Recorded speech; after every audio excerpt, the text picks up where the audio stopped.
They say to live the life is all about the journey. And the destination? All you need is a plan to get there. Smart postpaid. Live more today. Bored na ako. Ay, ang init. Init na nga, wala pang pag-TikTok. Wala na ako magawa. Ah, alam ko na. Para masaya, TNT TikTok Summer Takeover na! 𝐁𝐨𝐲𝐬 #BooDollFinds. #GameTalk. #FoodTalk. I-try nyo na ang super trending na Ice Buko Munggo! #DanceTalk.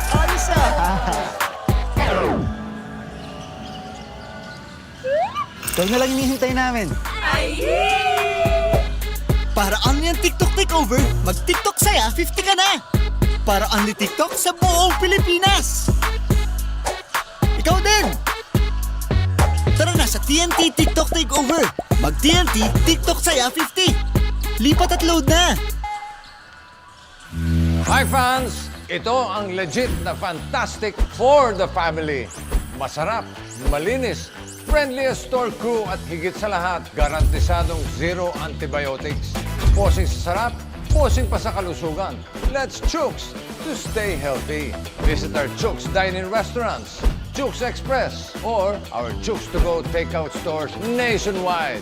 Pwede rin umorder online via GrabFood or Foodpanda.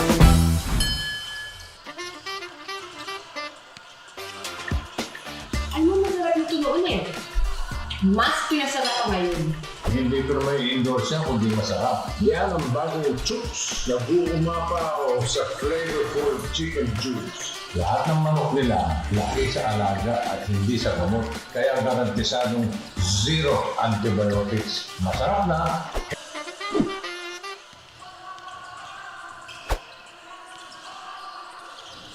Ano ko? Sexual! Tulog mo pa! 5 gig data! Tulog mo pa! Valid for 15 days! Tulog mo pa! 99 pesos lang! Iulog mo pa sa pinakaulot na TNT All Access Plus 99! Bili na ng TNT SIM!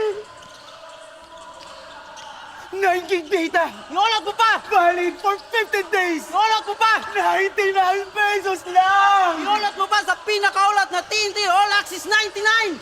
Bili na ng TNT SIM! Tuloy-tuloy live selling, tuloy-tuloy content, tuloy-tuloy gaming. With new Smart All Access 99. May 9 gig ka, now for 15 days. Load now, live more today, and tomorrow, and after, and the day after.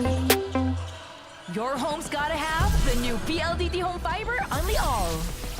Get supercharged with Unli Mobile. That's free mobile to mobile and mobile to landline calls. Plus double the speed Unli Fiber. And Unli Signal. Get all these for just 1,399 pesos. Supercharge your home today with PLDT Home Fiber Unli All. Isa rin yan sa mga nagiging necessity na ng mga turista natin. Bago sila magpabook, inaalam talaga nila kung meron kaming magandang internet connection sa lugar. My name is Madel Tibay and currently I'm handling Merna's Pension House here in Santa Fe, Bantayan Island. Para lang ako nagbabakasyon, andito lahat peaceful, mental health ko healthy. When it comes to income, yes, as long as nagbubumang tourism natin dito, I can say na stable ako and wala pa akong planong umalis. Living the life. You say it, sing it, show it. But are you really living it? Time to turn that call into your calling. Let the greatest hits play in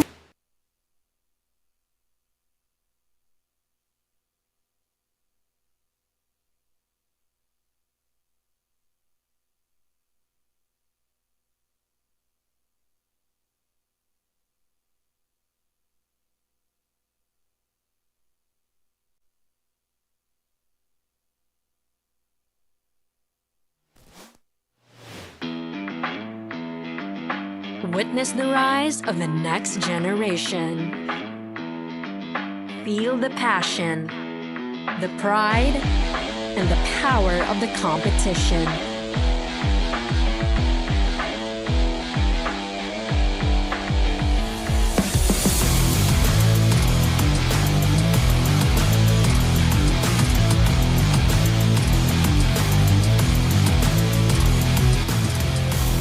From the courts to the fields, the stage to the stands.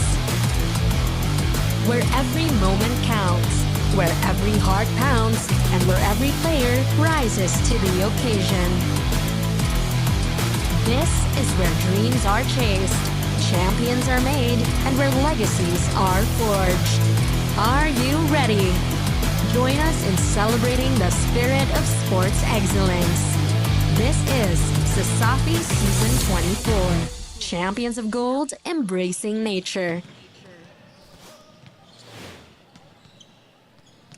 Good day, CIT-U fans. We're here to witness an exciting matchup as the UC Junior Webmaster with an impressive 5-1 standing face off against the USC Baby Warriors who are striving to claim their first win of the season. UC faced their first defeat of the season in their last game, losing against the UV Baby Lancers. I asked the team captain Young and he said that they're eager to give their best and bounce back. Meanwhile, the USC Baby Warriors are hoping to avoid 7-game losing streak and grab their first win of the season. Team Captain Garcia said that he is excited to face a powerhouse team like UC. Both teams are sure to bring passion and determination to the court today, and we're looking forward for an exciting matchup. Now, let's pass it on to our arena announcer, Mr. Gilbuena.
Good afternoon, CIT-U basketball fans. We welcome once again at the historic Cebu Coliseum for another hardcore basketball action.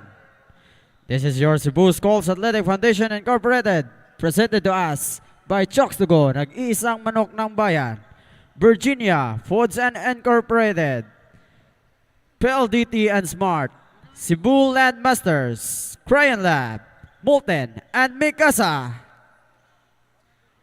Our first ball game this afternoon will feature the University of Cebu Baby Webmasters going up against your USC Baby Warriors. And now for the starting unit of UC Baby Webmasters. For the starting point guard, wearing jersey number 14, Jake Young. Shooting guard wearing jersey number 10, Kate Bott. Small forward wearing jersey number 18, Aaron Cagayao. Power forward wearing jersey number 16, Stephen Pagalan. For the center wearing jersey number 11, Gio Romanos.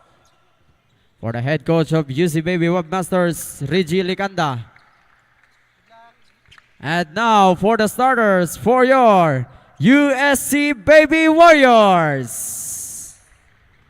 For the starting point guard wearing jersey number 17, Miguel Yo. Shooting guard wearing jersey number 22, Kent Lambo. Small forward wearing jersey number 13, Cian Garcia. Power forward wearing jersey number 3, Leo Gringia.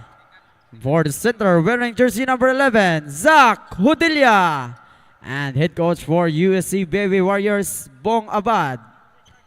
And your official referees, Mr. Bimox Baliguat, Kim Avillar, and Erwin Lumpad. This game is under the supervision of our Safi Commissioner Felix Chicken-Hoy Jr. with his GPT Commissioner Danny Duran. Cebu Coliseum, it's game time!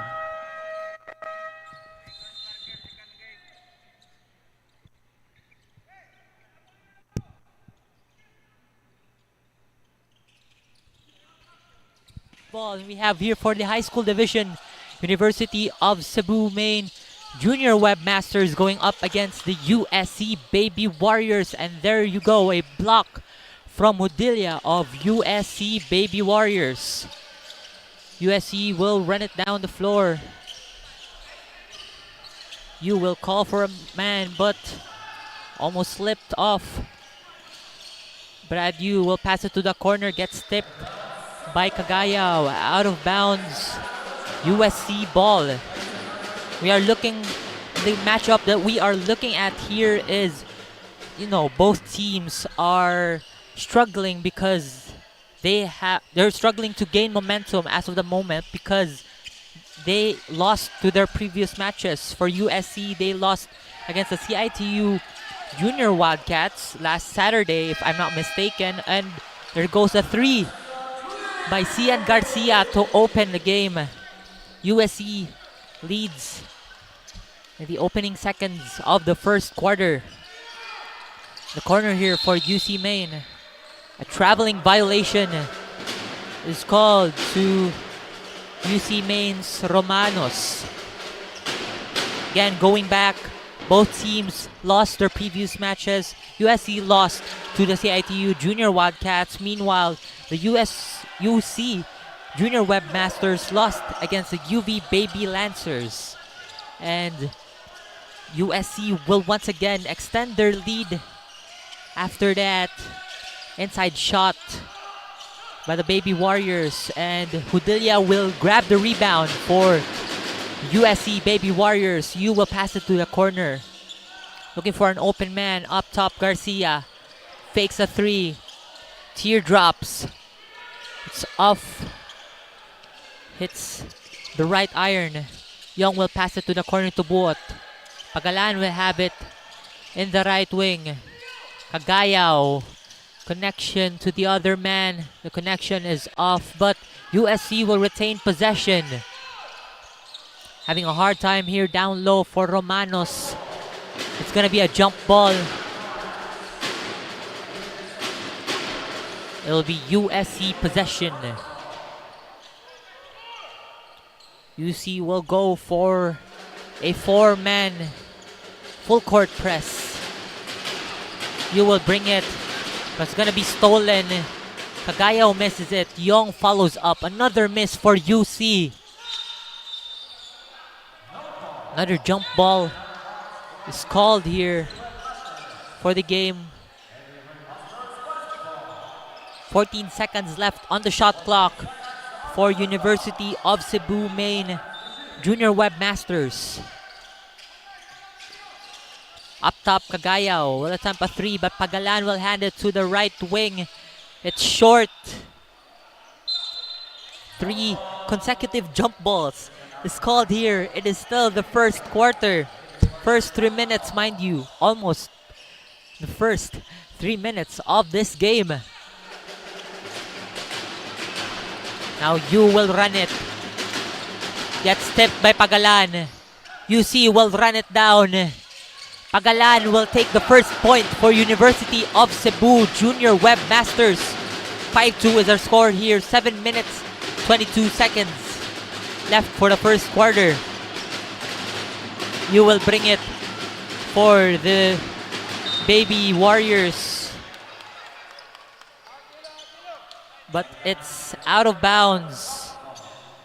Was last touched by Cagayaw of the Junior Webmasters. I think I might be wrong. It was last touched by a USC Baby Warriors player. UC will have the ball.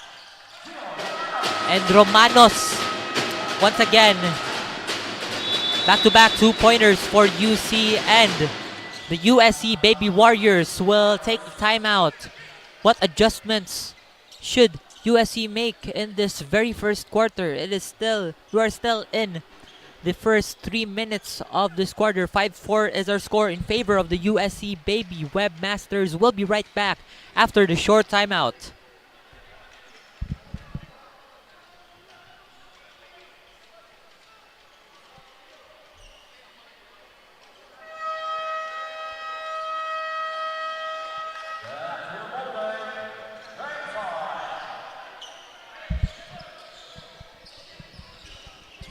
Once again, Sasafi fans, if you are just tuning in, we are on our very first quarter, on our very first game of the day. University of Cebu Main Junior Webmasters going up against the University of San Carlos Baby Warriors. 6 minutes, 55 seconds remaining. Out of bounds by USC. University of Cebu Junior Webmasters will take possession. 14 seconds on the shot clock for University of Cebu. Will attempt a corner 3. It is short. A call there by the referee. Seems like UC will go for an inbound. Still a fresh 14 here for UC. And a traveling violation is called on UC's Cagayaw. USC will take inbound. Garcia gets double teamed. UC gets the ball. Will run it to the rim, but it is off. Buot will save it for UC. Cagayaw once again. Saved by USC's Bradu. Will pass it to Pagalan up top. Pagalan will fake it, and it's off the mark. Fresh 14 for UC. 10 seconds left on the shot clock. The corner will use the board, and it is in for Cagayaw. UC Main will take the first lead of this game. Hudilia gets double teamed by 3 men. Young will run it down the corner. Extends the lead. UC, we are currently 5-8. A 3-point lead for the Junior Webmasters. A substitution here. A 3-man substitution for USC. Pilapil will come in. There's still 2 men who also recently came in the game for the USC Baby Warriors. Pass was tipped by Pagalan, but it was out of bounds. Same ball here for USC Baby Webmasters. 17 seconds left on the shot clock for USC. We see here a platoon swap by UC Junior Webmasters. Full man swap, replacing the starters. Ibarita will have it up top. Passes it to his right wing. Back again to Ibarita. Will get a screen from Makapil. Teardrops, too strong. Ibarita will follow it up. Passes it to the corner to Ibarita once again. Makapil and 1. by Macapil of University of San Carlos Baby Warriors. First team foul by the Junior Webmasters. As we see the end one play from Macapil. A chance to tie things up, but once again, it is way off the mark for Macapil as he attempts his first free throw. UC will go for a three. It is too strong. Gonzalez will rush it down low, but UC will retain possession. 11 seconds. Fresh 14 here for the UC Junior Webmasters. Bayog, a three. Short. Gonzalez will get a rebound on the left wing. UC will go down low. Gets stolen by the Baby Warriors. And Grengia will hit it down low for the Baby Warriors. 9-8 is our score. 4 minutes, 25 seconds left in our game clock for the first quarter. Bayog would pass it to the corner, but it gets tipped. A beautiful connection right there by USC. Ibarita to Pilapil. A beautiful connection between the ball handler and the man down low.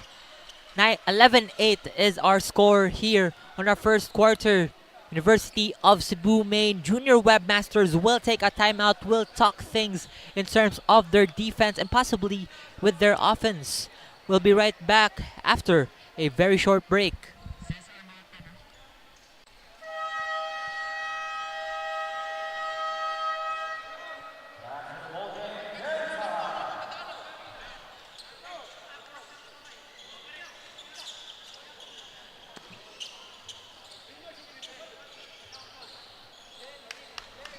Thank you, Terrence. Earlier this game, I spoke to Coach Ronald of USC and he's determined to break the losing streak, but most importantly, he just wants his team to play. Despite having a lot of challenges such as postpone of practices due to the weather recently, he reminded the team to just play and show up like a warrior. He said, win or lose, you will always feel the presence of the spirit of being a warrior. Back to you, Terrence. Thank you for that report, Ian. This is something that USC must take note of. It's how they break their losing streak. They're currently, I think, they have 7 losses as of this moment, and they're looking to get their first win here against the University of Cebu Junior Webmasters. As we resume the game, the foul is called on the Baby Warriors. They currently have 3 team fouls. UC will take inbound.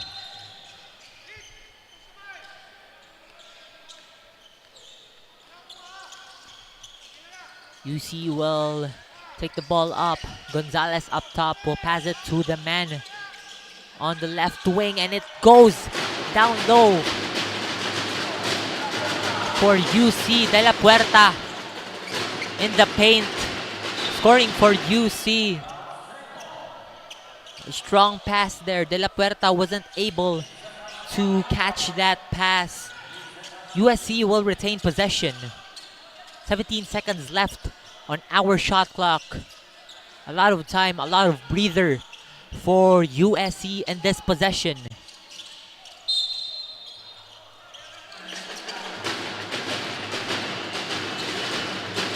Buslon up top. The pass it to Ibarita. Ibarita calling for a screen. Kumakapil on the corner. But a foul is called on UC, on Bayog. It would be UC's second team foul. Still quite of space in terms of their team fouls. They should make this count here as Ibarita will pass it to the corner. But De La Puerta will make a steal for UC. They'll be running it down. Young will handle the ball for UC right to the corner. Spins it. Back again to the man on the left wing. Will use it over 2 men. A spectacular move. The UC as they once again take the lead. A lot of lead changes here on the first quarter for both teams as Ibarita will try it. Nag-throwing pa sa ere. Ibarita will take it down low for UC. Just back-to-back difficult shots for both teams. As Bongo will try a three, but it is way off. 2 missed 3 points, 3-pointers for UC Junior Webmasters. USC will go down low, Makapil. It is way off for USC's Makapil. UC will take the ball. Gonzalez passes it to the corner to Bongo. Will pass it to Young. At the top of the key, uses the board to make that 3-point shot. UC Maine will extend the lead. Let's see if they will finish this quarter strong. As a foul is called on Gonzalez for University of Cebu Junior Webmasters. And let's take here a short time to thank our sponsors: Virginia Foods Incorporated, Basta Hotdog Virginia, Chooks to Go, Crayon Lab, Custom Apparel and Digital Prints, Smart PLDT, Sonac, and Cebu Land Masters. Once again, to our partners and sponsors this season, thank you so much for your continued support and more power. Going back to the game, USC will retain possession after Young tipped the pass, leading it to an out of bounds. 14 seconds left on the shot clock here for USC as Odilia will attempt a three. It is strong. Rebounded by Gonzalez. Young will pass it to the corner to Gonzalez at the top of the key. Uses that footwork and that handle to protect the ball as he scores for UC. USC will take it down low as Ibarita will rush it in. Back again to Ibarita on the corner. Look for an open man. Looks at the shot clock. 5 seconds left on shot clock for USC. Loses it.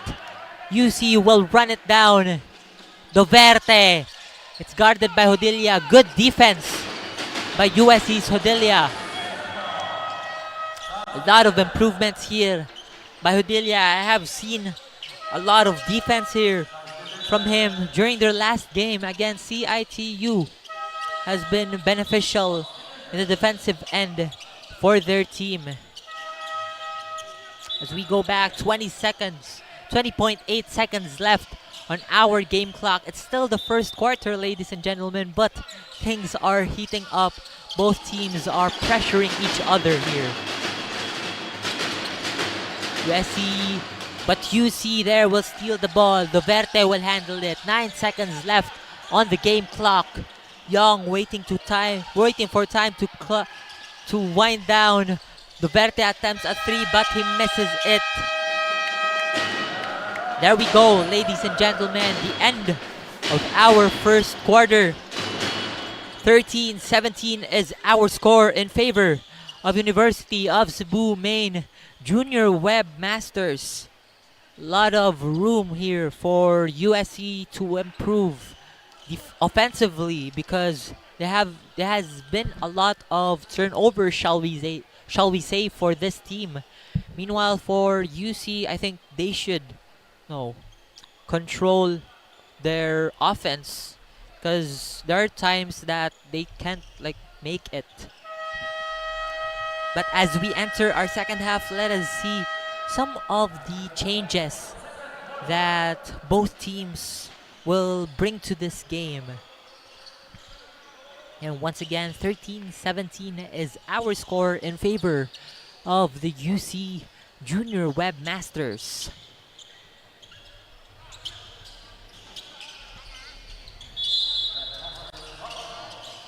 It would be the Junior Webmasters ball as they open up the second quarter. The key for this team is just to sustain the momentum they have. To sustain the momentum that they had during the previous quarter. Mata will have it up top. Pass it to Duverte. Pass it to the other wing of their court. 6 seconds left on the shot clock. Gets double teamed by USC. Good defense there. A transition offense by U, but U misses it. A follow-up shot. A good second chance points by Bihag of USC as he cuts down the lead to 2. UC rotating the ball around as they get pressured by USC's defense. 8 seconds left on the shot clock. Young will pass it to his left, but it's in for the Junior Webmasters. Duverte. Perfect shot to once again extend the lead for the UC Junior Webmasters. USC will take the inbound as UC will go for a full court press, a 3-man full court press to be exact. Dia will pass it to Brad Yu. USC taking time things as 4 seconds left on the shot clock. You will have to release it. Fresh 14 here for USC gets blocked by UC as UC will run it down. Duverte will spoon it to the ring, but it is off. UC will once again retain the possession as Young stole the ball. Tries to call for a foul, but there is no call. Out of bounds. Same ball here for UC Junior Webmasters. 14 seconds left on their shot clock.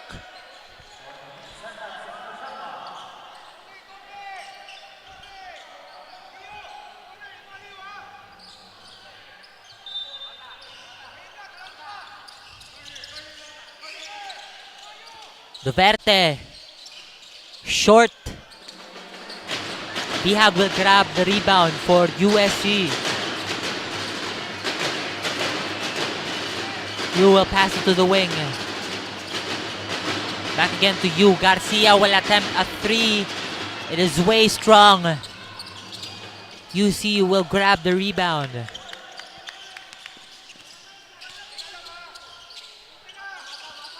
Young will have... Mata will attempt the 3, but was miscalculated. You will have it for USC. He passes to the corner to Garcia. Right intact for Garcia as he makes that 3 for USC. Didn't notice there, but that kind of rhymes. UC here will look for a shot. 10 seconds left on the shot clock. Young will release it. Uses the board. That is open on a Saturday for UC. Garcia will rush it down, but didn't see a man's slight miscommunication right there for USC. Foul there by USC as we see that shot from Cian Garcia back to back with a shot from Young of the Junior Webmasters. It's been raining threes here at Cebu Coliseum for both teams. UC Maine will have the inbound. They will take possession here as Young will have it on the right wing. Man has been hot, but I shouldn't have jinxed that because he missed that 3 off the right wing. USC will have the inbound. Garcia will handle it for USC rather. Off the mark as he was guarded by a taller opponent.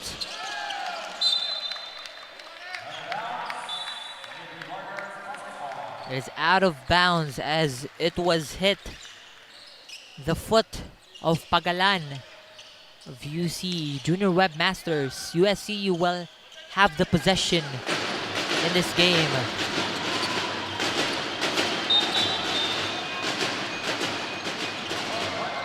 A backcourt violation is called on Young.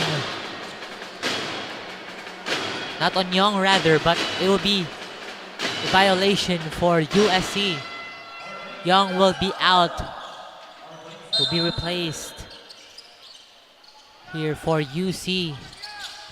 Bayog will have it for UC. Almost loses the ball. Regains it. UC here, good ball rotation. But Pagalan will release it for the Junior Webmasters. A 3 for them. Shots have been falling for UC. Great defense once again from Pagalan. A display, a prowess of defensive efforts from UC. Gilbuena will head into the free throw line to shoot for 2. As of this moment, USC is 18 points. Meanwhile, UC Maine is 25. They are leading a 7-point lead here. Not too far of a lead for USC to catch up. As a two-man substitution here for USC. Once again, let us thank our sponsors. Virginia Foods Incorporated, Chooks to Go, Crayon Lab, Custom Apparel and Digital Prints, Smart PLDT, Sonac, and Cebu Land Masters. Once again, to our partners and sponsors this season, thank you so much and more power. As we see here, Gil Buena, 2 for 2 on the free throw line for UC Maine.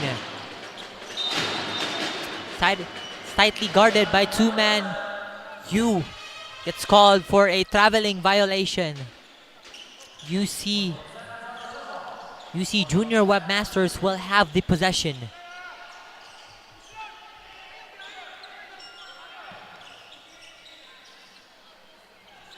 Keith Buot will inbound for the Junior Webmasters. Down low, uses his body. Romanos wasn't able to make it. Rebounded by USC. Yu gets guarded by Buot. 14 seconds left on the shot clock. Passes it to the corner to Ibarita. Pusa. Ibarita, a 3 for USC. Once again, another rhyming word as we speak. As UC right now will rotate the ball. Will hand it to Gilbuena. A close end one there. Which means Gilbuena will head in to the free throw line to shoot for 2. But the heat of the game, we have to take a break. Let's pass it on to our courtside reporter, Ian. What is your report for us?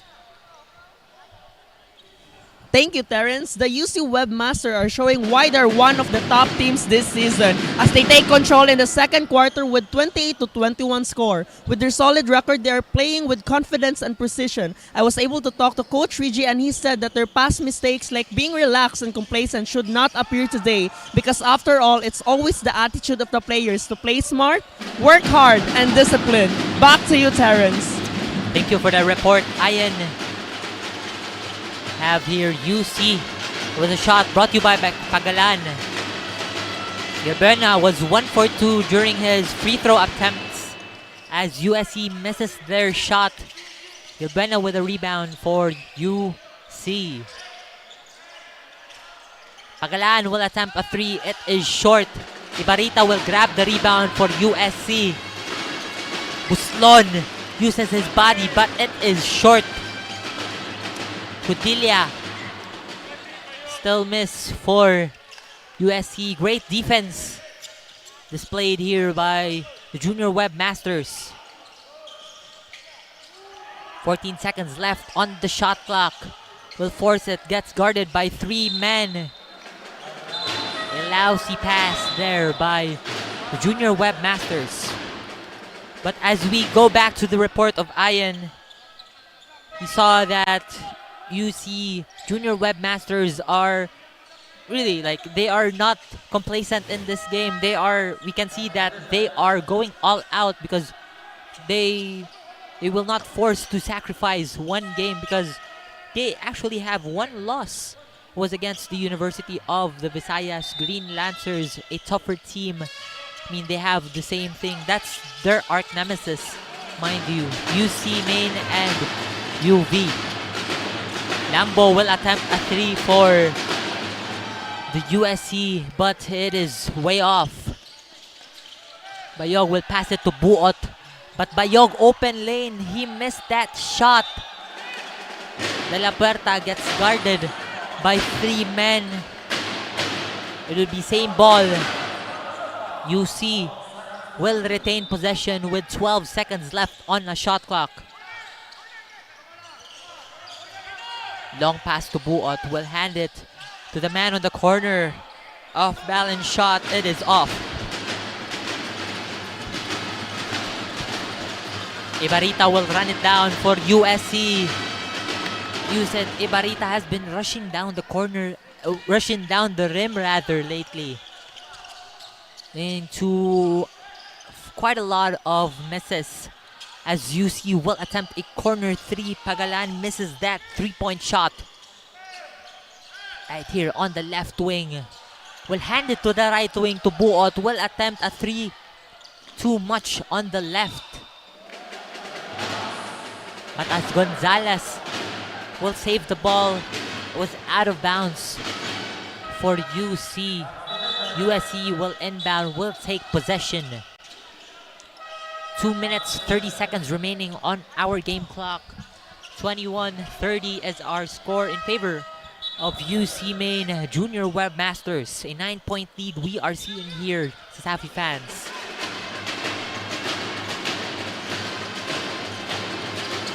Yu gets tightly guarded by almost 3 men on the other end of the court. 14-second shot clock here for USC. With right wing 3. Too much on the right.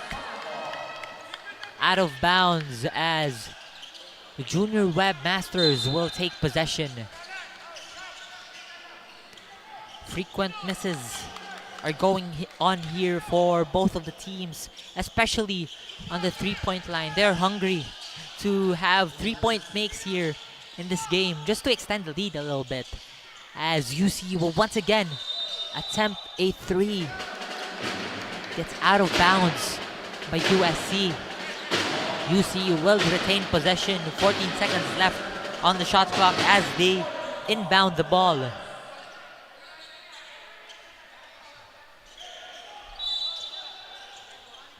UC here looking for an open man. Will hand it to Cagayo up top. Will attempt a 3. Another missed 3 for UC. Gonzalez will have it to the corner. There we go. There we have it for UC. A attempt converted into a make. We see here USC will try to answer back, but it hits the top iron. Young will take things slow here for UC. They are rotating the ball around as a foul is called here. This is penalty zone for USC Baby Warriors. They are trailing quite a big lead for them, 21-33 in favor of UC Main Junior Webmasters. USC will take a quick timeout. We'll be right back after a very short break.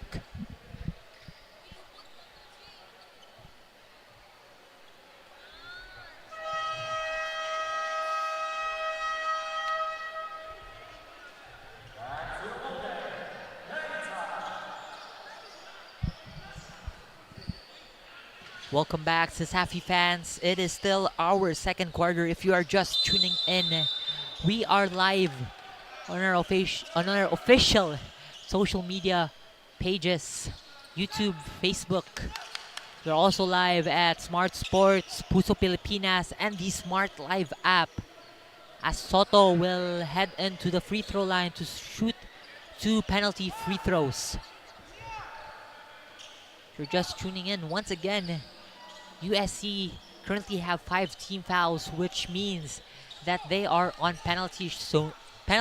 Whatever foul they have, it is a free throw attempt, 2 free throw attempts for the Junior Webmasters.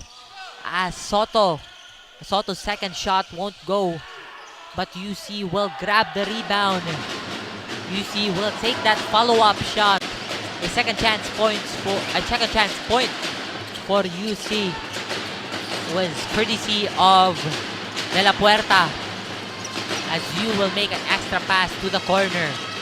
Will hand it to Odilia up top. 9 seconds left on the shot clock. Will release a 3. Brad Yu. That was not a 3. That was a perimeter shot, but it was way off. 32 seconds left on our game clock. 15 seconds left on our shot clock. USC rotating the ball here. Young, long 3. Just direct to the rim. Rimless. Just the net for UC. 15 seconds left as we are nearing the end of our first half, but a quick lay in the paint for Cian Garcia of USC Baby Warriors. Was an end one. See here on the replay, Euros it uses the glass to finish that shot, leading it to an N1 play. Garcia will have 1 attempt on the free throw line for a chance to complete a 3-point play, but it is also in, which means Cian Garcia completes a 3-point play.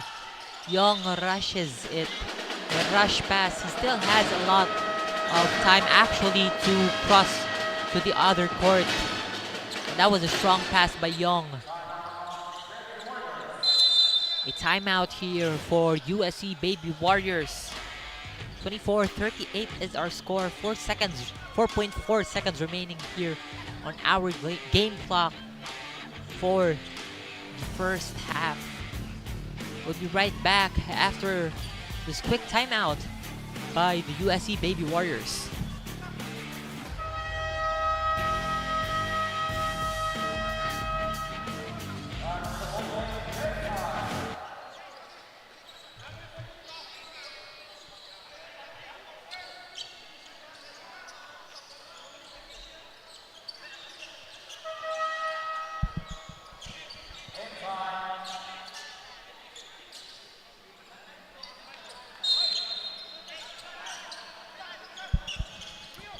Welcome back, Sasafi fans. We are in to the last 4 seconds, 4.4 seconds of our second quarter. We are 4 seconds closer to our halftime break, as USC will have possession, stolen by UC.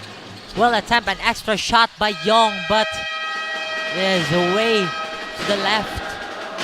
Still no problem for that missed shot of Young, as they are currently leading at the end of second quarter, at the end of first half to be specific. USC 24, UC Maine 38. They're currently leading by a slightly larger, bigger margin here as we end the second half. USC will talk things off on how they can create a comeback here and possibly win their first match this season. Meanwhile, UC will have to maintain their momentum that they currently have in this game and possibly get their 6th win this season. And I think all of us should just sit down and relax. USC fans, just chill right there as we are on our halftime break. We'll be right back after the halftime break as we enter the second half of this game. Living the life. You say it, sing it, show it. But are you really living it? Time to turn that call into your calling. Let the greatest hits play in the greatest show of your life. Make a fit check. kickstart a fit lifestyle. And that dream of yours just needs a date.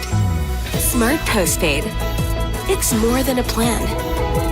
With awesome perks, the latest gadgets, and exciting entertainment. They say to live the life is all about the journey. And the destination? All you need is a plan to get there. Smart Postpaid. Live more today. Bored na ako. Ay, ang init. Init na nga, wala pang pan-TikTok. Wala na ako magawa. Ah, alam ko na. Para masaya, TNT TikTok Summer Takeover na! Tuloy-tuloy ang hashtag Budal Finds. Hashtag Game Talk. Hashtag Food Talk. I-try nyo na ang super trending na Ice Buko Munggo! Hashtag Dance Talk.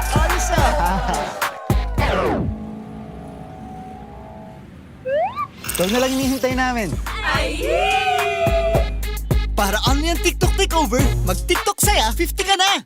Para only TikTok sa buong Pilipinas! Ikaw din! Tara na sa TNT TikTok Takeover! Mag-TNT TikTok saya 50! Lipat at load na! Hi fans! Ito ang legit na fantastic for the family. Masarap, malinis, friendliest store crew at higit sa lahat, garantisadong zero antibiotics. Posing sa sarap. That's it for our first half with a score of 38-24 in favor of UC Junior Webmaster.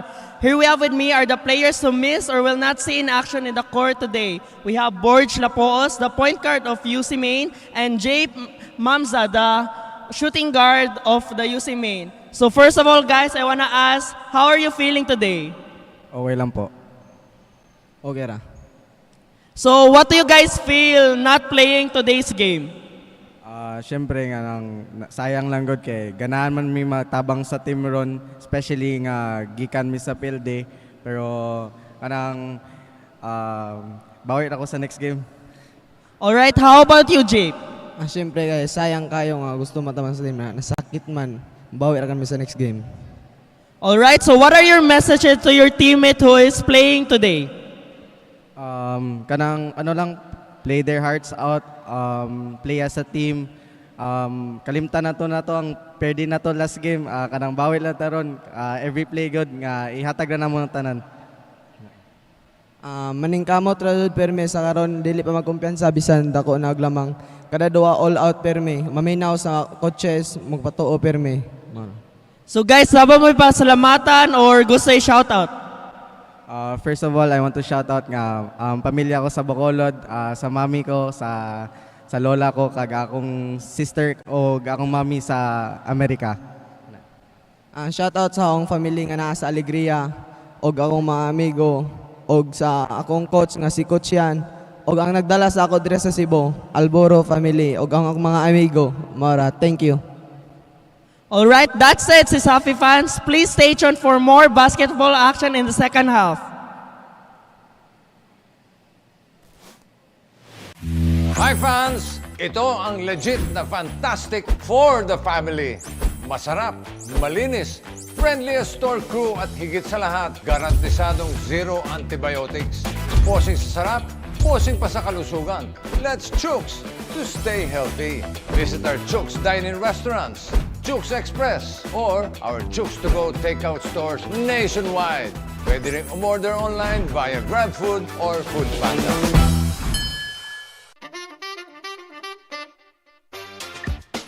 Ay mo masarap yung tunoon Mas pinasarap pa ngayon. Hindi ko naman i-endorse yan kundi masarap. Yan ang bagong 𝐁𝐨𝐲𝐬 𝐚𝐧𝐝 sa flavorful chicken juice. Lahat ng manok nila, laki sa alaga at hindi sa gamot. Kaya garantisadong zero antibiotics. Masarap na, healthy pa. Kaya nga tinawag ng manok ng bayan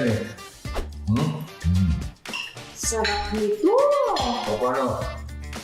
Check muna kami Bye fans!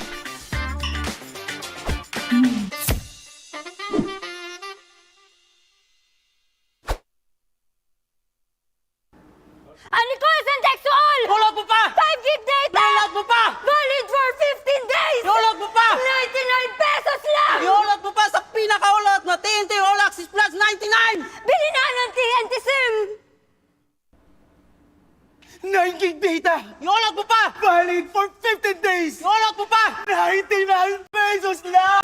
Iulat mo pa sa pinakaulat na TNT All Access 99! Bili na ng TNT SIM!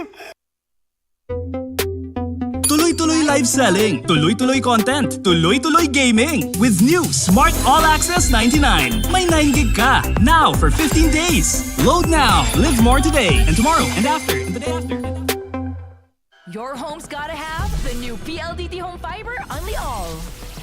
Get supercharged with Unli Mobile. That's free mobile to mobile and mobile to landline calls.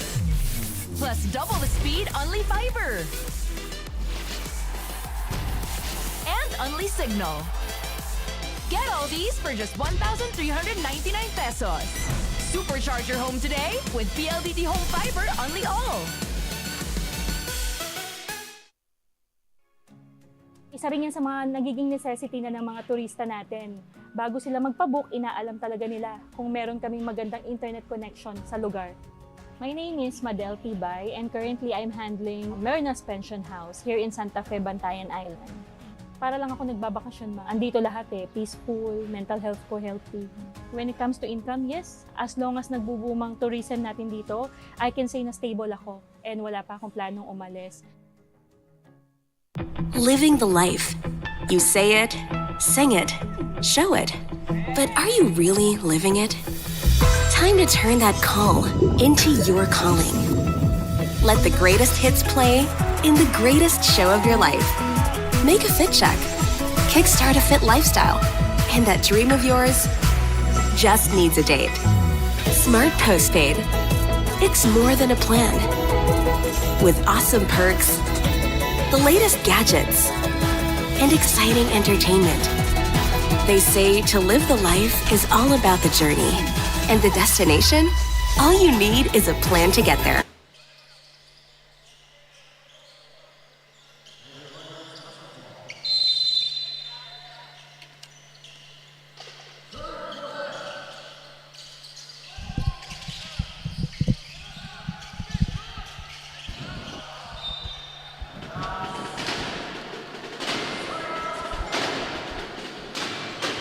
Ladies and gentlemen, Sasafi fans, we are back here, third quarter of this matchup.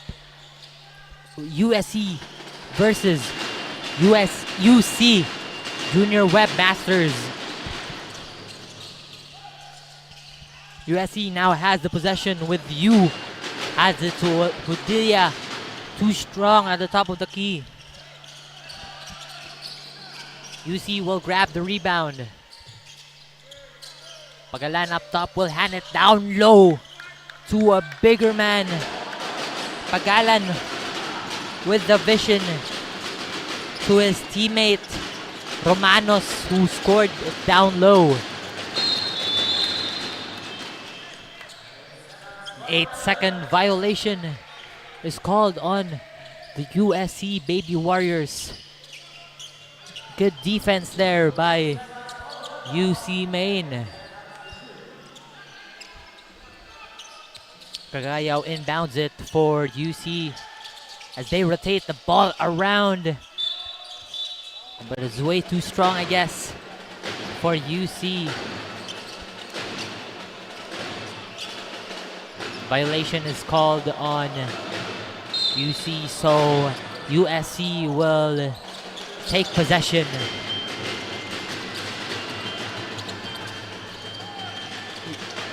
Yu will pass it to Odilia, slips off his hand, but regains possession. Cian Garcia will go down low, defended by two men, hits the top iron.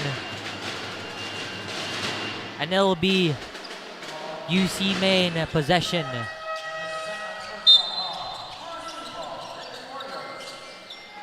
His first team foul for both teams here. If you are just tuning in, it is 8 minutes, 35 seconds here for our third quarter. 24-40 is our score in favor of UC Maine Junior Webmasters as a 3 from UC Maine will extend it. USC with an attempt of a shot, but it was off. Rumble here on the court. Cian Garcia will call the plays here. 3 seconds left on the shot clock. Passes it to the corner. Will he beat it? It's a lucky bounce. Lucky corner 3-pointer from the corner. It was courtesy of John Kino Buslon of USC. The Baby Warriors. Out of bounds by UC. USC will take possession.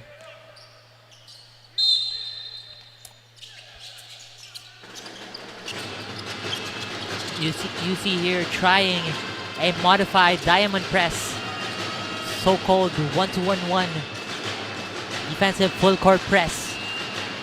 USC will run it down low, but was considered as a block. This means USC will retain possession. 10 seconds left on the shot clock for USC to make a shot.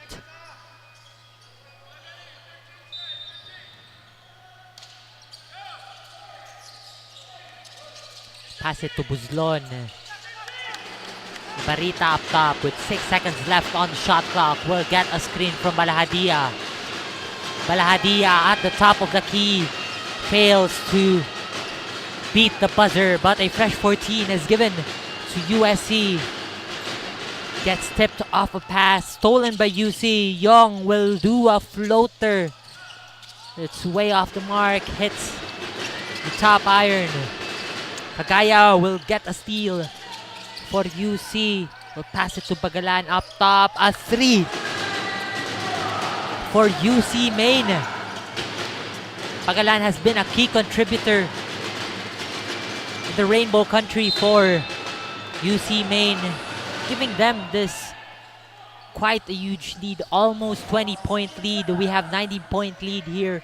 A pretty big margin for USC to catch up here in the third, but still a lot of time left for them to catch up. A platoon swap here for UC Maine Junior Webmasters. For USC, Bihag is in for Buslon. Will pass it to the corner to Grengia. And it once again. Garcia will pass it to the corner. Will attempt a 3. Answers back. The 3-point shot. Ibarita of USC. Baby Warriors. 16-point lead here. Gilbuena will attempt a 3. Fails to answer back that 3. A traveling violation is called to Ibarita of USC Baby Warriors. 14 seconds on the shot clock for UC Junior Webmasters. Bayog will pass it to the right wing. Back again to Bayog. Will attempt a shot up the perimeter. And it's in for Bayog.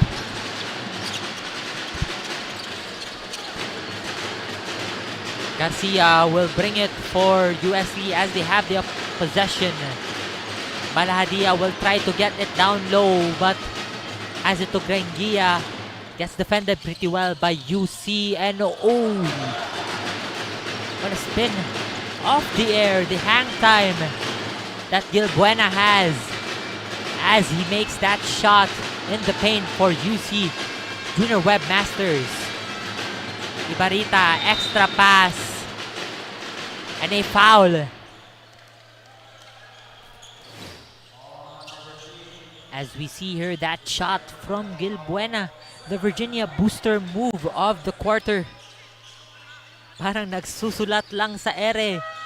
Nagkakape, nagtitimpla ng tsaa sa ere. That was Gilbuena. A highlight for UC as we see Grengia in the free throw line. Let us pass to our courtside reporter. Ian, what do you have for us?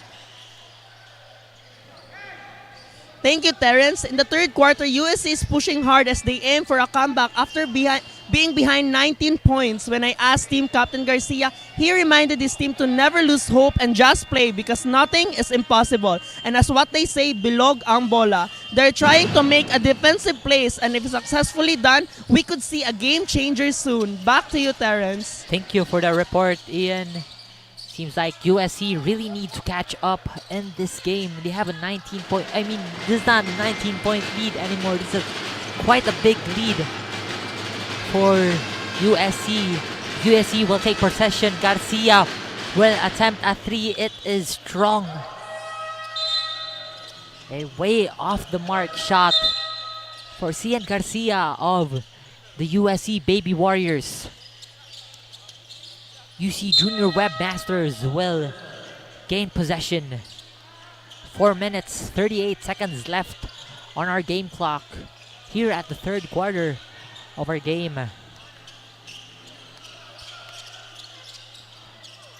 Bayog will bring the ball for UC. Will pass it to the man down low, to Soto, to the corner. A 3 is in. It hits the left iron. Rebounded by USC. Ibarita will pass it to the corner. Back to Ibarita. But a traveling violation is called on Neil Ibarita of USC Baby Warriors. I have been seeing that he has been racking up those calls during this game. Has been quite a problem for him, those traveling calls from the referee. As Ibarita will once again run it down for USC. Will he make it? Extra pass. Had that in him. Just decided to pass it to his teammate. He thought that his teammate was wide open behind him. But he gets tightly guarded. A tipped pass. A turnover for USC as UC will have the possession here with Bayog bringing the ball to the other end. Corner to Mata. Hits the right iron, but a nice follow-up by Gonzalez of the Junior Webmasters, extending the lead them as Pilapil and one. Makapil rather from the Baby Warriors, and end one. A single trip to the charity stripe for Makapil of the Baby Warriors. Has one attempt here. Makes it. Completes a 3-point play. As USC tries to pressure the offense of the Junior Webmasters. Bayo gets tightly guarded by Chake. But a traveling violation is called on UC.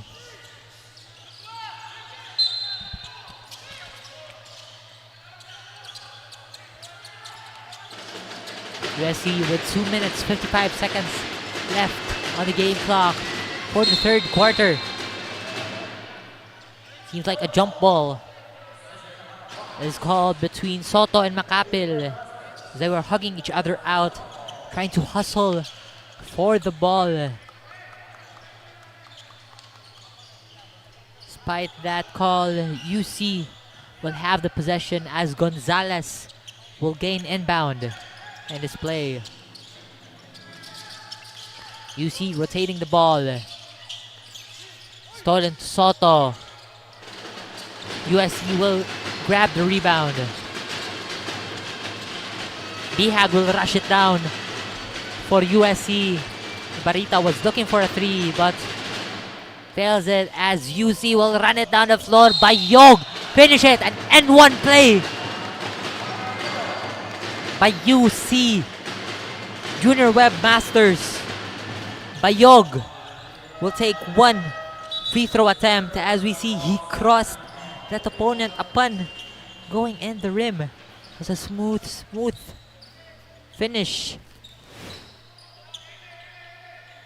by 𝐁𝐨𝐲𝐬 of the Junior Webmasters.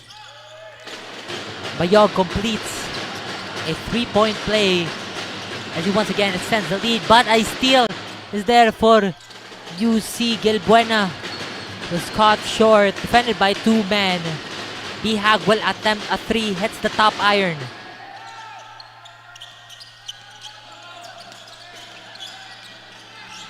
USC here.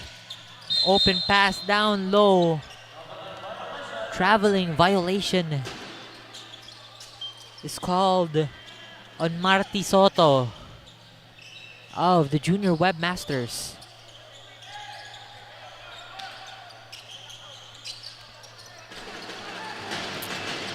USC will have the possession as U's pass was tipped. 𝐶𝐚𝐬𝐬 will bring it down low. 2 free throws for Dale 𝐶𝐚𝐬𝐬 of the Baby Warriors. 2 free throws for him. As of this moment, UC Maine Junior Webmasters are 4 team fouls. They're 1 team foul away from a penalty as 𝐶𝐚𝐬𝐬 misses his first. 𝐶𝐚𝐬𝐬 will attempt his second here. 0 for 2 on the free throw line for 𝐶𝐚𝐬𝐬 as UC Maine will grab the rebound.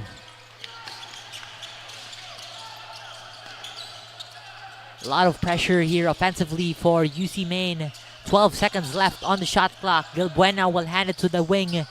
Corner 3 is attempted. A shot by 𝐁𝐨𝐲𝐬𝐬. Efficiency here from the 3-point line by the UC Junior Webmasters. Shouldn't leave them wide open. Despite them being also not wide open, like tightly guarded, they still make those shots. As a long pass here by UC was a clear man 1v1 situation. Soto will make it for UC Maine. Out of bounds. UC Maine will have the possession. Substitution here by both teams. Inbounding Duverte. The pass it to 𝐨𝐲𝐬𝐬. It's guarded by Brad Yu. 9 seconds left on the shot clock. Duverte will release a 3. Too strong. 𝐵HAG slowing things down for USC.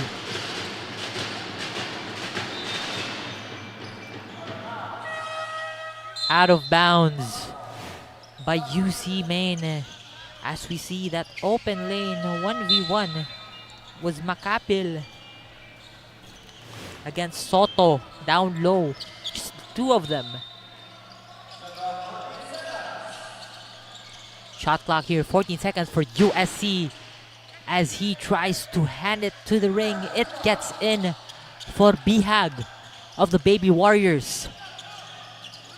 10 seconds left on our game clock. Gonzalez will rush it down low for a quick shot to end this quarter. Soto gets blocked by Hodilla. Gonzalez fails to get a shot in their last possession for the third quarter. Is the end of our third quarter. 36-60 is our score in favor of the UC Maine Junior Webmasters. Junior Webmasters established quite a huge lead here for the team as they enter the 4th and final quarter.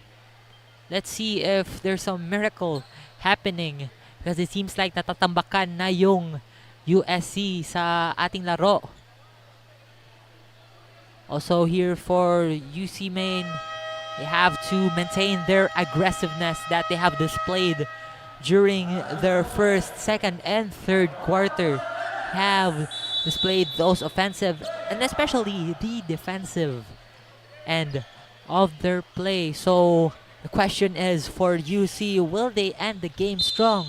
And for USC, will they able to maintain a comeback or like manage to get a comeback and take home the first win for this season? We will see here, the Sappy fans, as we start the fourth quarter. USC has the possession. Brad Yu will have it. Garcia will attempt a three. It is in. The view from atop from that Garcia three, it was really sure that it would go in because the direction of the ball and the power that Garcia releases in attempting that three, it was just on point. As UC Maine will try to bite back, answering a three by Yong, but it's off the mark.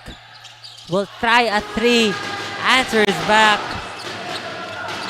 Pagalan has been on all corners in this matchup. He has been shooting down low in the perimeter area and in the three-point lane. As Garcia will attempt a shot from the elbow, but it hits the board. Pagalan up top will attempt another three. He has been hot in this game.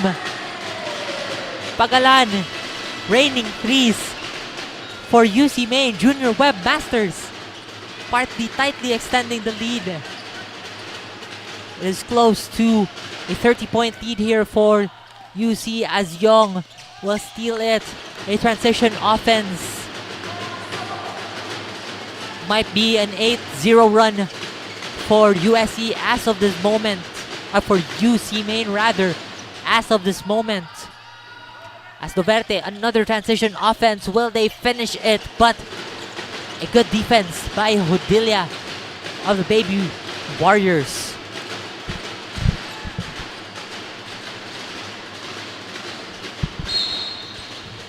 To the corner to Gringia, but was fouled by Doverte. A reach and foul. You see here the Virginia three-point shot of the quarter, brought to you by Pagalan. A lot of, replays, highlights from him from the three-point line. He has been shooting a lot. That size of that man, you can put him in the paint, but for now Pagalan has been shooting off from downtown. As of this moment, as we get back to the game, USC will have the ball. 7 minutes on our game clock. 2 seconds left on the shot clock. Will release it. Hits the top iron. U regains possession. Fresh 14 for USC. A strong pass by Brad Yu of the Baby Warriors. Another turnover for this team. As UC Maine's Kagaya will run the ball for UC Maine. Pass to Gagayao on the corner. Gagayao loses the ball. And it's out of bounds. Last touched by Kagayao of the Junior Webmasters. It will be USC's ball. Slight miscommunication in the pass from Youth Hodilia. A substitution once again for USC, a rotational substitution here. Yu is out. Ibarita is in for the Baby Warriors. Romanos up top. Will pass it to the man on the right wing. Gets a screen from Romanos. 10 seconds left on the shot clock. Young.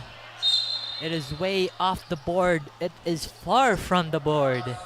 As we saw that shot attempt from him. Once again, the Baby Warriors possession.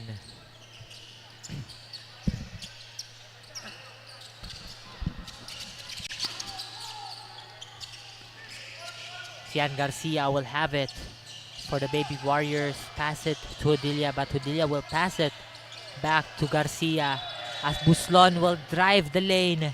But a traveling violation is called to him. this game.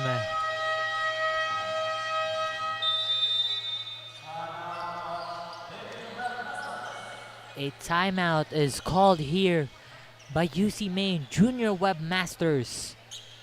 They are on the lead, but they are still taking this timeout to adjust a few things. Also for USC side, I don't think if they can come back to this pretty big lead. I mean, this is not a pretty big lead, but this is a big lead for them. It's a tough lead for them to catch up, but still have an adjustment. They still have adjustments here, fix some things to at least have a good game in their side. As the timeout clock runs out, we are back to the ball game. 68-39 is our score in favor of UC Maine Junior Webmasters. 6 minutes 27 seconds left on our shot clock here in our fourth and final quarter. Young will have it for UC Maine. Will hand it to Romanos. Young will hand it to the man down low. Uses his length and one. The shot made by Gino De La Puerta of UC Maine Junior Webmasters. It will be an N1 play. Will attempt to complete a 3-point play. And let us take our time to thank our sponsors for this season. Virginia Foods Incorporated, Basta Hot Dog Virginia, Chooks to Go, Crayon Lab, PLDT, Smart, Sonac, and Cebu Landmasters. Once again to our partners and sponsors this season.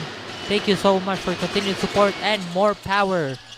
That was a shot made for De La Puerta as he completes that 3-point play. Barita attempts a 3. It was 11 seconds left off the shot clock. Trying to cut the lead down perhaps in their side, given the big lead that UC Maine has given to them, as 𝐚𝐬𝐬 will attempt a top of the key shot but was way off. But nice follow-up by his teammate to convert it to a second chance point. But a steal here for both ends. Ibarita will run it down for USC. Gets pressured by the defense of De La Puerta and also with the UC Maine, as UC Maine will gain possession. And as UC Maine will inbound for their team, let us head over to our Coastal reporter Ian for the reports of our final quarter. Thank you, Terrence. As we enter in the final quarter, or here in the final quarter, UC is aiming to close out the game with a strong offense and focus, as Coach Rigi emphasized during the pregame. He also said that their loss last game was a good thing for them because it served as their wake-up call to not relax and not be complacent.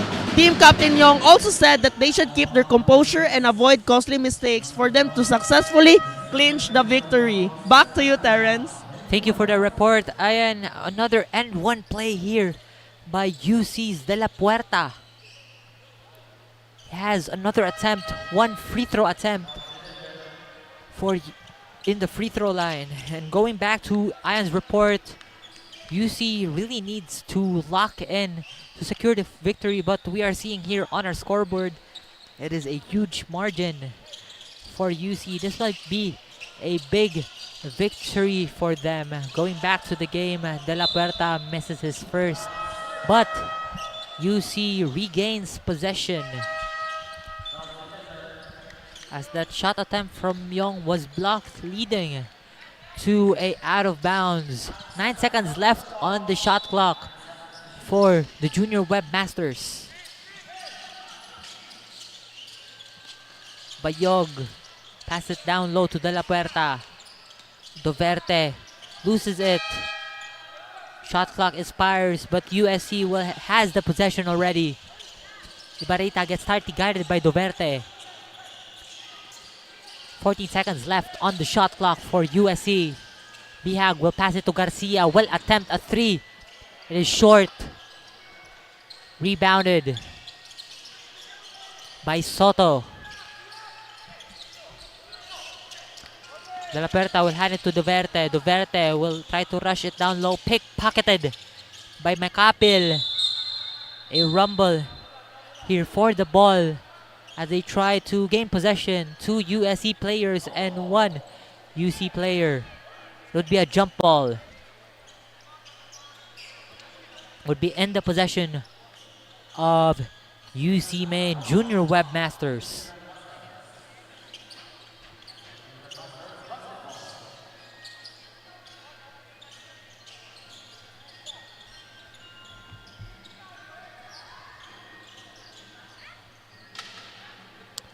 Gonzalez will inbound for the Junior Webmasters as they have 7 seconds left on the shot clock.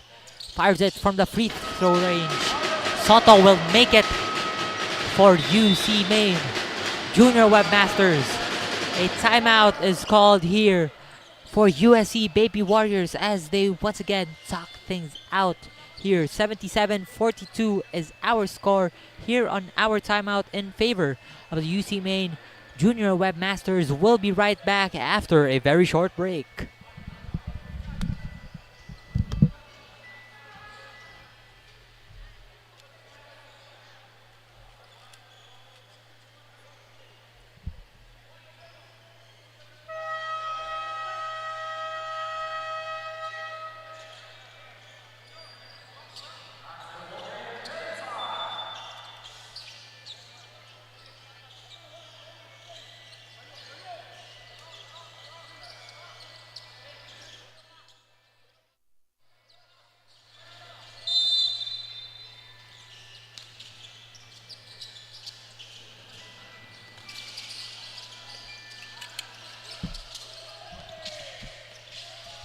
Back again after the timeout. Ibarita will rush it to Buslon. Buslon attempts a 3. It would be in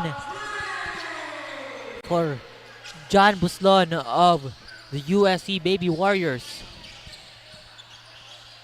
After that big 3, USC will cut down the huge lead that UC has gave to them in a strong pass. Another turnover for USC.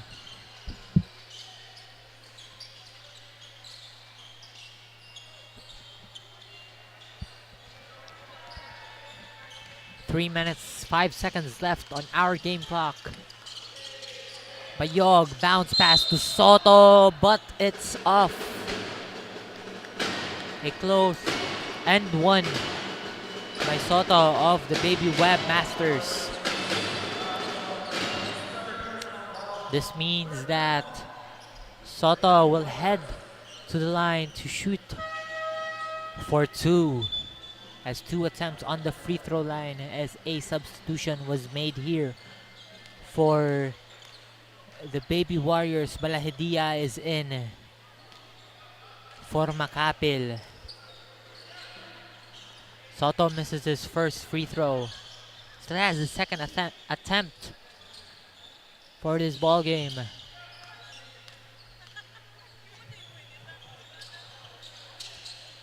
Over 2 for Soto.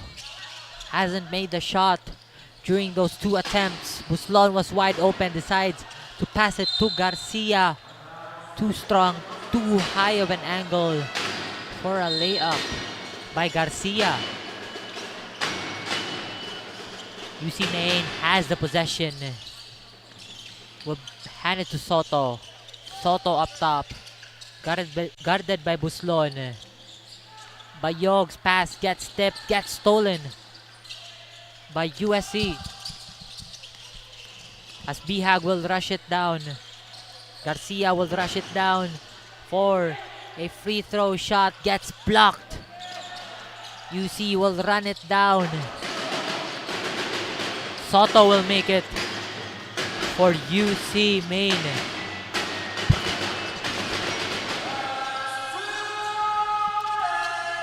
Last 2 minutes on this matchup.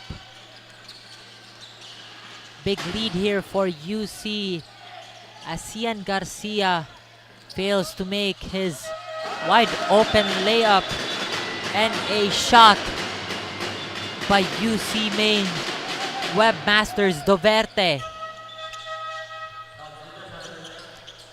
Substitution made here for both teams technically, as Doverte was kind of hurt. It's not a severe one, but he's kind of hurt. Hope he will be okay. As we get back into the ball game, Yu has the ball for the Baby Warriors. Will pass it down low to an open Buslon, but he fails to make that shot. Cuts down low, and he has that open space there for an open layup. We see here 14 seconds left on the shot clock for USC. Yu will try it down low. Extra pass to Bihag to the corner. A three. It's short, but Balahadia gets the rebound for a second chance point. Uses the board, uses the glass for a 2-point. Balahadia will give 2 points for the team here. USC is currently 47. There is no chance for a comeback here, obviously, for the Baby Warriors.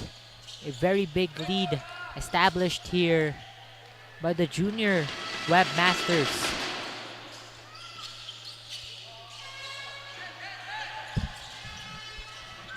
As Bihag will try to call for a play. But ball gets stolen, gets tipped. Has been a struggle all throughout the game. That was a scary fall.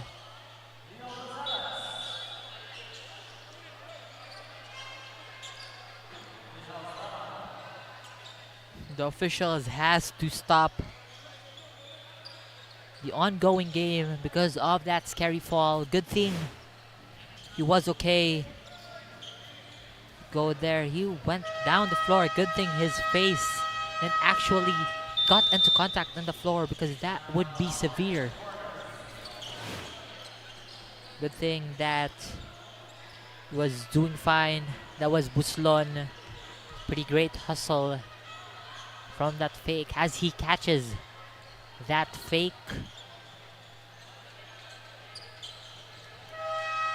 But a referee stoppage is on here. A brief timeout for both teams to rest up.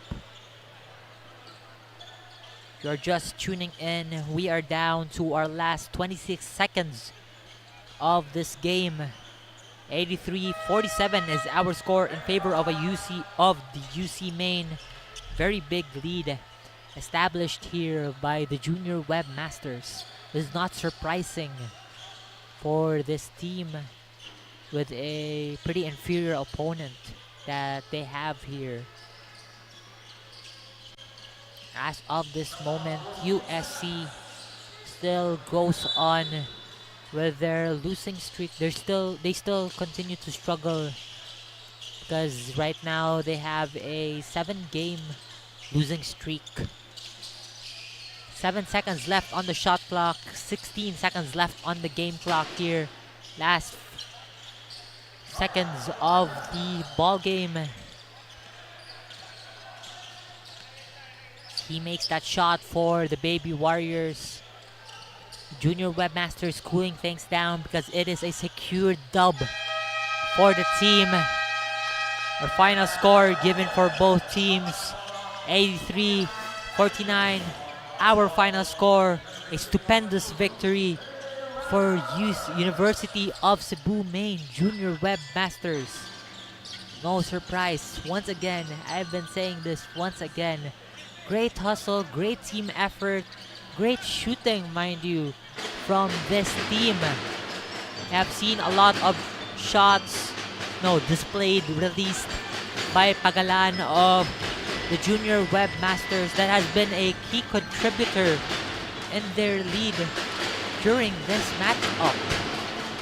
Meanwhile, for USC, let us give props to their effort because we're not gonna lie that they have also showed some defensive mindset. They've had that all throughout the game, but it wasn't enough because UC's offensive grit and grind that they have is too much for them to hold.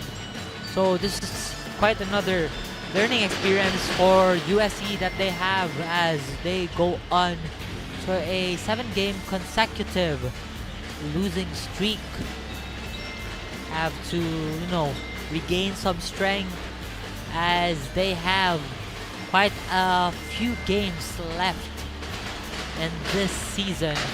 Meanwhile, back again to the UC Main Junior Web Masters.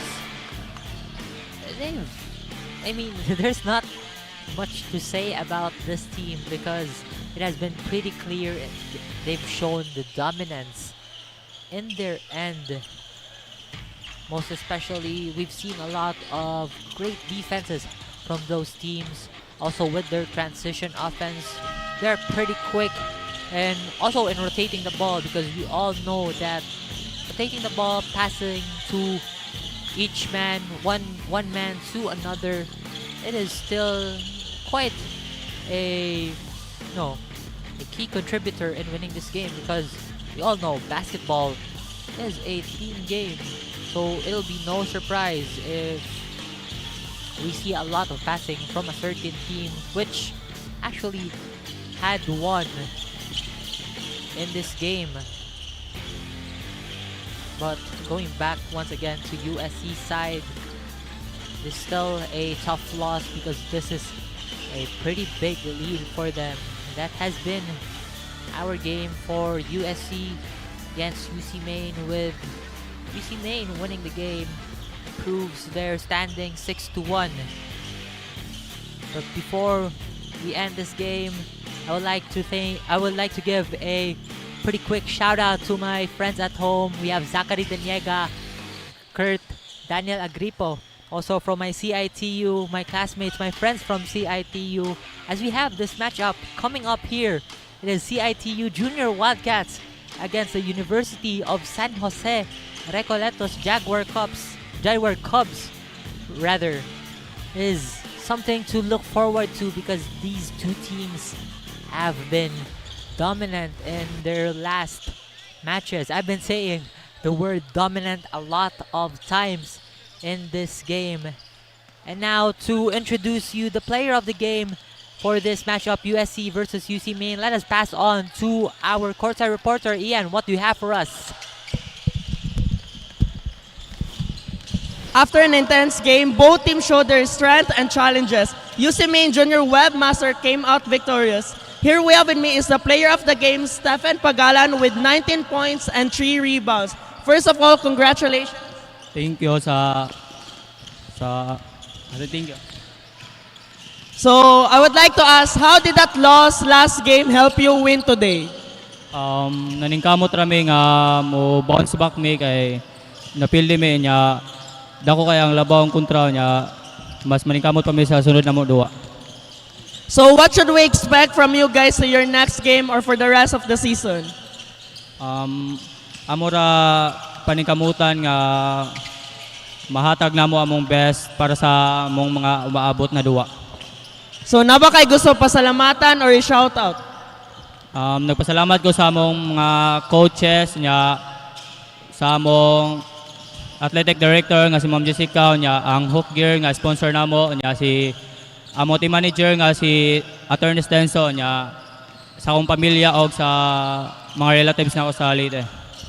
Thank you so much, Stephen. So that's it, Sisafi fans. Stay tuned for the next game battle between USJ-R and CIT-U.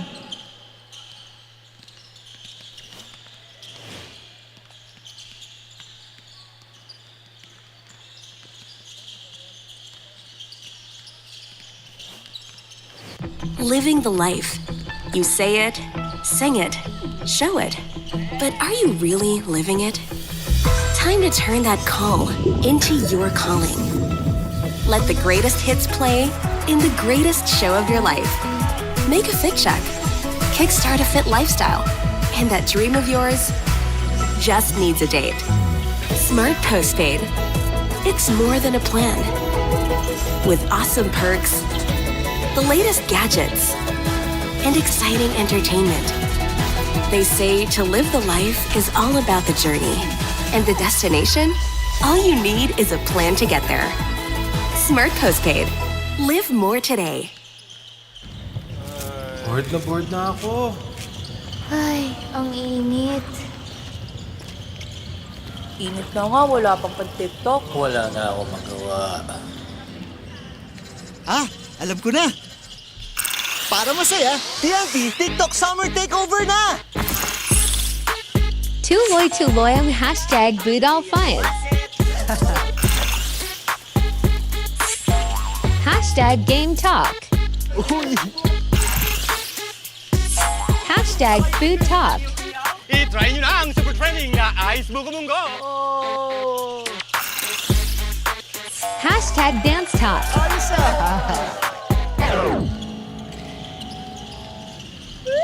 Ito na lang hinihintay namin. Para only ang TikTok Takeover, mag-TikTok saya, 50 ka na! Para only TikTok sa buong Pilipinas! Ikaw din! Tara na sa TNT TikTok Takeover! Mag-TNT TikTok saya, 50! Lipat at load na! Hi fans! Ito ang legit na fantastic for the family. Masarap, malinis, friendliest store crew at higit sa lahat, garantisadong zero antibiotics. Posing sa sarap, posing pa sa kalusugan. Let's chooks to stay healthy. Visit our Chooks dine-in restaurants, Chooks Express, or our Chooks to go takeout stores nationwide. Pwede rin umorder online via GrabFood or Foodpanda.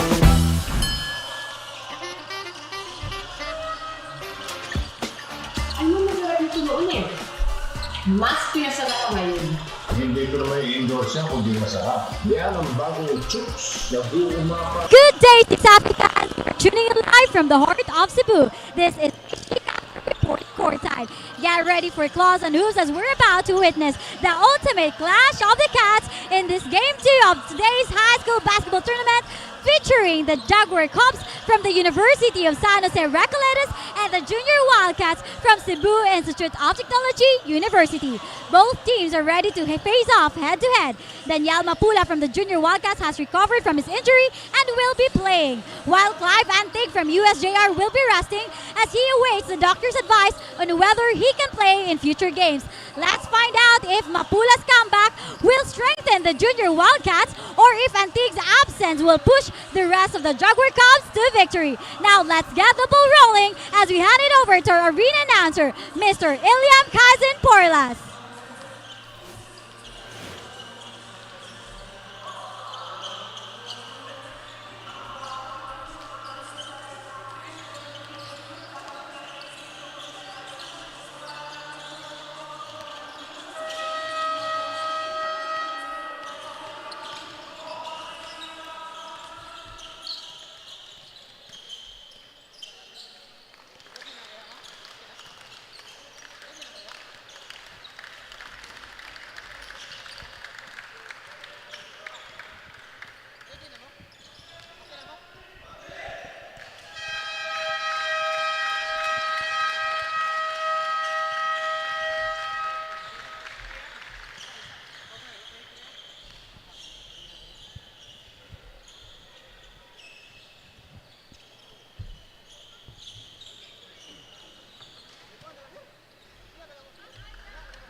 And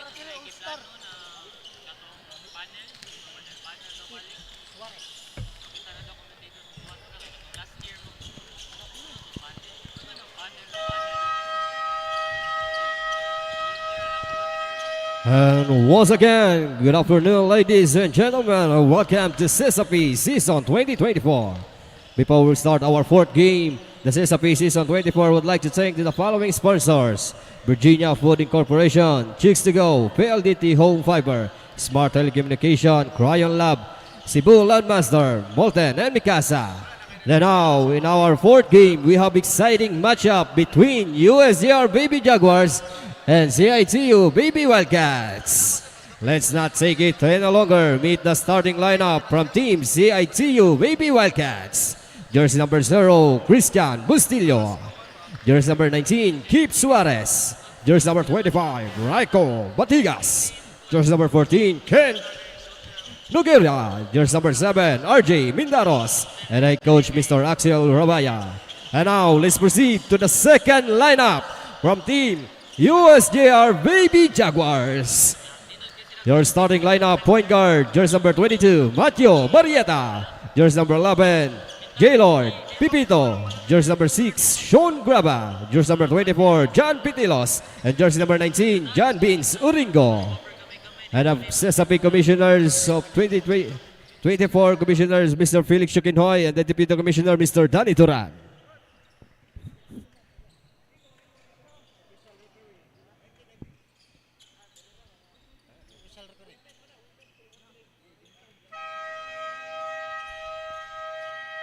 Let's play basketball.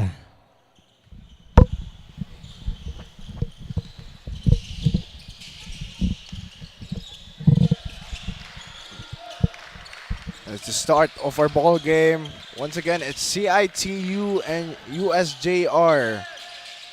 We are your commentators for today. I am Shan Espra, and together with me is Terence Limpio, your analyst for this game, for this matchup. A wild matchup we are seeing here for USJ-R and CIT-U. Both teams have, won their last games. First, for CIT-U, they have won their game against CRMC. Meanwhile, for USJ-R, they have won their game against the USPF. So both teams really have the momentum entering this matchup. But what do you think about this matchup so far, Terence? Like, what do both of these teams need to do to get that win against the other? For USJ-R, I think they should really lock down on the defensive side, because we have been seeing CIT-U firing from all corners. They have been sinking most of their shots. They could really tightly guard Suarez or Batuigas or even Bustillo too, because Bustillo's rushing down low. Meanwhile, for CIT-U, I think the only thing here that they do really need is to choose their shots pretty well, because there are times wherein they just chuck in most of their shots, questionable. Those questionable shots that they have. Well, I've seen one problem already showing here at the start of our game. How are they going to stop Oringo here, partner? That's the thing for Oringo. Oringo is just quite of an offensive and somewhat a defensive unit too for USJ-R. So this might be one of their priorities, their defensive priorities, as starting in this game. It's this matchup that we have as of this moment. I agree with you there, partner, but already a foul, second foul for the junior Wildcats. You don't want to get in trouble this early here in our game. 2 team fouls, that is quite tough, because we still have 8 minutes and 11 seconds left. They should, that's also their problem, partner. I saw that actually. Most of their games, they are racking up those fouls, but Pepito shoots that 3, air ball. Grava tries to recover it, but misses that putback. The Wildcats, junior Wildcats now has it. They try to push the tempo. Corner, fakes it, Suarez makes, but misses that one. Fouled on the way up though, and it will shoot 2 from the charity stripe. with Suarez. Like, talking about Suarez, he has been the team captain. He's the team captain of the Junior Wildcats. But no, seeing the team captain that he has in him, he's also a great player in general because he runs the floor pretty well. He passes the ball all around. That's that's like a team player that you have right there. That's a pretty good decision that they have appointed Suarez as their team captain because, you know, being a team captain, you know how to control your teammates. And yeah, I think that would be something we should take note of here for Suarez. Pretty fitting too for a floor general, no? For CIT. True. The point guard is the one that's being put on that position. But a foul once again there in the paint. This might be the third Onto team foul. Petilos. Third team foul already for CIT. That foul trouble once again, Terence, A struggle. showing here. A struggle for the Junior Wildcats, you should say. Barrieta takes it out for the Jaguar Cubs. Passes it to Patilos down under. Post up. Fades. Just misses the rim. Now on the other end, Batuigas pushing the pace. He decides to slow it down. Passes it to Bastilio. Bastilio drawing up a play. Drives. Fouled as he was driving towards that left wing. Second foul as well for USJ-R. Both teams, you can see the intensity by looking at the fouls on our scoreboard. 2 team fouls for USJ-R. It just shows how early on this quarter, in this game in general, they are going tough on their defense. Agree with you there, partner. That is really the key to this game. Who's going to have a better defense system on the defensive end? But Batuigas shoots that 3. Left wing. Hits right iron.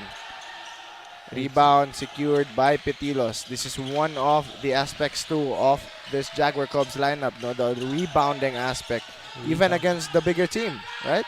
Ateneo. Yeah, that we saw that during their game against the Ateneo. It's just more on out rebounding your opponents. But it is a foul once again. USJ-R now evening out the fouls here for this game. They've been racking up A those lot of fouls. quickly. A lot of fouls here early in the first quarter, early in the game even. Bastilio now has it. Passes to Suarez, shoots that 3. Short, but they get the rebound. Mendaros tip, but Wigas gets it up top. 8 seconds left on the shot clock. Bastilio has it. Hesitates. Suarez passes to Mendaros on the paint. Too strong on that shot. Raha will get that rebound.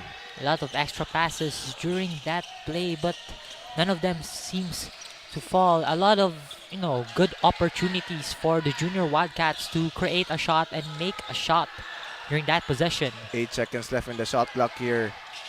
Grava, too strong on that shot once again. A cold quarter for both teams. Just not making these shots that they're taking.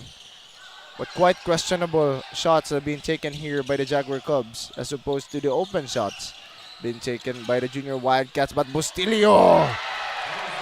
Reverse layup. A highlight reel by Bastilio. Levitates. And a defensive stop too coming from him. The hang time that Look he at that. has. Over in that Orengo. play. Ooh. Clutches it, reverses it, and makes it. Great move coming from Bastilio. In Tagalog, he still has a lot of time to, para siyang nagtitimpla ng kape sa ere. Because he had a lot of hang time in that layup. In Bisaya too, partner, no? We also say, nagdrawing og baka. Nagdrawing og baka in the air. But a foul once again. 4 fouls. They have overtaken the fouls now. Candia just subbed in. As you can see on the scoreboard, USJ-R's fouls are leading. Team fouls are leading with their points. USJ-R has 2 points as of this quarter. Meanwhile, the team fouls are 4.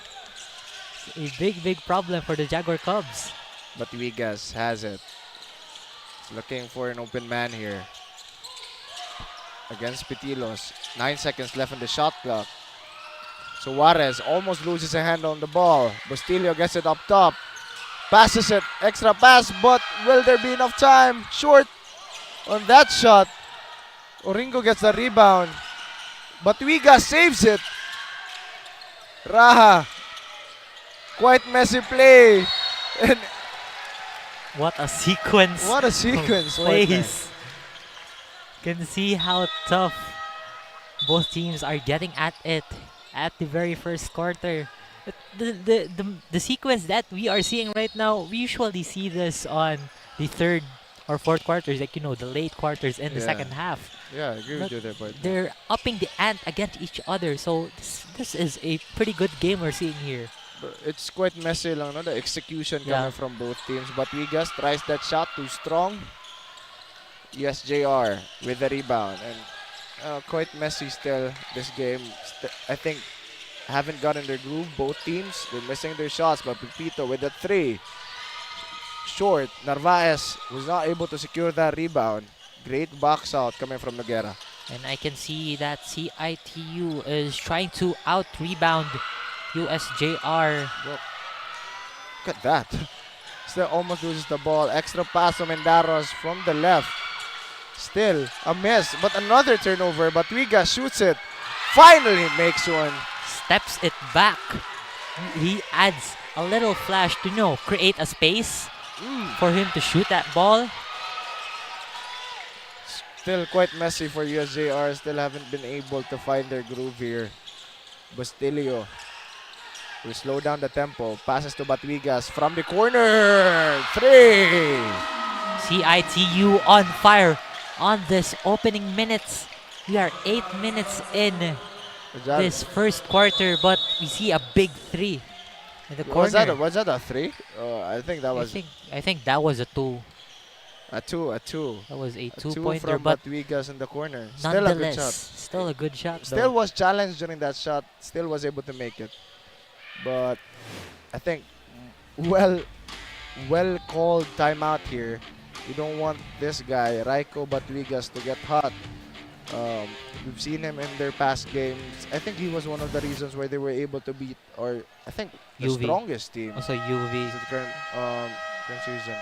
But of course, to hear updates about our quarter, let's pass it first to our courtside reporter, HJ. Terrence and Sean, I spoke earlier with Mr. Reggie Pasaol, one of the USJ-R coaching staffs. When asked about the players, he said they're in top shape and ready to compete. Regarding Anting's absence due to injury, he assured us that it won't affect their spirit or performance as long as teamwork is in place. Their focus will be in solid defense and clear communication on the court. Back to you. Thanks for that, HG. But really, that's a blow to your team, Terrence. No, someone being injured in your lineup, because you don't want anyone in your lineup at all being injured. You know, it just has a hit onto the morale. But Pepito will bring the ball now for the Jaguar Cubs. Realiza has it. Almost loses a handle on the ball. But Candia shoots the 3. Short. Pepito wasn't able to get the rebound. Abajes. Great rebounding coming from this small guy. The hustle from Abajes. You see him, he is a guard for this team. But you see the height he jumped with that rebound? Yeah. And the positioning too was pretty good. But Suarez now has it. Pass to Mapula once again. Almost loses it. But on the other end, recovered. Too strong on that shot. Candia pushing the pace. Now for USJ-R, still a very slow start as we have 2 minutes left on this quarter. We try to shoot it. 8 seconds left on the shot clock. They're wrong. Misses that one once again. Just still not able to find their groove. Suarez fakes. Fakes again. Scoops it but misses it during that time. Pepito will push it for the Jaguar Cubs.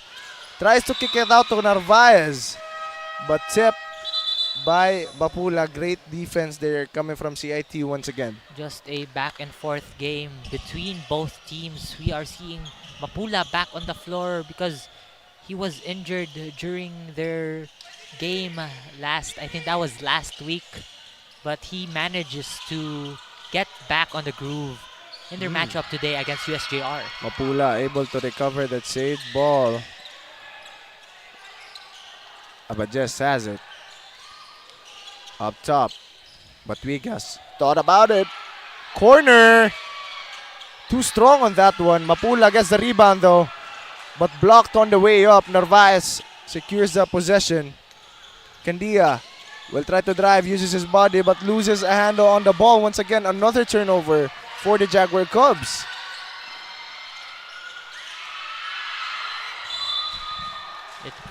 It's just has been like, you know, I can see what I can see right now is that USJ-R are quite pressured with the defense because, you know, CIT-U has been a surprise to all of us Sasapi fans because they have shown great improvements this season. Given that they have a new lineup and their new coach, there's a lot of possibilities for them too. Agree with you there, partner. They really been slowly starting to get in the groove, but that shot from Batwigas, short that time from the left wing. On the other end, they try to drive. Fouled on the way up. This might be the start. I do think that this might be a start of USJ-R getting back on track as the quarter ends with just 28.6 seconds left on the game clock. While Militante is on the line, he tries to cut down the lead to possibly 2 points. Another miss. Another miss. Another miss for I don't know if I called it, but USJ-R. I'm sorry. Just a pretty cold quarter here. We only have 28 seconds left on the clock. Both teams still at the single digits. 0 for 2 It's for a jump ball. Militante. A tough one for him. I'm not sure here, partner, no, if the offense is just not it or the defense is just too good that both teams aren't been able to score. So that's what I've been seeing too, but CIT-U, as you can see on the scoreboard, they have been standing out offensively, but that transition defense. Gandia on the other and end. one. Fouled and one. He has a chance here to turn it to a 3-point play. Still have 18 seconds left on our shot clock. Great. The replay. See here. Great transition coming from the Jaguar Cubs, but mostly it was Abajes. He just threw that ball away. He just threw it because the defense that USJ-R is giving to them is something that they should take note of in holding on the ball. Finally able to drain one there. Candia, one of the main scorers, I believe, for the Jaguar Cubs. Once again, this defense showing here for USJ-R, but good fake. Just short on that shot. Eliza gets the rebound. Tries to lob it to Candia on the other side. Militante gets it. Shoots short. A pretty close shot by Militante to beat the buzzer as we end here on the first quarter. 5-9 is our score here, Terence. I think we're up for a very close game here. We're up for a really, really good game because this is just the first quarter. Ending the first quarter with just both teams, they have single-digit scores. So, we might see a lot from both teams, offensively and defensively. But as this quarter ends, as we enter our second quarter, a lot of momentum has been displayed by CIT-U Junior Wildcats in this game. Agree with you there, partner. But before we go to the second quarter, let's take this opportunity to thank our partners and sponsors this season. Virginia Foods Incorporated, Basta Hotdog Virginia, 𝐁𝐨𝐲 nag-iisang manok ng bayan, Crayon Lab Kasama Parang Digital Prints, your one-stop shop for all your digital needs. Smart and PLDT, live more today with Smart and inspire Filipinos to create a better tomorrow with PLDT. Sonac, Sibulan Masters, Molten and Mikasa. Once again, to our partners and sponsors this season, thank you very much for your continued support and more power. And back to the ball game. What are the adjustments needed here for both teams, Terence? Adjustments needed here, especially for USJ-R. I think it has been reversed already because USJ-R, as of this moment, they are taking questionable shots. But nearing the end of the first quarter, they've shown that they have active hands. They have been pretty responsive with their transition offense. When meanwhile here for CITU Junior Wildcats, they just more on adding aggressiveness because they already have that aggressiveness in them. We saw it in the first quarter, but for now they just have to upgrade it, add more in order to take in some shots and scores. And Dia tries to shoot that from the left corner. Short though. But I agree with you there, partner. No, they really need to adjust that aggressiveness. But USJ-R, they really need to convert these defensive efforts that they have. A step back by Bolofer. Short. Abajes is there. Again, misses that one. Just trying to fight for that rebound. Militante pushing the tempo, but fouled on the way up. Go quite out of topic here. It's my first time seeing Bolofer coming out of the bench. This is something great. We might be seeing more from him, as this is maybe it's a secret weapon. Yeah, no? maybe he's a secret weapon, because this is really my first time in commentating CIT games. This is my first time seeing him, so we might see more from him in contributing to this powerful, just quite powerful CITU Junior Wildcats team. We've been seeing a lot of minutes from him now. I think from the half of the first quarter until now, he's still not being subbed out. But we've seen him on the defensive end too, at least giving a lot of help for this CITU Junior Wildcats lineup. But Militante was already able to drain that first one. Second shot. Just rattles out of the basket. Militante gets the rebound though. Realiza has it. 10 seconds left on the shot clock. Screen by Yanong. Will pass it to him. Spin move. Yanong. Too strong. Militante tries to fight for the rebound, but Mapula stepped out of bounds as he was trying to secure possession of the ball. As of this quarter, we are almost 2 minutes in. We have been seeing CITU, they are quite cold this quarter. There's not much movement yet from this team. Candia just now feeling it, but Militante is the one that's been getting these rebounds for the Junior Wildcats. Score is still 6-9. Single digits. Yes, still single digits. Already at the second quarter, by the way. To those who are watching in our live and our social media pages, Facebook, YouTube, TikTok, and also in the Smart Live Stream app and Smart Sports and Puso Pilipinas page. This is our game 2 already for our day. CITU Junior Wildcats versus the Jaguar Cubs, USJ-R. It's the second quarter. Bolofer just wasn't able to finish that, but great fakes coming from him. Candia has it. Tries to drive. Passes to Narvaez. Still a miss. Hits front iron. They weren't able to secure that rebound. Just a messy game. Messy game. In general, for both teams. Because for this side, for CITU Junior Wildcat side, they are now on par with the problems of USJ-R, the shot selection. Any of the shot selections. I think no shots, or I think not much shots have been falling in this quarter. Let's just see. You might see a more from both teams. Ooh, nice pass to Mapula. But still a good move, showing us that Pinoy step. Drop pass to Mapula, but Mapula fouled on the way up. Look at that. A lot of contact to Mapula. They will shoot during that shot attempt. That was a foul attempt from Kanja. They will shoot 2 from the charity stripe. I think it's already the second for Kanja. He misses that first one. I see Mapula as a pretty good free throw shooter, no, partner. True. What do you think about that? With Mapula as a pretty good free throw shooter rather, it's something like, you can fill the holes of the team, because CIT's also one of CIT's problems is also their free throw shooting. They have not been efficient. Even if they have won games, they're still not efficient in the free throw line. 𝐁𝐚𝐬𝐤 tries to drive, pass to Narvaez, fakes, but stolen by Bustillo.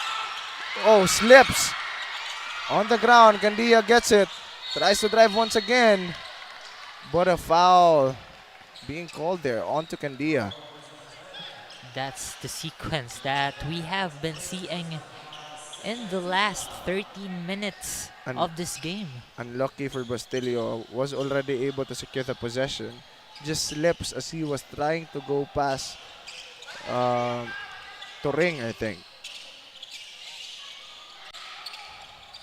Turing, open, hits left iron. Petilos gets it and makes that off the glass.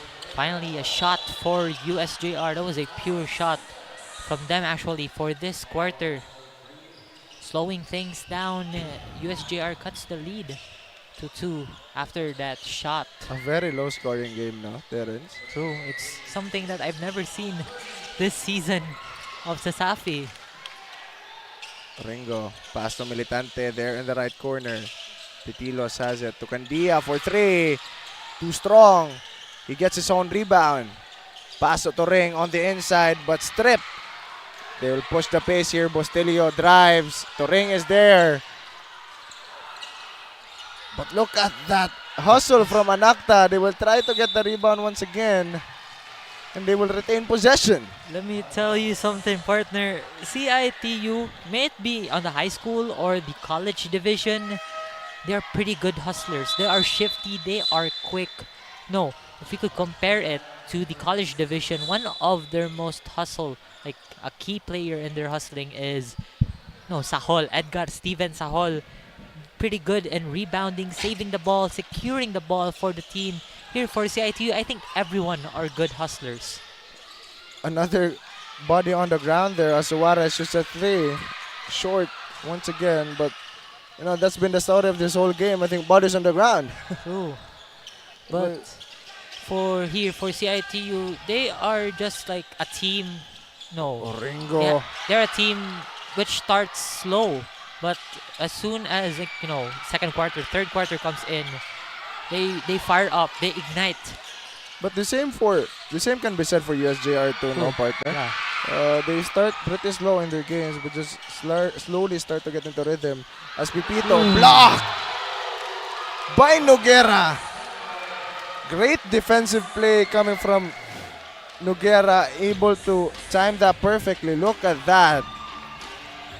Stairs hit down on his opponent for that big block. CIT really happy with that play as well. But Turing has it past the left wing. Pipito, Oringo, post up once again. Mapula with the help. They get blocked once again. Great defensive effort coming from Noguera. They didn't want that possession to go on the waste. Really had that big blocks, 2 big blocks on the same possession. And coming from the same guy. True. Noguera. Like Noguera and Mapula on the floor, 2 tall guys. They are not that, the ones you call big guys. But they are those tall guys who can defend efficiently. Like, incoming shots, they could block it. Or even like people dribbling, their opponents dribbling, going to the rim. What do you think about the defense by both teams so far, Terence? For CIT-U, I think it has been outstanding. We have seen it on the previous play. Meanwhile, for USJ-R, they've also gave out some pretty good defense, but I think those defense should also be converted into some offensive plays too. 4 seconds left on the shot clock, and they will not be able to complete that pass. Will become a turnover for the junior Wildcats. Jaguar Cubs should bring it the other way. Turing has it. Crosses the half court successfully. Is up top. Pepito from the left wing. They'll go to Ringo once again. Doubled. This is a good answer to this guy, Jan Vince Oringo. You need to double him as soon. Not let him get into rhythm with that post-up plays. We've seen him in their past games. That post-up is just dangerous for the Jaguar Cubs. Like, as we've mentioned in the first quarter, Oringo has been a unit, may it be offensively or defensively. So, you might as well, give some attention to his play. Turing just pulls that out of his bag, but Oringo tries that three. Short once again. Mapula gets the rebound. Suarez on the other end. Batwigas, corner three. He loses a handle on the ball. That was off. That was so off. But Suarez gets it. Another turnover. Pushes the pace. Fouled by Turing.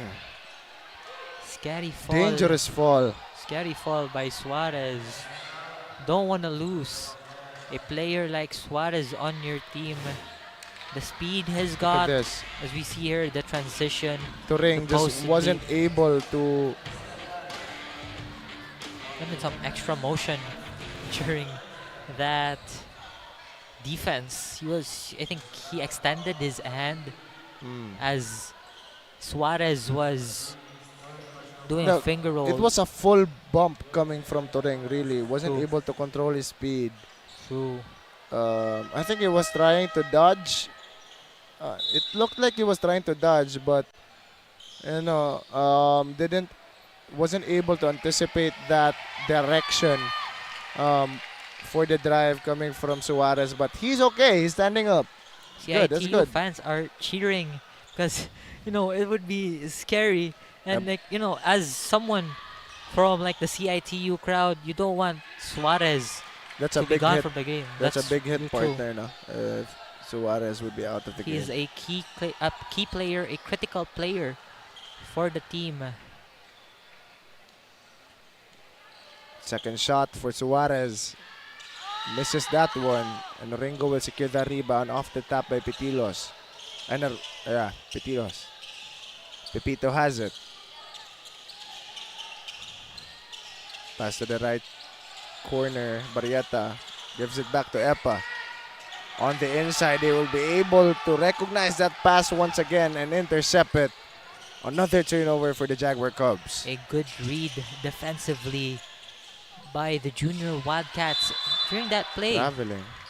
Obvious traveling violation there by Bastillo. At least it is. But I've noticed something, Teresa. Look at the score. Look at the score and the time. It looks like a first quarter score, the one you usually see at the first quarter, 5th minute of the first quarter. It just shows how both teams won't back down. They won't let each other score. Just a very low scoring game. But Pepito has it. Was stopped by Mendaros from the corner. Step back. Finally gets one to go for the Jaguar Cubs. They even out our game. Matchup for both teams. CIT-U, USJ-R, Pepito finally cutting down that scoring drought. As of now, as of this quarter, USJ-R has 5 team fouls, so that means that they are on penalty zone. So that's also a disadvantage, is what you've said. They can take advantage of this partner, no? With the fouls that they're racking up as well. But I think Candia already has 2 fouls here in this game. And you don't want a guy like Candia to get that early foul trouble. Because you need him both on the offensive and the defensive end. But to hear more about our quarter partner now, let's pass it first to our courtside reporter, HG. With Junior Wildcats leading in the second quarter, they've gained a clear upper hand. During the timeout, Coach Axel Arbaya urged the big man Kent Niguera to step up and push harder, while reminding the team to be careful with their passing. On the other side, the Cubs struggled with turnovers in the first quarter, but managed to recover and correct their mistakes. Let's see who can keep the momentum going. Back to you, Terrence and Sean. Thanks for that, HG. You have 3 minutes and 15 seconds left on the second quarter, left on the first half. But Noguera really has stepped up, especially on that defensive end. We haven't seen him that much now coming from the offensive end, but Suarez has it. Heavily guarded by Oringo here, but on the inside, Mendaros makes that one to go. But going back to your statement about Noguera has been critical in the defensive side. He has a role. He's more, I think in this game he has more on the role playing side because I didn't see him attempting some shots. With Barrieta way off on that shot, Mendaros able to secure that rebound. A foul once again for Pepito. They will shoot 2 from the line.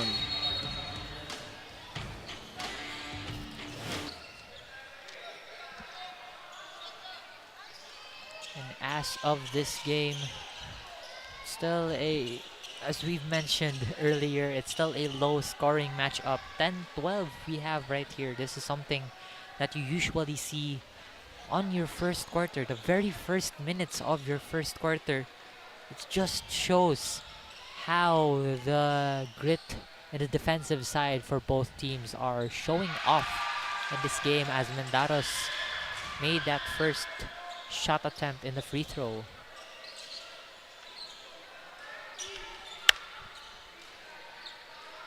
Two minutes, 33 seconds left on our game clock here on our second quarter. Short on that shot.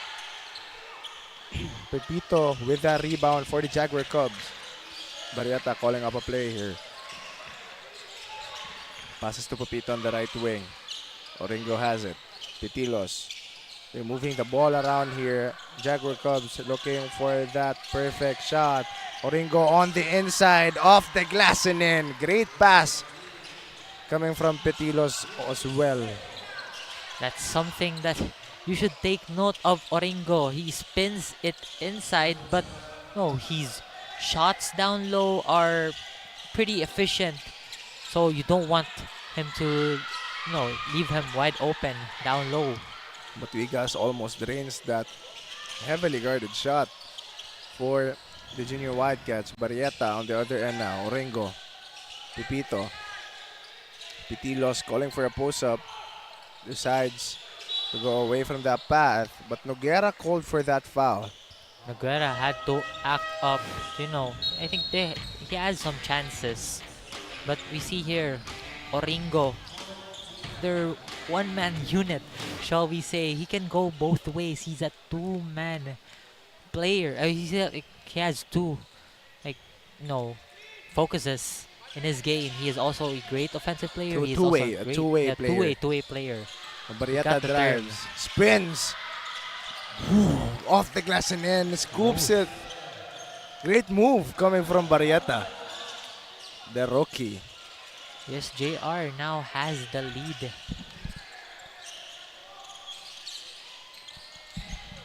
Suarez to Noguera up top, shoots that three, short. Barrieta with the rebound. That's the first time I've seen Noguera attempt a three in this game. I thought he has been doing pretty well or have been contributing much defensively, but you also see something from him in the offensive side. Bad pass coming from Pepito, being heavily guarded there by Suarez. I think Suarez just had a better position. But Wigas thought about it. Drive! Just hits the right iron, almost makes that and one, but still fouled on the way up.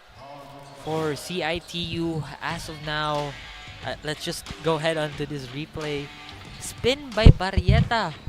He's defended by two men, tightly smothered by those two men. He still made that shot, uses the board. Well, going back to what I said about CIT-U, they have been mostly steering the game and the free throw line. Now, Bato Wigas is on the free throw line. He makes that first. This is also a pretty good strategy, shall we say, for... this is also a pretty good strategy for CIT-U. To rack up some points, to come back, get back to the game as they managed to, get I think that was a fourth or fifth straight win for the season. Right now, on the other end, 23 seconds left on the clock, 12-second shot clock. Barrieta, short once again from deep. That's been the story for this guy, Barrieta. Wasn't able to drain that shot. Bastilio has it. Noguera with the screen decides not to use it. Corner 3 by Batuigas and makes that one. Fouled as well. A chance for a 4-point play here, Batuigas. That is not surprising for Batuigas because he is known, he is notorious for being a shooter, but it was an end one 4-point play opportunity. There's still 4 seconds on the shot clock. He could miss that shot, get the rebound, go for 2, make it a 5-point play, or even make it a 6-point play. It's gonna be a crazy sequence here if Batuigas, in case, misses this, but you can see he makes it, extending the lead. Good defense there by CIT-U. Great shot, mind you, by Raiko John Batuigas, a semi-consistent player of the game in their victories.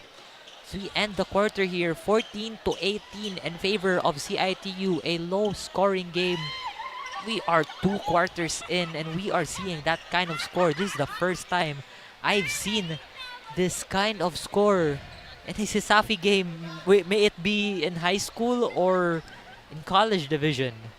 Be with you there, partner. A really low-scoring game here, no? Just both teams not able to find that offensive rhythm. But at the same time, they're trying to get it back with the defensive efforts that both teams are showing here in this game, just forcing the turnovers onto the other. But the problem right now really is the conversion. The conversion, yeah. The conversion coming from both of these teams. But of course, that is the end of our first half.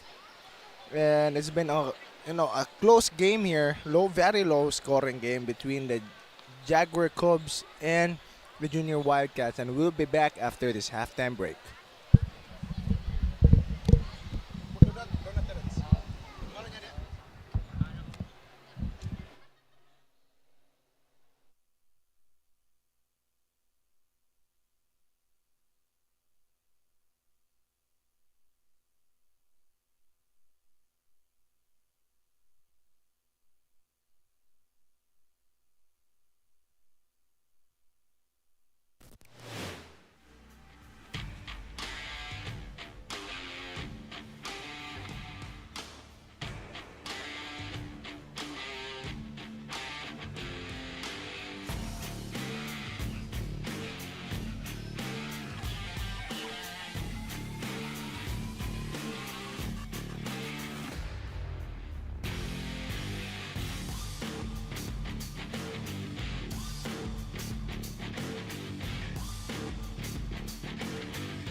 you're still tuning to CISAPI Season 24. And we're at halftime with a score 14-18 in favor of CIT-U.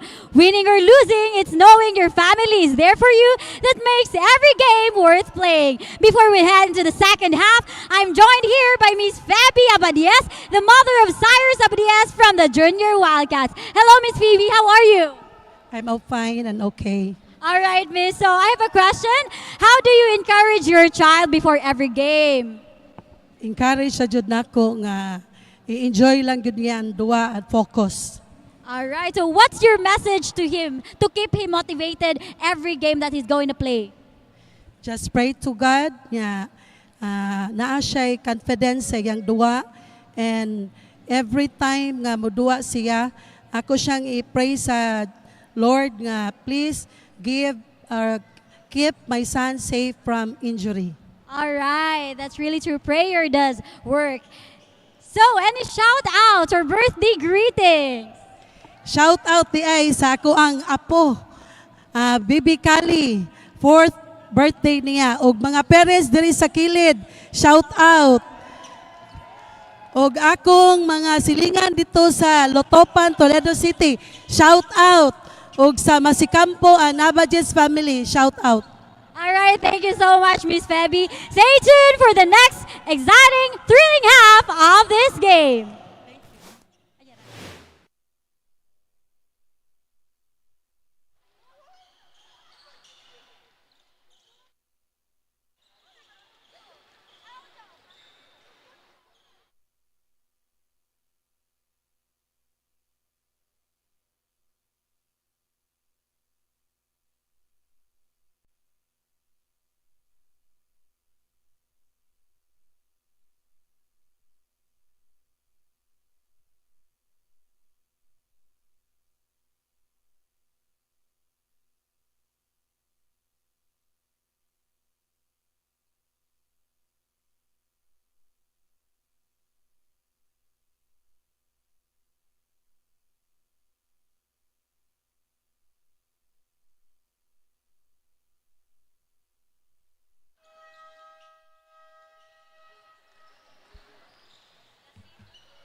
Let's get back to the ball game. It's already our second half here between the battle of Junior Wildcats versus the Jaguar Cubs, and it's the Wildcats on top. As we enter the second half, this is not a glitch in your TV screens or in your mobile phones. That's the score. This is the score. Third quarter. We are in the third quarter. We have a score of 14-18. This is something we don't usually see in a ball game. But with that, like on a brighter note, this shows how both teams are really competitive, especially on the defensive side. I agree with you there, partner. But right now, Pepito on the other end from the right wing to ring. Tries to drive, kicks it out to Pepito. Baseline, Jay. Fouled on that shot. But Tuigas was too strong on trying to contest that shot. See how he flicked it too much. I think he really should be careful on that next time, because that's like 2 team fouls already for CIT. Just the opening seconds of this quarter. First, that offensive foul by Bustillo, which caused that turnover for CIT. Then on the defensive end, also a foul for them. But Pepito already makes that first one. Second shot. In and out on the second shot, 1 for 2 from the line, but they will get possession once again. Still, CIT-U is getting back into position after a halftime break. I think there might be a lot of adjustments here, but I'll talk more on that later as we go on to display. Able to steal that one, but Wigas was heavily guarded by Pepito on that shot, but they will retain possession though. Great transition defense coming from Pepito. Going back to some key plays or things that both teams should fix for the junior Wildcats, I do think that the aggressiveness, again, as what I've said earlier, was a big 3 by Suarez. You can't allow that. You can't allow that coming from Suarez. He's a shooter. He's a shooter indeed. But Turing on the other end loses a hand on the ball. Tries to hustle for it. Bodies on the floor. But Wigas tries to secure possession. But Orengo gets it now. He's also on the floor. And a jump ball being called here. I think it's going to be the Jaguar Cubs to retain the possession. But still great hustle coming from both teams to just secure possession of that ball. This is a game wherein you need to use more of your toughness, use more of your body, because there's a lot of loose balls. There's a lot of, the one we've seen earlier, it was a loose ball, and you really need to use your body to defend it. Everyone's just diving for the ball, no? You really want to retain it, retain the possession, because every possession counts, and partner. it's still anyone's game in this quarter. Yeah, Orengo on the inside, but was fouled by Batuigas once again. I think this is... How many fouls does Batuigas have? Second. Third? Third? I think that was third. Third personal foul on the third quarter. That is a problem. But Orengo already misses that first. Also a problem here, partner. Not the free throw shooting of the Jaguar Cubs. Just not it. It's just not it. It's a big problem for them. But talking about problem, he made that free throw shot, but 1 for 2. Yeah, 1 for 2, but you need to make 2. Yeah, but that's still a score. That score counts. That 1 point counts. But going back to that free throw problem, it's just mainly the problem for both of these teams. Noguera shoots it. Too strong on that one. Candia with the rebound. Pepito. Transition. Just short on that play. But Candia is able to get it. Still miss. But foul. Finally gets it to go. Pepito. Fouled and won. Just something you need to take note of in this game is just putting your eyes putting all of your eyes on Candia, Pepito, and Orengo, because they have been like more of the key players of this game. They are not just in this game but also in their previous games. They have contributed a lot. Makes it a 4-point play as they were able to secure the offensive rebound. They're coming alive here in our third quarter. But Batuigas, another open 3. Too strong. Candia will get it. Passes to the ring on the other end. He tries to drive. Euro step. Extra pass to Petilos but loses it. Stripped by Mapula during that play. Just how quick as I've seen on this game, the only thing that you should see from both of these teams is how quick they respond on, some offensive sequences and also loose balls. Jaguar Cubs just not feeling it. It was an open putback for Orengo. still missed, but Pepito is there. Too strong on that layup off the glass. On the other end, Suarez shoots an open three. Too strong. They fight for the rebound. Candia is the one to get it. Bodies on the floor once again. But Candia on the other end, he's all alone. Passes to Turing. They will decide to slow it down. Petilos to Pepito to Oringo once again. Post-up play. And he can't be stopped. Another score for the team captain, Jan Vince Oringo, to at least get this lead once again. Second time that they have led this game after the 2 points that he had during the first quarter. You see that powerful move by Jan Vince Oringo. He's clearly using his body. 2 men were guarding him. One on the back, one on the side. Yeah. Is a 2 men didn't matter. True. For Oringo. True. He's like what you consider as a big man down low. Exactly. Even 2 men can't guard him. I agree with you there, partner. 2 guys in red jerseys still wasn't enough to stop Jan Vince Oringo. But I'm quite confused, partner, no? Because why weren't they using Oringo that much during the start of the game? Because we saw that. We saw that play. We saw that. You saw how easy it was for Oringo, but during the first and second quarter, they were able to stop him at some point, but they could have just kept on trying. Honestly, it's a high percentage shot. It's an easy basket for him.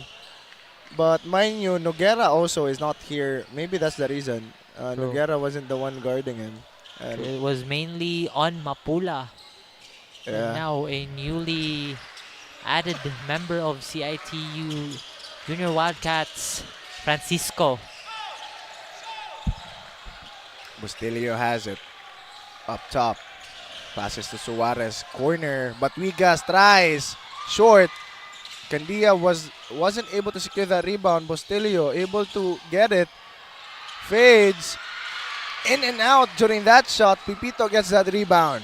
2 men were guarding him as he attempts that shot. That if that would have went in, would be clearly a difficult shot. Ooh, but too strong. But look at Turing. Still wasn't able to complete that putback. Francisco able to save that ball. And they're trying to hustle. A smart move there by Batuigas as he gets trapped by 2 men. That's the only thing you can do. Bounce the ball off to your opponent to, give yourself an inbound play. Agree with you there, partner. Right now, they could possibly force this 8-second violation. 21 seconds left on the shot clock here for the Junior Wildcats. But Raha comes in for Candia. Candia just hasn't been feeling it, partner, no? True. We haven't seen much from him during the last 2 quarters. Oh, he steps on the line there, Francisco. Just heavily guarded by Oringo and Pepito. You don't want those 2 guys guarding you, partner. True, you don't want, because that's their defensive keys all throughout the season. This season, I've been saying season 2 times, but yeah, those are the key players in the defensive end. Right now, Turing. Step back. Also makes that one to go.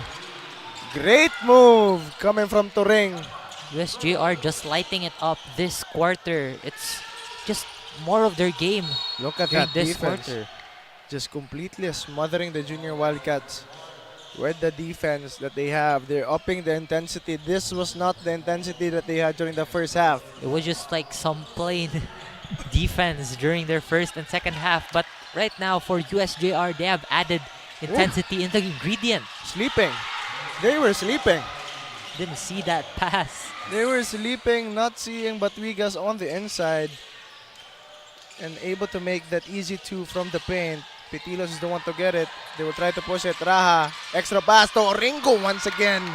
Another easy 2 for the Jaguar Cubs. That's the problem that CIT-U needs to solve when they're playing against USJ-R. The Oringo problem, no? The Oringo problem. That's something they should, think of. I think that's the problem of all the teams, partner, no? Yeah. The Oringo problem on the inside. Even the big guys from Ateneo Yeah. Fielvang and Rota wasn't enough to I think there were at least enough to yeah. pose a challenge to Oringo, but still was able to give them a pretty good fight down under. Raha, Euro step, in and out once again, but they're able to secure the rebound. Look at Narvaez just fighting for the ball, and they're able to secure possession. But of course, to hear more about our quarter, Terence, no, let's first pass it to our courtside reporter, HJ. This battle is a true clash of power versus agility. This quarter, both teams are showcasing their skills, fiercely determined to defend their crown. With each side holding strong on defense, neither team is willing to back down. The question is, will the Jaguars' power break through, or will the Wildcats' agility lead them to victory? Back to you, Terrence and Sean. Thank you for the report, HG. It's a pretty even matchup that we are seeing here because both teams are reciprocating each other's energy. They are just exchanging energy, may it be on the defensive side and the offensive side. But we are seeing more here on this quarter, the third quarter, from USJ-R. Agree with you there, partner. Really coming alive here in the third quarter, start of our second half. But Abadjes is now in once again for the Junior Wildcats. Abadjes thought about it, decides to drive, but Wigas up top, spins, and a traveling violation. No foul call there onto Batwigas. It's what the referee saw first. Some think that it was a foul first, but I think traveling. he just lost his balance during that spin move. I thought that there was a body there. Because sometimes, you're thinking, oh, you could lean onto this guy, but it was quite far during that spin attempt. Yeah, just it's the term for that is pulling the chair. Yeah, pulling the chair. That's like when someone posts up. Someone posts up. That could be another version of pulling the chair. True. Right now, Jaguar Cubs looks to extend this lead. Raha has it up top, screen by Oringo. Oringo decides to shoot that three, makes that one to go. He's an all-around player. Good on the inside and on the outside. And they're able to get that steal. Great effort coming from Raha. Now on the other end to extend the lead once again for three. Barrieta, short, but they get the rebound. Narvaez gets that on the inside and was fouled as well. A chance for a three-point play. Just a hot quarter coming from the Jaguar Cubs. This is the quarter. This is the plays that they need to catch up, or even like extend the lead that much. But let's look on the intricate things that USJ-R has down low. The positioning they have down low is they're usually the two men are crowding it down low, boxing out possibly three. But prior to this free throw attempt of Narvaez, there were three men that him and his teammate were boxing out. Yeah, Narvaez and Pitilos just too strong on the inside. But Anacta tries a three, too strong. Yanong will get that rebound. Barrieta will bring it once again. A chance to extend to a two-digit lead. But he loses that ball during that play as he tries to drive. Slipped the ball onto his hands, leading it to an out of bounds. Another turnover for the USJ-R. This is a great opportunity for CIT-U to bounce back as they were really like nalubong sila sa scoring runs of USJ-R. Agree with you there, partner. They started a half with them on the lead, but Mendaros, big block. Monster block by Narvaez. A block party we're seeing from both teams. We've seen those blocks from Noguera in the second quarter. That. It looked like we were playing volleyball right there. Volleyball is on the other venue. We are on Cebu Coliseum basketball. I thought it was Sasapi basketball that we're looking at. For a moment, I thought that was the volleyball tournament. Mapula fakes, even clutches it, but just short on that shot. Yanong gets the rebound. Barrieta has it. They're trying to slow things down here. USJ-R, they don't want a quick offense Yeah. here, as what if they displayed during the first quarter and third quarter, I assume. They lost the handle once again. Another turnover for the Jaguar Cubs. You don't want to see this. This is a blow to their momentum as well. They still have an 8-point lead though here in our third quarter. So a small lead for the Junior Wildcats to catch up, but USJ-R needs to get back on their feet, and you know, the ones that they had in the start of the third quarter, they should apply it here. Oh, Abadjes on the other end just loses a handle on the ball but was fouled by Pitilos. Not happy with that call as well. We are seeing here CIT-U was just checking on the scoreboard. CIT-U are now on penalty zone. They have 5 team fouls as of the moment. Meanwhile, for USJ-R, they have third. It's still their third, so not much of a problem, but still a problem if they rack up 2 fouls here on the last minute. Suarez, Abadjes gets it once again from the corner, hits front iron. So the hand from Mendaros. Last touch, Mendaros. Jaguar Cubs will bring it the other way. Marietta calling up a play once again. Abadjes heavily guarding him. Grava will get it, tries to drive. Just too strong on that shot, but he's able to get his own rebound. Narvaez tries for them, and he will get it to go. Great move coming from Narvaez. He leaned back on that layup just to secure the ball. Look at this defense once again coming from the Jaguar Cubs. 12 seconds left on the shot clock. Suarez drives, spin move, extra pass to Mapula.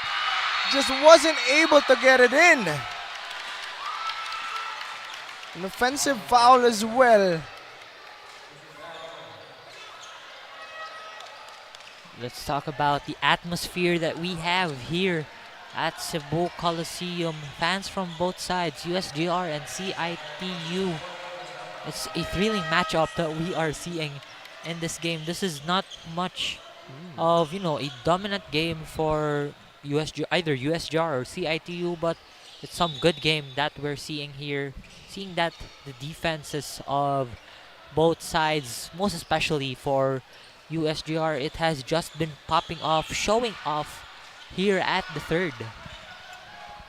As I agree with you there, Grava partner. takes that first shot. But one person, no? I think I haven't seen this person a lot. Pasaol, number 25 for the Jaguar Cubs. A lot of like newly Fair introduced. for the Junior Wildcats, Pasaol for the Jaguar Cubs. But he was able to make 2 finally. 2 for 2 from the line there for Grava.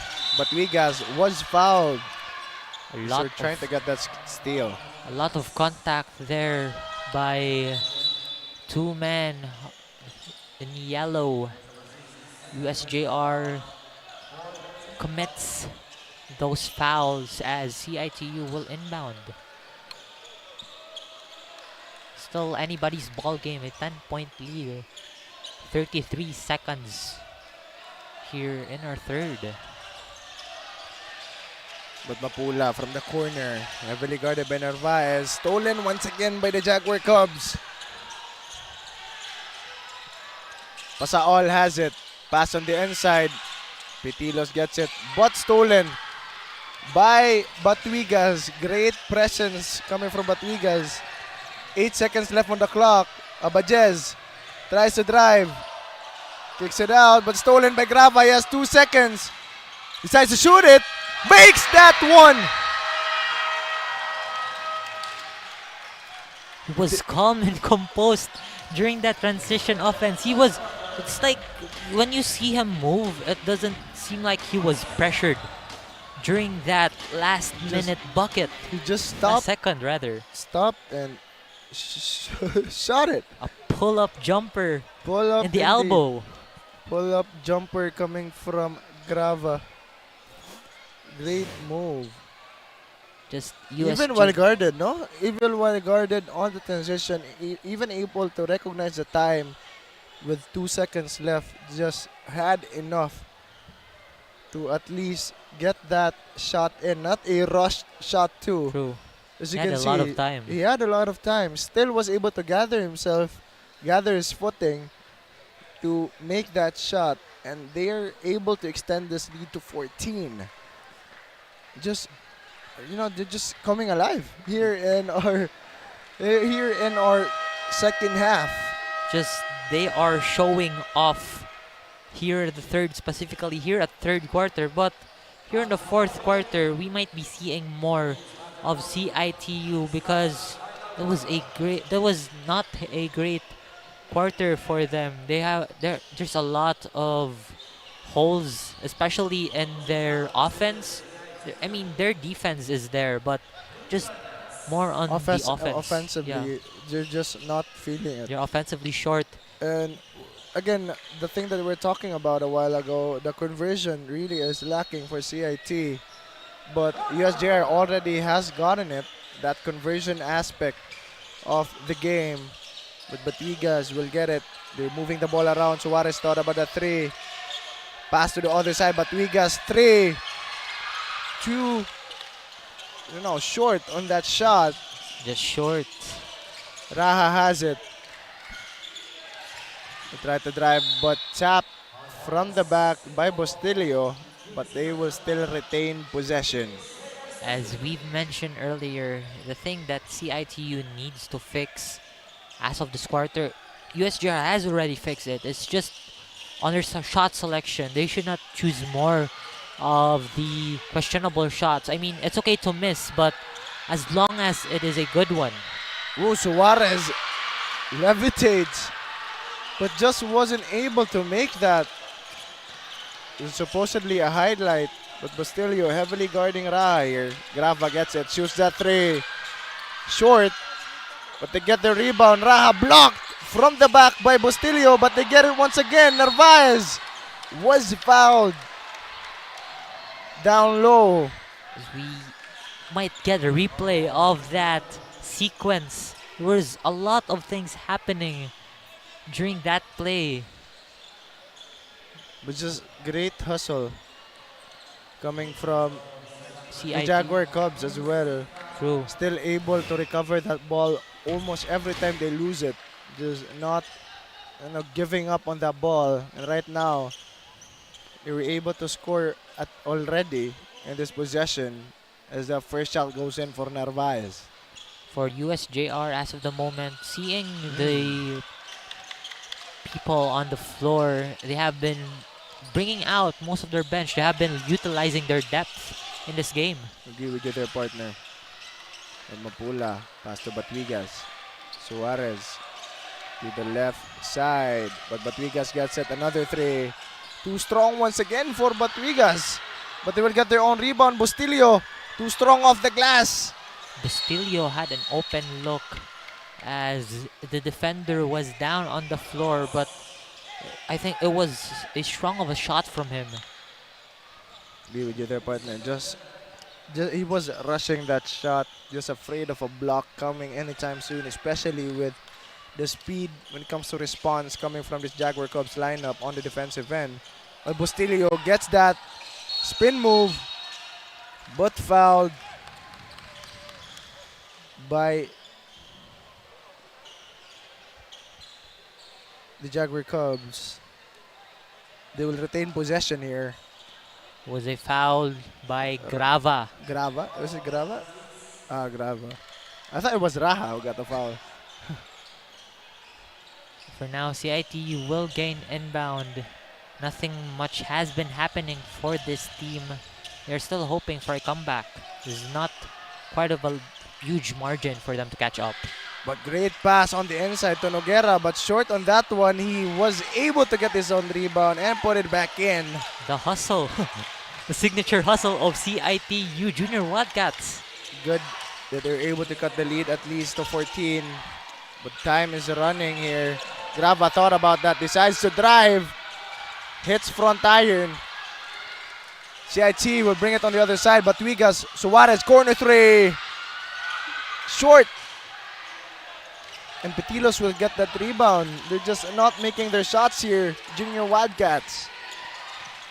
That's, again, as I've said earlier in this quarter, That's something that they need to fix. They should be more selective on their shots. Dangerous pass there coming from Petilos. But great hustle coming from Pasaol. A pickpocket defense. Able to bounce that off of Batuigas. They will secure possession. Barrieta comes in once again for the Jaguar Cubs. Oringo also, the team captain, subs in for Petilos. This is still a problem now that Oringo is back on the floor. CIT-U surely needs someone to lock it down. Maybe one or two men. Stolen by Batuigas on the other end. Being heavily guarded by Pasaol. Contact on that shot. That means Batuigas will take the game to the charity stripe to shoot for two. I see that a lot. No, when they really want them to earn that shot on the free throw line, they need to foul hard, but not the foul hard that you endanger your opponent and another player, but just foul hard that you don't allow him to at least take that shot and at least have a chance for a 3-point play. But Batuigas already makes that first one from the charity stripe. And also for USJ-R, I think they were also smart with that play, seeing the efficiency of CIT-U, seeing that 2-for-2 from Batuigas. They are not that quite efficient on some players for the Junior Wildcats, so I think that's still quite a good move for the Jaguar Cubs. But a double dribble traveling violation by Grava. He forgot that he already dribbled that ball. Pipito subs in for Grava. This is their main five here for the Jaguar Cubs. It's just a big lineup that they have now, partner. True, it's literally big. I agree with you there. Even Barrieta is big. Big for his position as the point guard. But he just whiffs that pass onto Candia. Another turnover for them. Just questionable play too. They don't need to speed up the tempo. They have a huge lead here. Still a 2-digit lead for them. But Wigas has it.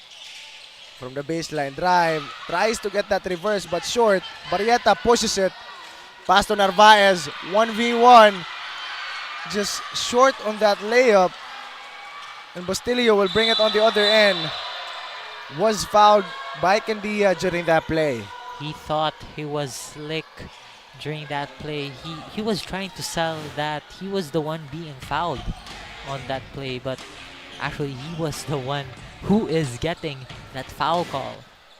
It just wasn't able to establish position there just before Bastilio was able to drive. It seems like the referee wasn't convinced with the selling that he had to display. Right now, it's still a 12-point ball game, still in favor of the Jaguar Cubs. But Wigas to Mendaros. Bastilio has it. Tries to drive once again, kicks it out to Suarez. Too strong. And they will turn the ball over once again. And we haven't seen much shooting from the team captain Keith Suarez. Even Batuigas. Those after that 4-point play coming from him, he just wasn't able to shoot any 3 at all. Oringo up top. Barrieta calls up a play. Oringo gets it once again. They just move the ball around here. Pipito on the inside. Narvaez. Too easy of a shot for Narvaez. Mapula was quite delayed in his defense. You can't allow that. You can't allow him to get on the inside during a play. You know the length of Narvaez. But from the corner, Suarez pass to the inside. Mendaros thought about it, but stolen. Recovered by Suarez. Mapula tries to drive. Kicks it out to Bastilio. Corner 3 by Batuigas. Too strong again for Batuigas. That is some off game we are seeing from Batuigas. we know the highlight of this game. For him, he had that 4-point play conversion, but I think that was it for him. Was it for him. 5 seconds left on the shot clock. Spin move, Narvaez blocked by Mapula. On the other end, Bustillo tries to drive. Also makes that one. Defense to offense. That is what we were talking about, partner. He went in right to the teeth of the defense. Like, literally, he had to squeeze in just to make that shot. Really did their partner, but Barrieta tries to drive. Extra pass. Just misses that one. Barrieta secures the rebound though. Candia open three. Still short. But Pepito gets that rebound. Was bumped by Bustillo. This has been the problem as well for the Junior Wildcats. Those offensive rebounds coming from the Jaguar Cubs. But that is something that we haven't seen during the first half. It just shows that USJ-R are locked and loaded as they try to wrap things up here on our final quarter. Oringo.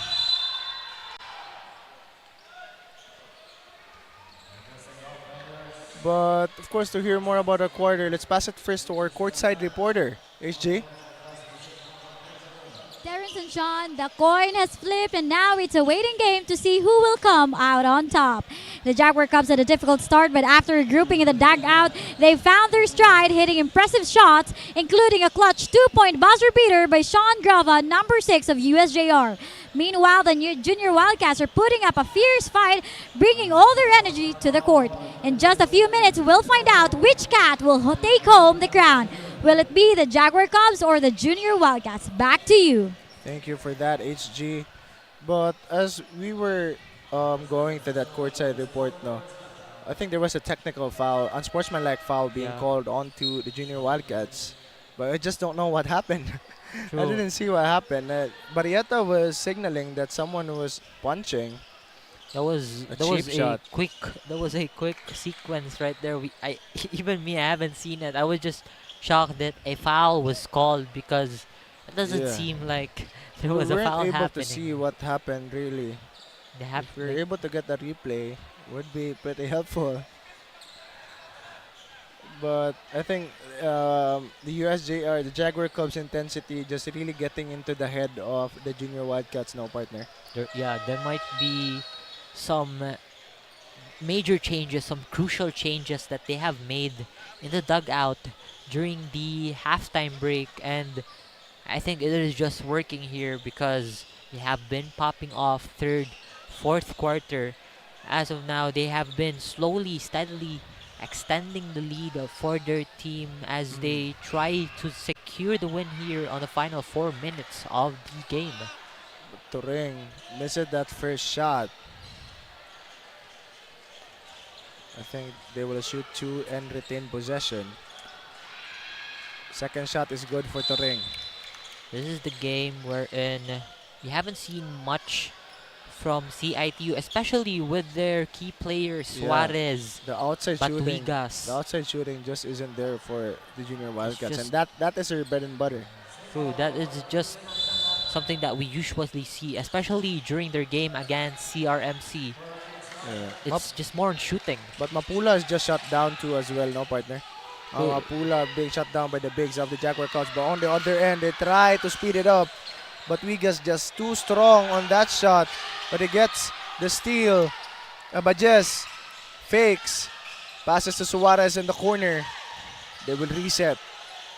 Suarez open three again. In and out.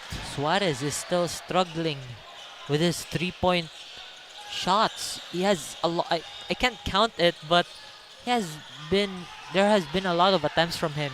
From the Rainbow Country. But still nothing going in. But 8 seconds left on the shot clock here. Pepito to Turing, 4 seconds. Pepito, 2. Lost time. Wasn't looking at the shot clock. But still, there's only 3 minutes and 8 seconds left on the game here, partner. What do you think is about to happen? And what does the Junior Wildcats need to do to at least get back in this game? For Junior Wildcats, it's just a way on how they could sink those shots that they have, because I mean their defense are pretty great all throughout, but in this quarter and also in the previous quarter, it's just that their shots have not been falling. And for USJR, it's they could like have it on like the end that they have fixed all their problems in the first half. Like USJR shots as of this moment, they have been selecting their shots pretty well. They have been putting Oringo down low. Yeah. Also, Oringo has shot that 3. It is something that we don't expect from him. Narvaez as well has been pretty efficient from the inside. No, been an option for them, especially that length. No one can challenge him from the side of CIT, because I can say that Narvaez is faster than Mapula. True. It's on the inside, when it comes to footwork, Narvaez just has that advantage over Mapula. Just longer limbs, also more athletic, and I think that's one of the reasons why we haven't seen that much from Mapula here in this game. It's just because the taller, stronger, faster bigs of USJR just was able to shut him down. But as of this moment, CIT-U are still looking for some quick fix. What I mean by quick fix, they had 3 minutes to fix their plays, to fix their movement, because actually they have good ball movement. It's just that, as what I mentioned earlier, they're not draining it. Really good there, partner. Diba just has it, screen of Noguera. Suarez tries to drive. Pass to the other side, dangerous pass to Batuigas. Steps back, fades. A hard shot coming from Batuigas. Very low percentage shot. Is low percentage. Step back, fade away, heavily guarded. Batoring. Offensive foul on that play, an obvious extension of the arm.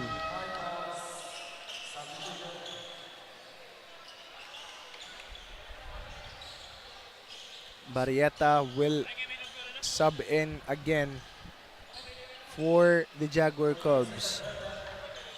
2 minutes and 31 seconds left. Suarez. Pinagera attempts a 3. Way off, but Mendaros even off. A questionable shot by Noguera. He is just low percentage in that area. More on the 3-point line. Ringo now on the other end. Barrieta has it. Candia to Pepito. They're just moving the ball around. Great ball movement, but there's 6 seconds left on the shot clock here for the Jaguar Cubs. Not much time left here for the Junior Wildcats. Fresh 14. Barrieta. Candia attempts another 3. Finally gets one to go. That's a big 3. I think that's the icing on the cake. The silencer for CIT-U. Icing on the cake for the Jaguar Cubs. Just too much of a lead with too little time left. Suarez, Abajes tries a 3 of his own. Way off during that one. Mendaros able to get that off of Candia's foot, and they will retain possession. But just 16-point ball game with 1 minute and 34 seconds left of the clock is just too hard, too high of a hurdle. Someone might pull a Tracy McGrady in this game. But a good move coming from Mendaros, good play coming from the Junior Wildcats. Able to recognize an easy shot on the inside. But the Jaguar Cubs just killing time here. 14 seconds left on the shot clock. Candia. Pass to the corner, Pepito. They move the ball around again. 5 seconds left on the clock. Pepito shoots it. In and out, but Pitilos gets a rebound, tries to get it. Wasn't able to get it to go. Abajes just heavily guarded by 3 people here. Noguera attempts a 3. Still way off in their shots. 2 shots from Noguera beyond the arc. One from the corner, one from the right wing, from the left wing rather. It's just not falling. That shot in the 3-point line, I think that's actually not for him. That spot is not for him. Not this shot. Gandia on the inside, passes to Petilos, misses that one. But we have 30 seconds left on the game here. I think it's safe to say that this is a Jaguar Cubs victory here, ladies and gentlemen. We're just the better team, but Noguera attempts another three still way off. Has just been chucking in those shots. He knows that it's the fourth quarter. He said, "I'ma pop off. I'ma try to shoot some threes here." Maybe we have the same red jerseys with the Rockets, you know, of Tracy McGrady. True. It's not just so Tracy McGrady of him. T-Mac, but that's it for our game. It's a Jaguar Cubs victory. 14-point ball game. They just came alive here in our second half. But what did you think about that game so far, partner? That game, the first quarter, I do think that for me, even if the score was too low during that first quarter, it was still thrilling because of how both teams displayed it. They have been consistent with their defense. It just shows how low that score was, because I think that quarter, the end of the first quarter, they ended it with a 9-8. I forgot, 9-6. I just forgot, but it was a single-digit number for both teams. What, end of first quarter? Yeah, end of first quarter. I think it was 8 and 10. 8 and 10. Still a low-scoring quarter. It's the type of score that you see in a first quarter, maybe 5 minutes. This is a second half scoring, 45-21. That's the second half scoring, but it's already the end of our game. It's the final game, but as we see here, USJ-R has been popping off, especially in the third quarter. That's where they shocked CIT-U fans here at the Coliseum. They were going all in the defense, also in the offense, but they also fixed their problem, as we've said earlier. That has been their key problem.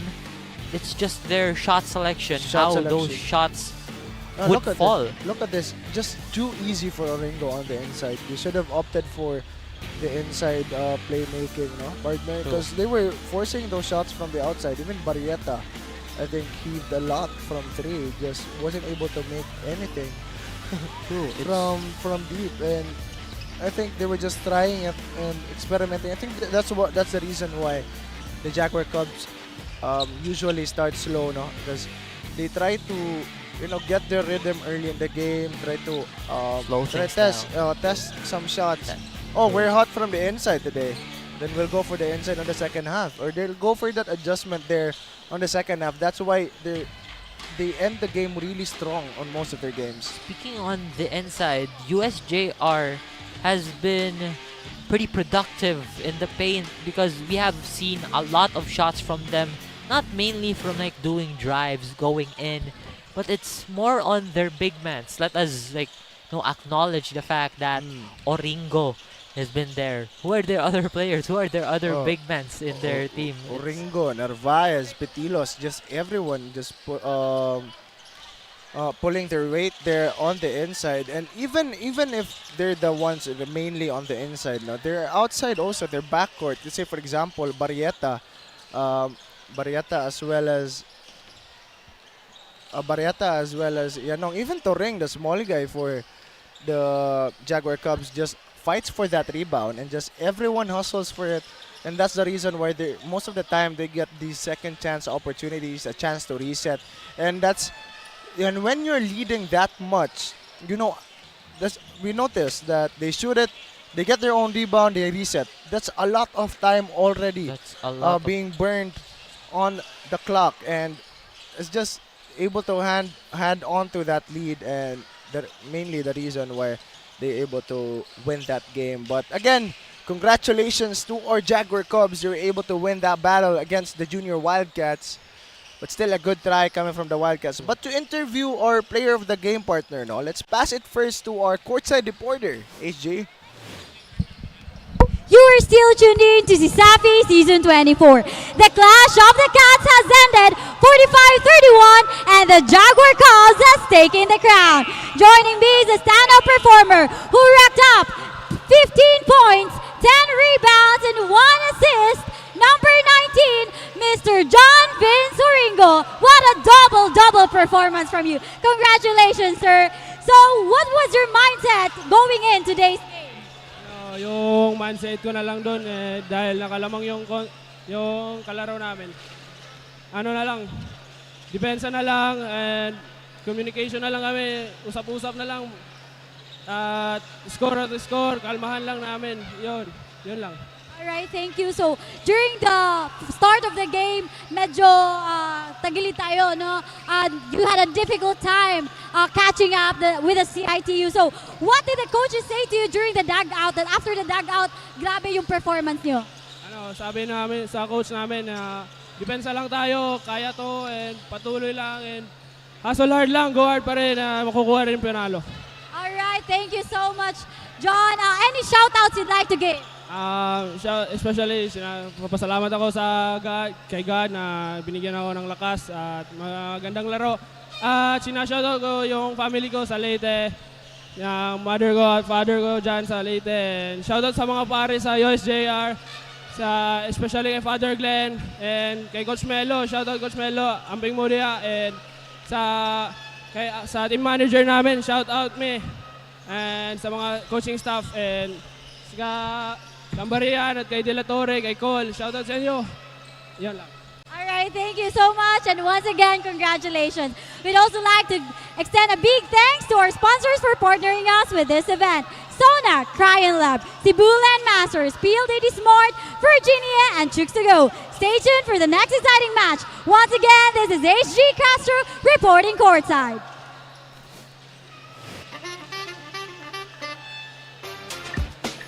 Ano masarap nito noon eh? Mas pinasarap pa ngayon. Hindi ko na may endorse yan kundi masarap. Yan ang bagong 𝐁𝐨𝐲 na buong umapaw sa flavorful chicken juice. Lahat ng manok nila, laki sa alaga at hindi sa gamot. Kaya garantisadong zero antibiotics. Masarap na, healthy pa. Kaya nga tinawag na manok ng bayan eh.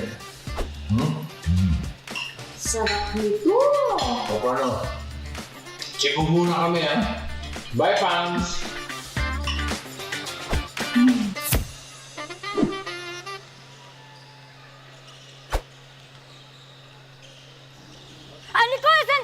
Tulog mo pa! 5 gig data! Tulog mo pa! Valid for 15 days! Tulog mo pa! 99 pesos lang! Tulog mo pa sa pinakaulot na TNT All Access Plus 99! Bili na ng TNT SIM! 9 gig data! Tulog mo pa! Valid for 15 days! Tulog mo pa! 99 pesos lang! Tulog mo pa sa pinakaulot na TNT All Access 99! Bili na! TNT SIM! Tuloy selling, tuloy gaming with new Smart All Access 99. May 9 gig ka now for 15 days. Load now, live more today and tomorrow and after and the day after. Your home's gotta have the new PLDT Home Fiber Unli All. Get supercharged with Unli Mobile. That's free mobile to mobile and mobile to landline calls. Plus double the speed Unli Fiber. And Unli Signal. Get all these for just 1,399 pesos. Supercharge your home today with PLDT Home Fiber Unli All. Isa rin yan sa mga nagiging necessity na ng mga turista natin. Bago sila magpabook, inaalam talaga nila kung meron kaming magandang internet connection sa lugar. My name is Madel Tibay and currently I'm handling Lerna's Pension House here in Santa Fe, Bantayan Island. Para lang ako nagbabakasyon na. Andito lahat eh, peaceful, mental health ko healthy. When it comes to income, yes, as long as nagbubumang tourism natin dito, I can say na stable ako and wala pa akong planong umalis. Living the life. You say it, sing it, show it. But are you really living it? Time to turn that call into your calling. Let the greatest hits play in the greatest show of your life. Make a fit check. Kickstart a fit lifestyle. And that dream of yours just needs a date. Smart Postpaid. It's more than a plan. With awesome perks, the latest gadgets, and exciting entertainment. They say to live the life is all about the journey. And the destination? All you need is a plan to get there.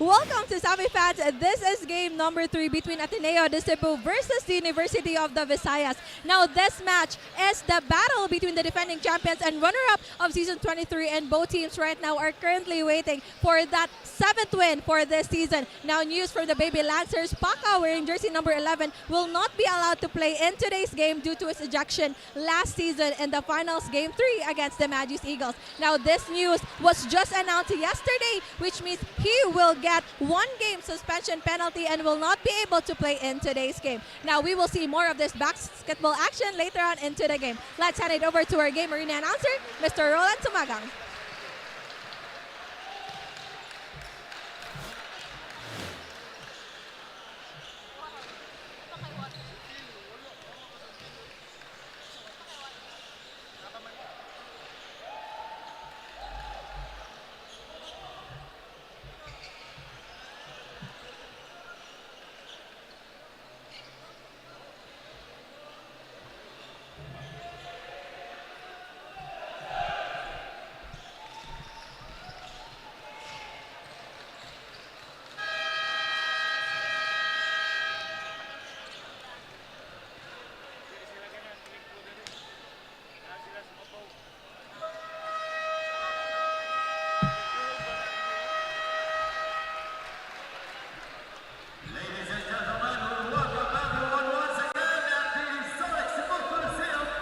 For your CISAFI 2024 high school basketball action, it's our season 23 finals rematch. Your first runner-up UV Baby Lancers going up against the defending champions Sacred Heart School Ateneo de Cebu Magis Eagles. And now it's time to meet first the starters for your UV Baby Lancers. Starting at point guard, wearing jersey number 10, team captain Kenneth Cole. Two guard, wearing jersey number 2, Christoph Abeliana. Small forward, wearing jersey number 30, Roderick Camparihan. Power forward, wearing jersey number 1, John De La Torre.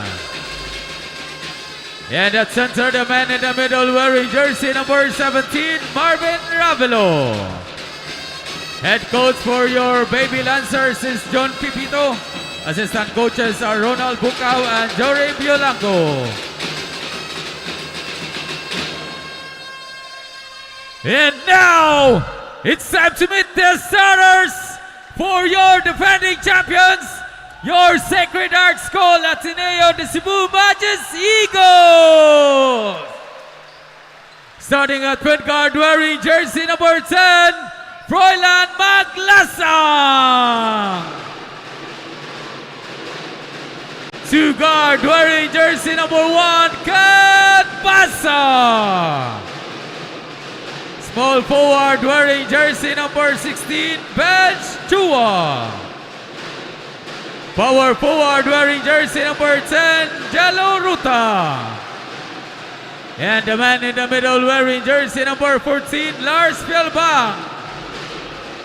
Head coach for the Magis Eagles is Romel Rasmo. Assistant coaches are Romel, Francis Aquico, and Lucky Karma. Our game officials for this ball game, we have referees Nestor Soliano, Glenn Opos, and crew chief Noel Calo. This game is under the supervision of our CISAFI Commissioner, Felix Chiquinor Jr. with his Deputy Commissioner, Mitchell Danny Duran. Cebu Coliseum, it's game time! Now let's start our ball game. It's a heated matchup that we have, ladies and gentlemen. It's the Magus Eagles versus the Baby Lancers. This is a rematch of our our championship last season. But a dangerous fall there by De La Torre as he slips actually. But again, it's a rematch between our finals last season, and Camparian starts this game strong with that 3 from the left wing. Once again, both these teams still pretty strong here in our season. Still only having 1 loss. The Baby Lancers losing to the CIT Junior Wildcats. Same time, Ateneo losing to the USJ-R Jaguar Cubs. Right now, Basa answers back. Too strong. Cole will have it. These two teams have shown their strength really here in our season 24. They have been playing some pretty good games. Both these teams just came from a win here in the season.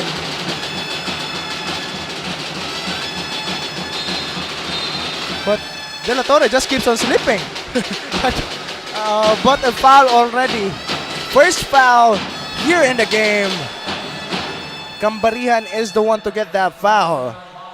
It's the first team foul still.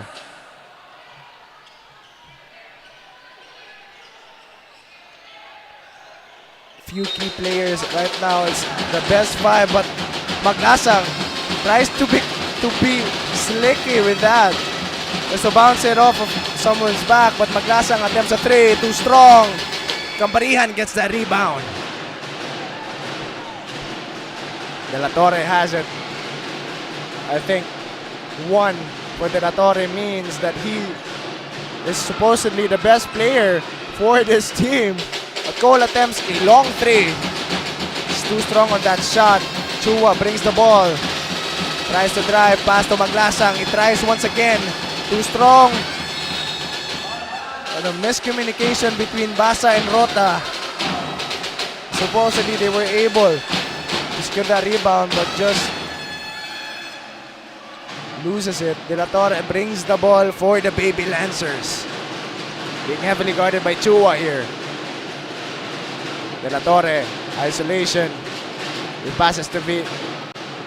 Cambarihan tries a 3. Short.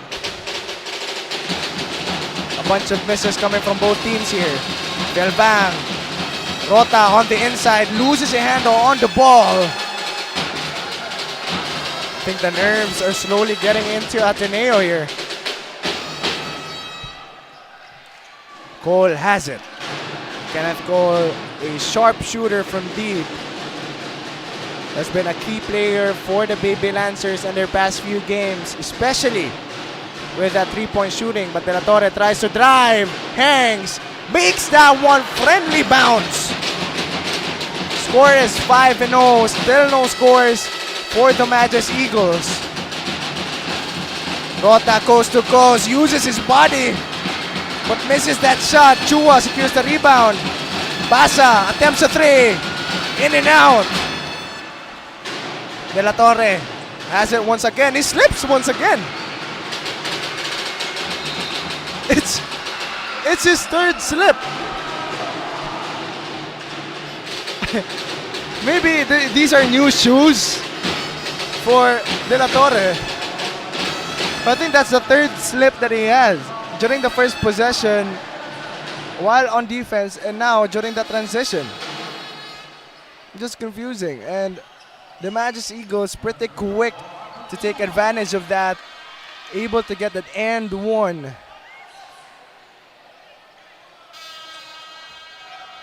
A chance for a 3-point play here.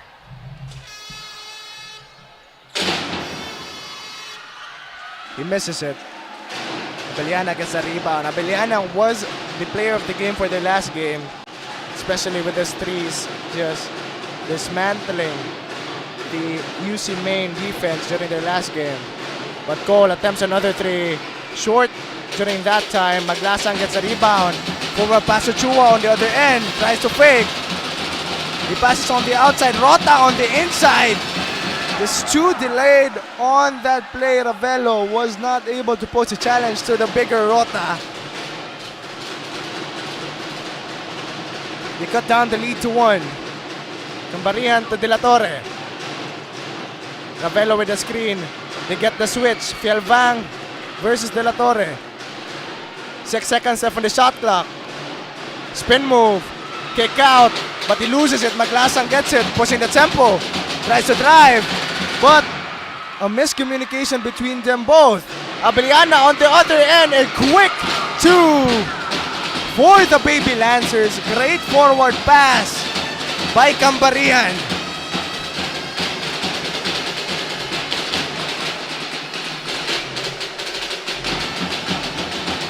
Maglasang tries a corner 3 once again. Too strong. Basa gets a rebound and 1.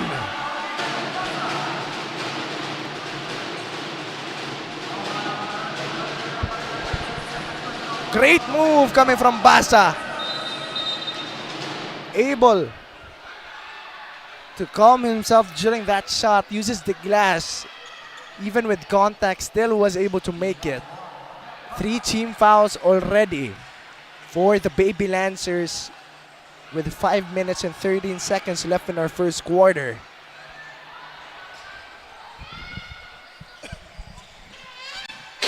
To tie it up, short.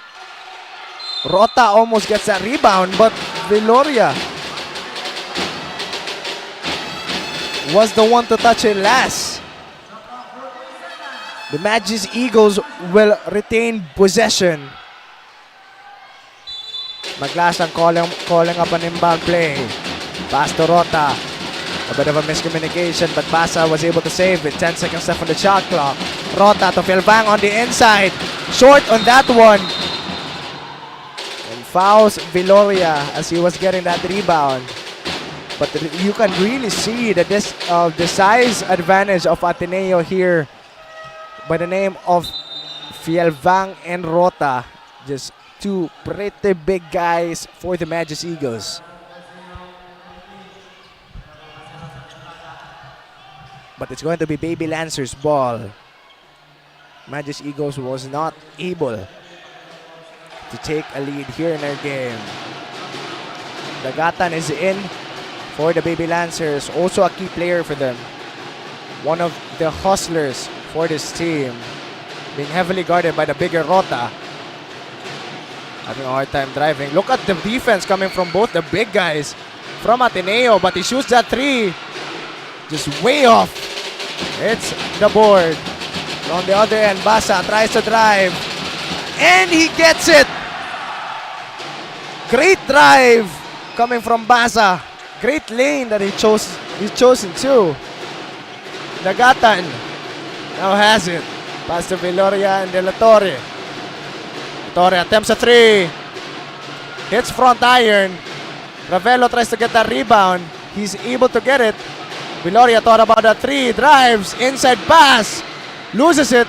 Dagatan gets it. 6 seconds left on the shot clock. Short on that shot by Dagatan.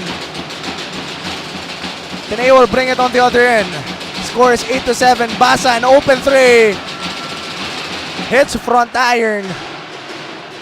We'll bring it back here at the Baby Lancers.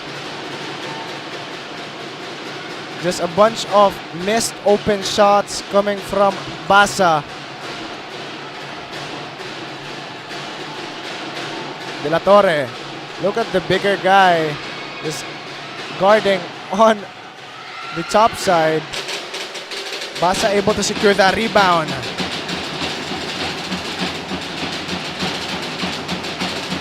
Rota on the inside, backing them down, but fouled. Is called on to Ravelo. But to hear updates on our first quarter, let's pass it first to our courtside reporter.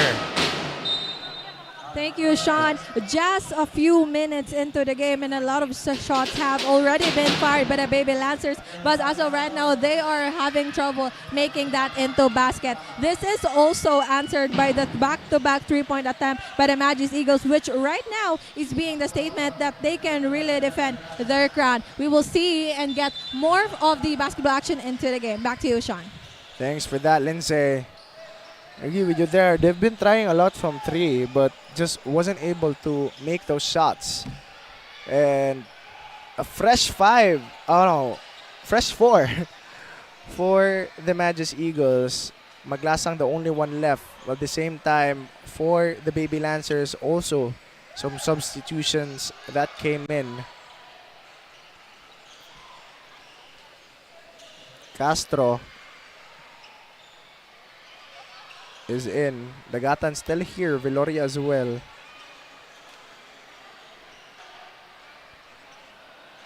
But Calora also in for the Baby Lancers.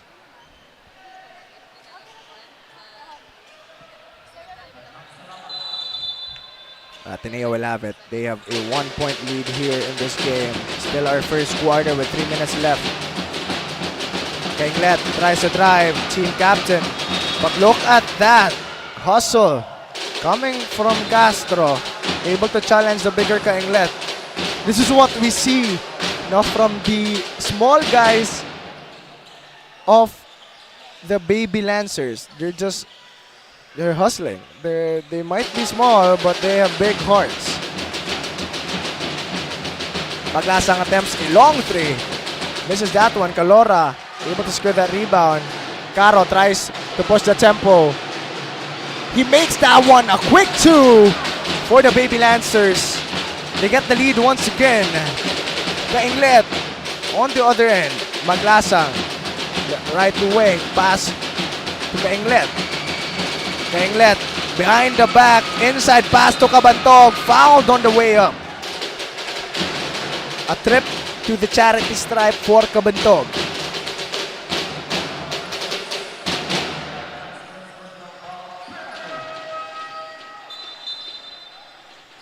Kabantog also one of the key players for the Magis Eagles.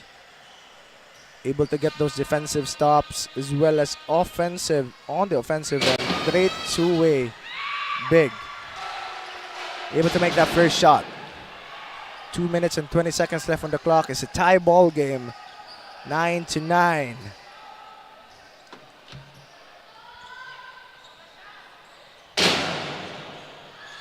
Misses the second one, 1-for-2 on the line. Caro has it. Decide to slow it down. Dagatan. To Calora. He goes up top. Castro, screen by Viloria. Decides to use it, drives on the inside. Outside pass to Dagatan, 6 seconds left. Dagatan in and out. Calora gets a rebound, fresh 14 for them. Stripped by King-Let. 10 seconds left on the shot clock here for the Baby Lancers.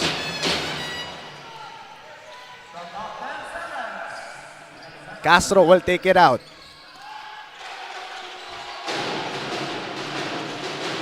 Calora drives, guarded by Kabantog. Loses his footing and throws a wild shot. Even in that time, Kabantog to King-Let from the corner. Too strong on that shot. Caro gets a rebound. Castro. Drive. Kicks it out. Caro. Left wing. Dagatan. Hits front iron. But Castro with a rebound and gets it to go. Great hustle. Coming from Castro. King-Let gets it once more. Drives this time. Inside pass to Kabantog. Answer back with a 2 of their own. Still a tie ball game. This is our last minute for our first quarter.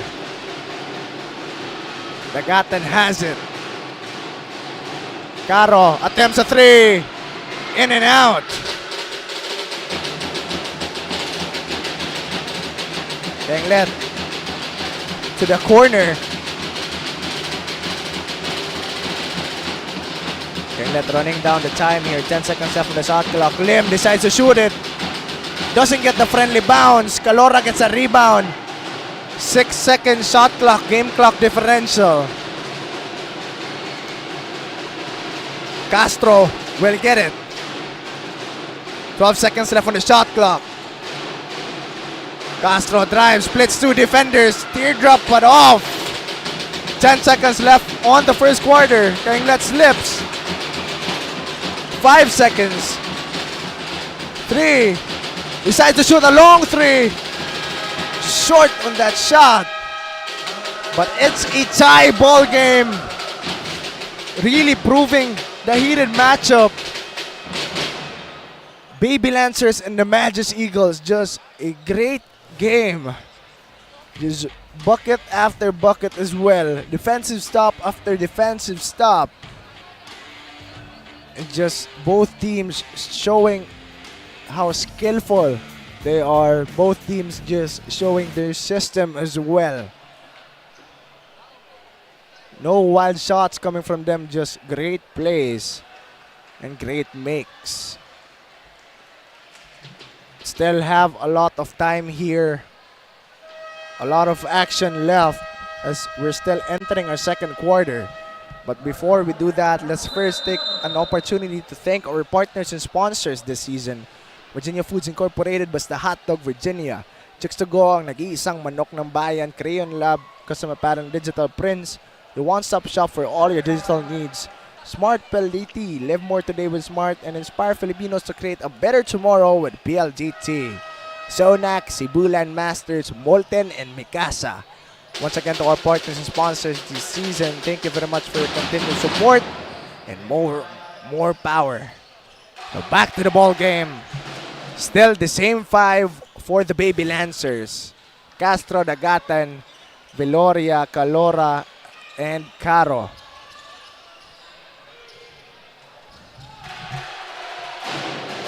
Baby Lancers has it. Dagatan being heavily guarded by Magbanwa.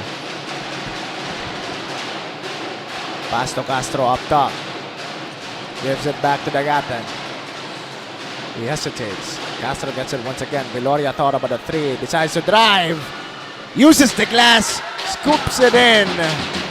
Good move coming from the big guy, Veloria. Magbanwa now gets it for the Magus Eagles. Basa to Kinglet. Back to Basa. Almost loses it. Magbanwa to the inside. Cardenas cannot back down. Caro just shows the difference in strength. But Kinglet fouled on the 3-point line. And he will shoot 3 from the charity stripe.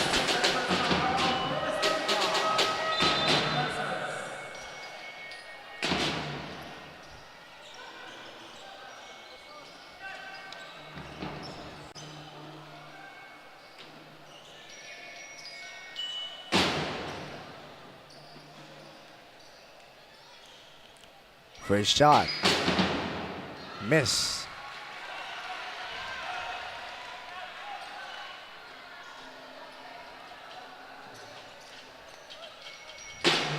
Second shot. Makes that one. They will cut down the lead to 1. A chance to tie up the game here. Alden Kinglet, the team captain for the Magus Eagles. Has been playing some great games as well during their past game, but he misses that shot. He'll get his own rebound, but slips. He'll get it again, 7 seconds left. Basa was able to drive it using his left hand. Dagatan was fouled as he was pushing the tempo.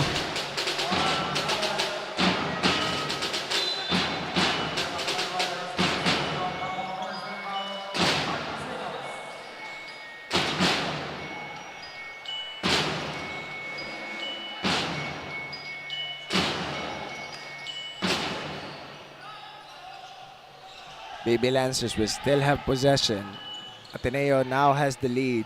It's a 1-point ball game here, ladies and gentlemen. Nagatan has it. Pasto Camparian. Gloria thought about that three, decides to spin, shoots, in and out.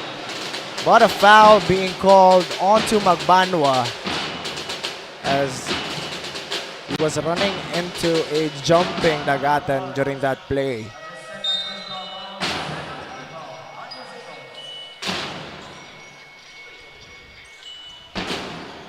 Still the second team foul for Ateneo here in this game. Here in this second quarter. First still for the Baby Lancers. Dagatan will bring the ball out.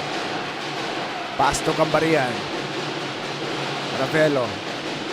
Dagatan gets it. Looking for a lane here. Decides to step back three. Way off during that shot.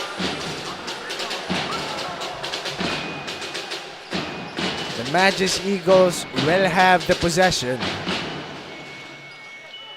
Maglasang now back for the Magis Eagles.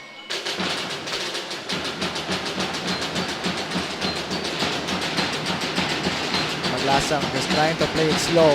But on the inside, Rota, left hand, just wasn't able to get it to go. Castro now pushing the tempo. Cambarihan backs up. Uses the glass, but off. They're able to get their own rebound. They reset it back to Castro. 10 seconds left on the shot clock. Dagatan drives. Eurostep. Just wasn't able to finish it. But they will retain possession here. 5 seconds left on the shot clock for the Baby Lancers.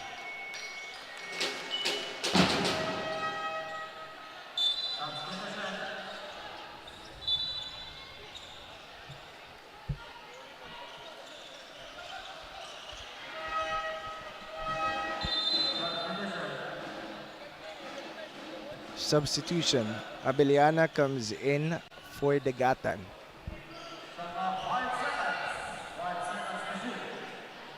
5 seconds left on the shot clock here for the Baby Lancers. Up for a quick play. Cole gets it. 4 seconds. Drives. Kicks it out to Abeliana. 3. Hits left iron. And Ateneo gets that rebound. Basa is the one to bring the ball. Rota thought about the 3, but on the inside, Cardenas. Baby Lancers defense just sleeping during that time, allowing an easy pass to Cardenas on the inside. They will try to answer back. So a 3-point ball game in favor of Ateneo. Cambarihan drives, spins, uses his body. Just short on that shot. Maglasang gets it. Forward pass to Basa. He's open here, but just doesn't want to shoot it. Cardenas thought about it. On the inside, Rota backs down. Uses his body. Just wasn't able to get a friendly bounce on the other end. Cambarihan just pushes it. Left hand. Miss once again. There's a fast-paced game here. Kainglet thought about the 3 behind the back and gets the friendly bounce. Extends the lead to 5. Timeout being called by the Baby Lancers.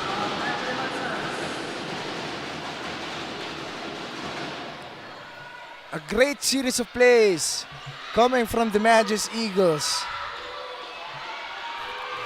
Able to get this 5-point lead. Look at that. Drive by Cabantog. On the inside, Cardenas. And just a great series of events for Ateneo. Baby Lancers offense just not feeling it here. No threes coming from Cole or Dagatan. Just that 1 3 off the start coming from Cambarihan. Because we know how this Baby Lancers lineup is. That outside shooting is just lethal coming from them, especially with the number of shooters coming from that lineup. I think everyone shoots threes on their lineup. It's just a green light for them to shoot 3 if it's open. Once again, it's still our second quarter. 16 6 minutes and 17 seconds left in our first half here. Ateneo with that lead.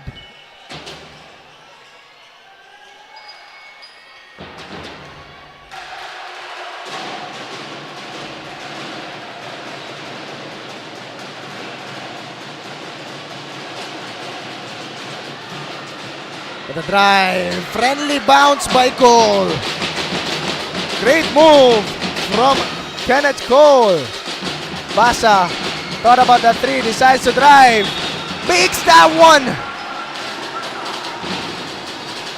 Over Ravelo.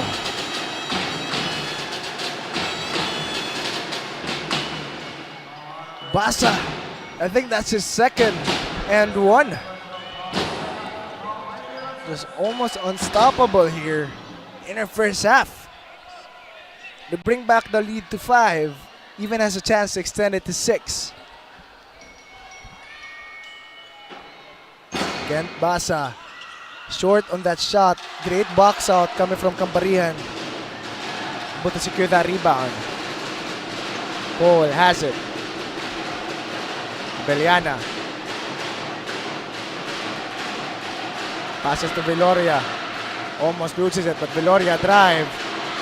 Just careless pass there by Viloria. Chua has it. Pass to Basa. On the inside, Cardenas. From the free throw line, makes that easy too. They extend the lead to 7. Cambarihan. They will try to answer back. They need to answer back here. Baby Lancers. They have been scoreless for multiple possessions now. Ravelo. Another turnover by the Baby Lancers. Chua once again with that steal. Maglasang thought about the 3. Passes to an open Basa for 3. In and out. Rota wasn't able to secure the rebound. Third team foul for the Magis Eagles here in the second quarter. Open shot by Basa, just wasn't able to get it to go.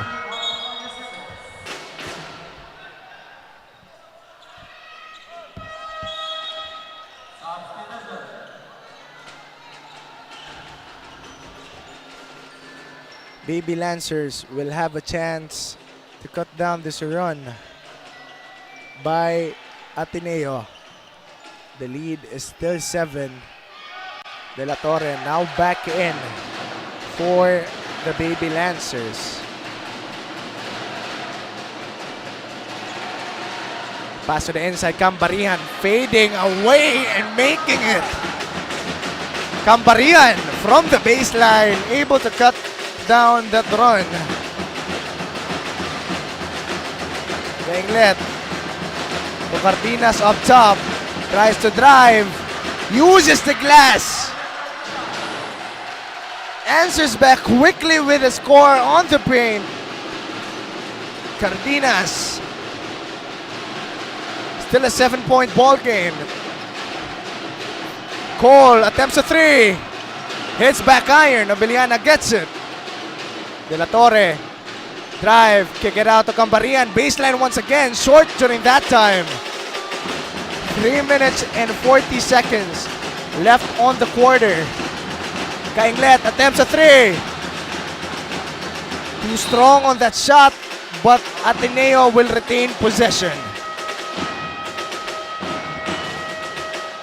Timeout being called here by the Magis Eagles. Oh.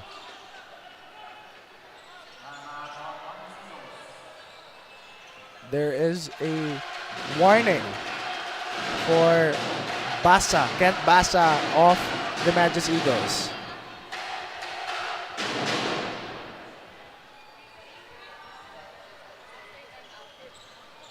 Just a great game that we're having here, ladies and gentlemen. A close game. But the Magis Eagles just pulling ahead here at their second quarter. Just able to get those shots in, able to get defensive stops, able to force turnovers onto the side of the Baby Lancers. Still a lot of time for the Baby Lancers to make a comeback though.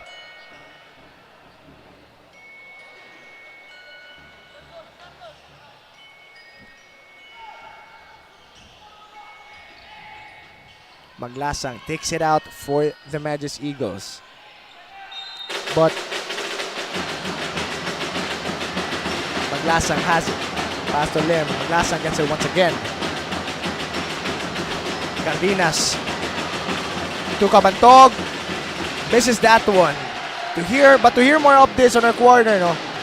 Let's pass it first to our courtside reporter, Lindsay. Starting the second quarter, the head coach of the Baby Lancers emphasizes that they should be looking out more into their paint defense, since right now Ateneo players Rota and Falbang are currently making their shots into the paint. Now we will see more of this action, but the question is, are the Baby Lancers going to adjust, or are we gonna see more errors from the teams and making Ateneo get their 7th win for today's game? Back to you, Sean. Thanks for that, Lindsay. I agree with that there, no? Rota and Felbang just pretty good during this game, getting those rebounds, especially Rota, actually. He's been making them shots, but Cardenas also pulling his weight here as the backup big for the Magus Eagles. Then that shot, 1 for 2 on the line there for the Baby Lancers. They cut down the lead to 6.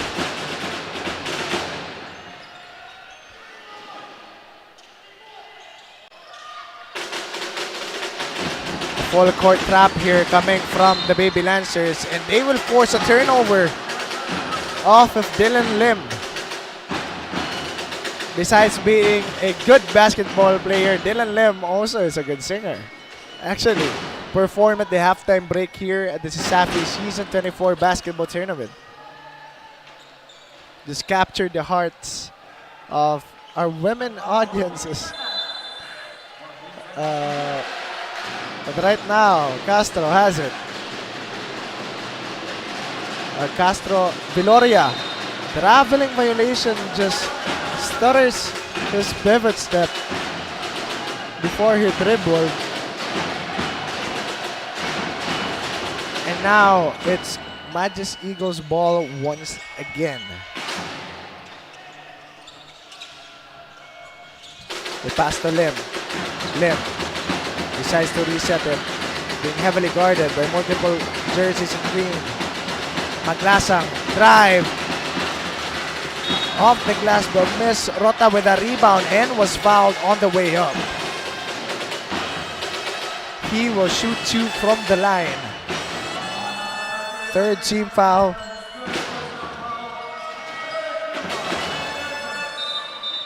Third personal foul for Viloria.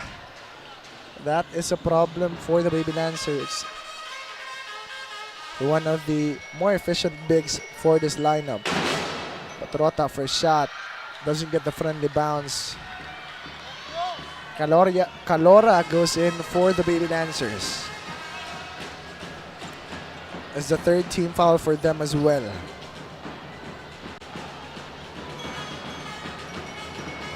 Second shot. Miss. 0 for 2 on the line. De La Torre secures the rebound. Baby Lancers push the tempo here. De La Torre fouled by Lim. Already on the penalty here. Baby Lancers, they can't take advantage of this. They still have 2 minutes and 32 seconds left on the clock here to take advantage of this penalty zone for the Magus Eagles. Get those 2 easy shots in. First shot. Gets that friendly bounce.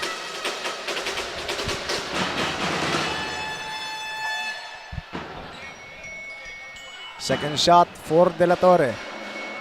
One of the key players as well for the Baby Lancers, able to make that second shot. 2 for 2 on the line there. Cut down the lead to 4. Kenglet trying to bring the ball for the Magus Eagles. Tries to drive, misses that one. Almost loses a handle on the ball. Castro, they're able to get it. Dagatan. Size of 3. Way off during that shot. Ateneo with the rebound. Kenglet has it once again. Kabantog to Maglasang. Pin move, Maglasang tries to fish for the foul. Kabantog, not enough to secure that possession. Baby Lancers will get the ball once again. We have 1 minute and 46 seconds left on our first half. Still, the Magic Eagles having this 4-point lead. But a timeout being called right now for the Baby Lancers. Not as clean this game when it comes to execution coming from the Baby Lancers. One problem for them could be just the defense, the defensive system of the Magic Eagles, just posing a lot of problems for the Baby Lancers lineup, especially that size advantage that Ateneo has over them. During this timeout, of course, take this opportunity to thank our partners and sponsors this season. Virginia Foods Incorporated, Basta Hotdog Virginia, 𝐁𝐨𝐲, nag-iisang manok ng bayan, Crayon Lab Decimal Parent Digital Prints, your one-stop shop for all your digital needs. Smart PLDT, live more today with Smart, and inspire Filipinos to create a better tomorrow. PLDT, Sonac, Sibulan Masters, Molten and Mikasa. Once again, to our partners and sponsors this season, thank you so much for your continued support and more power. Now back to the ball game. Still a 4-point lead for Ateneo. 1 minute and 46 seconds left on our first half. Castro to Calora. De La Torre has it once again in the left wing. Tries to do an isolation. The pass to Calora. He attempts a three. Uses the glass but too strong on that one. He gets his own rebound. Decides to drive. Short on that layup. Ateneo will have a chance to extend the lead once again. Rota bringing the ball for the Magic Eagles. Basa has it. Being heavily guarded by Castro here. Basa drives, spin move, kick out to Dylan Lim. Too strong. Begatan will get the rebound. Forward pass to De La Torre on the other end, but was fouled by Lim once again. De La Torre just fishing for these fouls.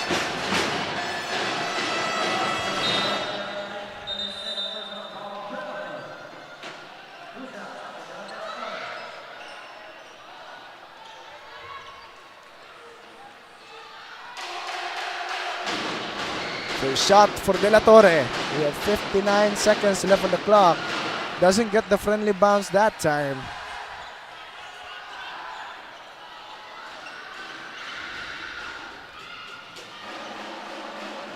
Second shot.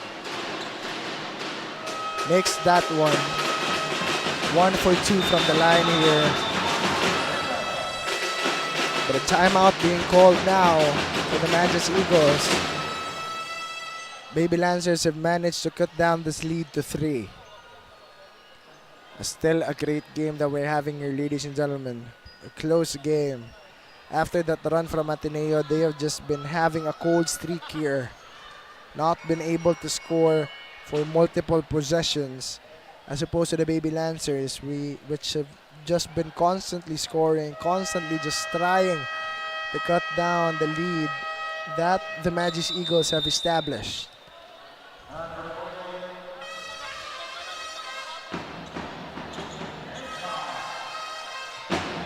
It's back to the ball game. Penalty already once again for the Magic Eagles. Both these teams still have one loss to their name. Shows what caliber of teams these two are. They were also the matchup during last season's championship, in which Ateneo was the one who was on top. Right now, Baby Lancers just wanting the much wanted revenge towards Ateneo. Kabantog has it up top. Maglasang gets it. 10 seconds left on the shot clock. Pass on the inside but stolen by Calora. Forward pass to Castro on the other end. Makes that transition too. Rota to the inside. Basa extra pass to Kabantog. Gets it. Answers back with a quick 2 of their own. just both teams showing their strength. De La Torre fishing once again for those fouls. This is his third trip to the line here in this quarter. After a slippery start, he's just been picking up the pace here. Jonathan De La Torre.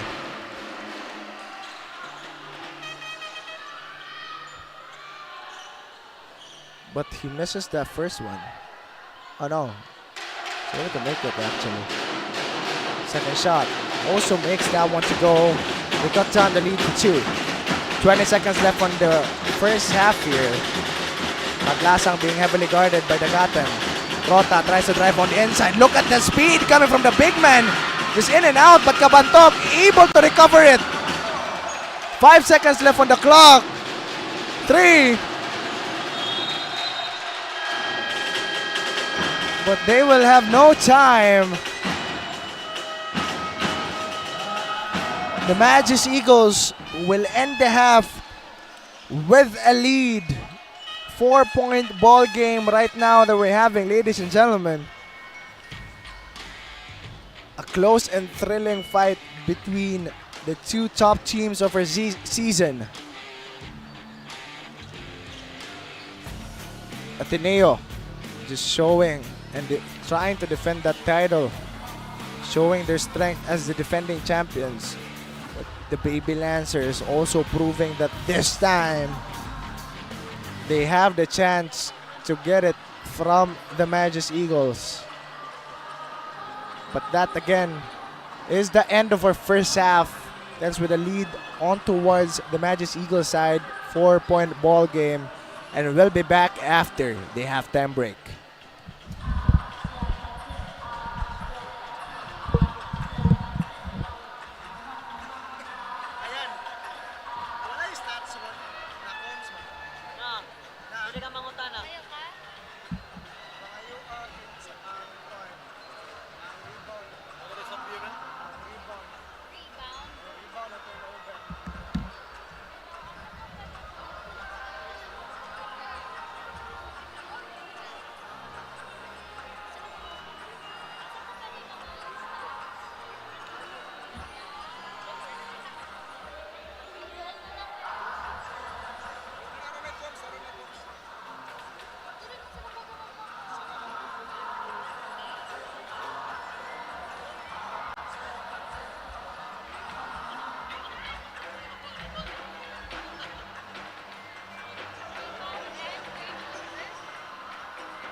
What is up, Sisapi fans? I am Lindsay Dennison, and you are still tuning in to Sisapi Season 24. Now, right now, I am joined here with a few of the players of Gilas Pilipinas women's basketball team, 𝐭𝐬 𝐚𝐧𝐲𝐬, Tantoy Ferrer, and Jasmine Johnson. Ladies, first of all, welcome to Cebu and congratulations to your entire Gilas Pilipinas journey. First of all, how are you feeling to be here in Cebu and witnessing the game earlier?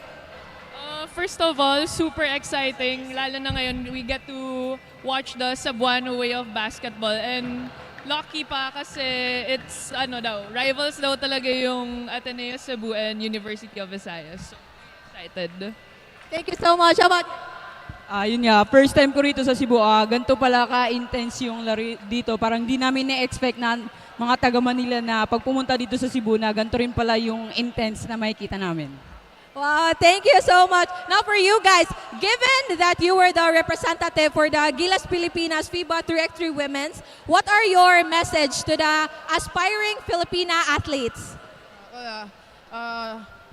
We're happy to be here and we're happy to share the knowledge sa mga bata dito na sa training camp kahapon. So hopefully madami pa makita sa mga susunod na pagbalik namin. And yun, training kayo mabuti. See you sa Manila, hopefully.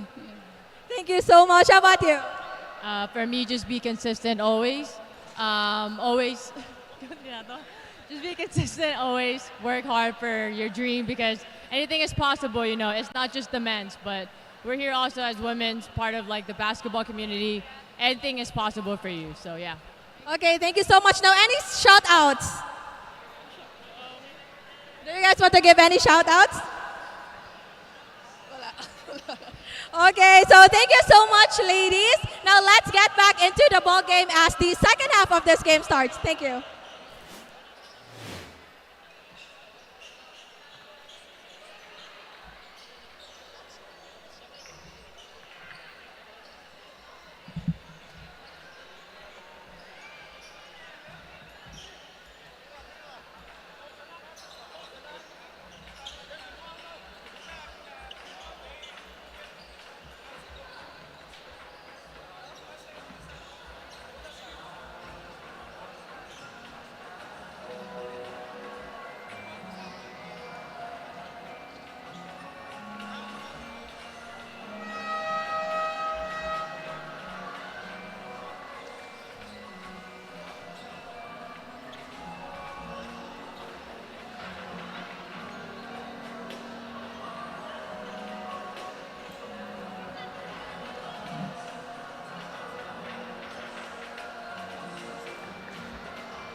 And let's get back to the ball game.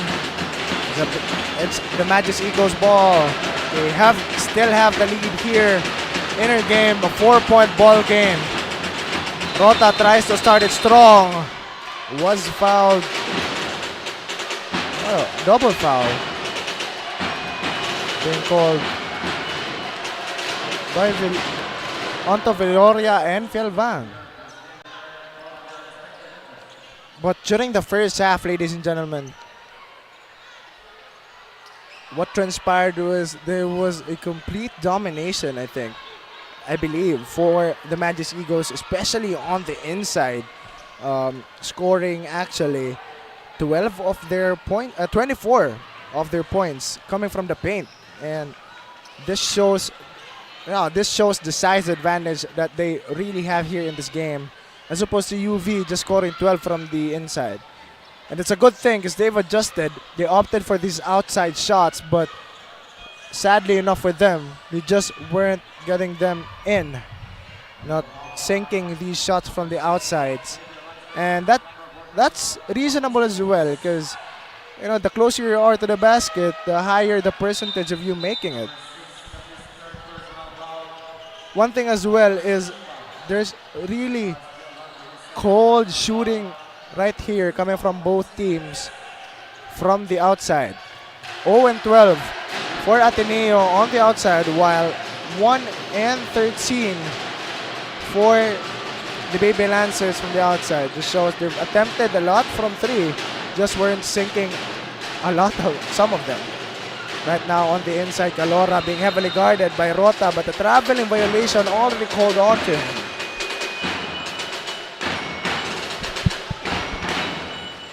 Leading scorers for both teams, Kent Basa as well for Ateneo with 8, while De La Torre is the one for the Baby Lancers with 6. Both having a good game here. With Maglasa, passes it to the inside. Rota decides to drive, being heavily guarded by Bernante. Look at that, the smaller Bernante not backing down against the bigger Rota. But Basa to Maglasang, attempts a 3. Finally gets one to go. Starts this second half with a 3. Cambarian decides to push the tempo, spin move, almost throws it away. Cambarian tries to answer back, short, and wasn't able to secure that rebound. The lead is now 7. Still in favor of Ateneo. After that great shot from deep coming from Maglasang. One of the core scorers here for the Magis Eagles. Tries to pass it to the inside, but great defense coming from the Gatan. They're able to recover it. Rota tries to drive, uses his body, but a foul already called. Down under.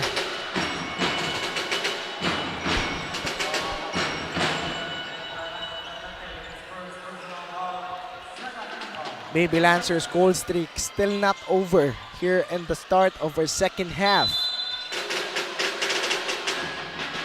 Magbanwa. Pass to Basa. An open shot on the paint. Great pass coming from Magbanwa. Able to recognize that open lane by Basa. Basa now has 10 in the game. The only one who has double-digit scoring. But Nagatan over the bigger Philvang. That's a wedgie. A rare occurrence. Of course, when do we get a wedgie? In between games like this, between the strongest teams in our season. It's the best time to get a wedgie. The score is still 33-24 in favor still towards the Magis Eagles. Maglasang almost loses a hand on the ball, recovered by Cardenas.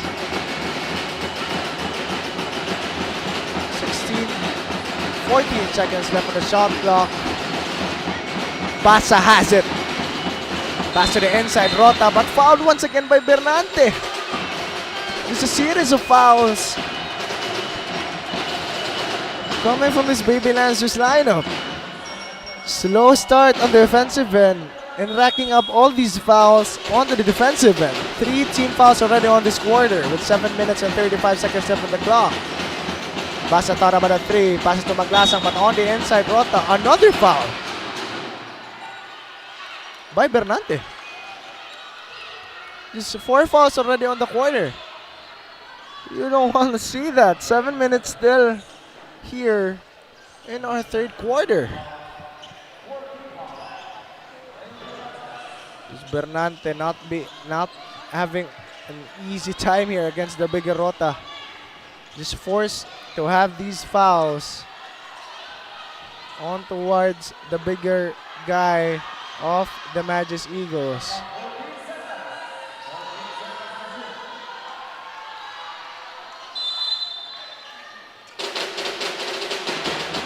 Cardenas attempts a perimeter shot from the baseline but misses it that time. Blocked by Viloria. Great defense coming from Viloria. Baby Lancers will have possession once more to score their first shot in this quarter.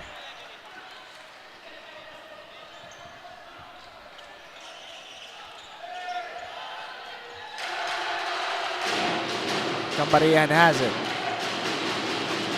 Been a pretty great player for the Baby Lancers. Pretty consistent as well with that shooting and that scoring overall. Castro tries to drive. Stops. Short on that one. Hits back iron. It's still a scoreless quarter for the Baby Lancers. Basa to Cardenas up top. Basa gets it once again. Spin move, Basa kicks it out to Maglasang. Corner 3, too strong. Dagatan loses it. An open lane for Magbanwa. And they will get another score to extend the lead to double digits. What a quarter coming from the Magis Eagles. Just completely stopping the Baby Lancers here.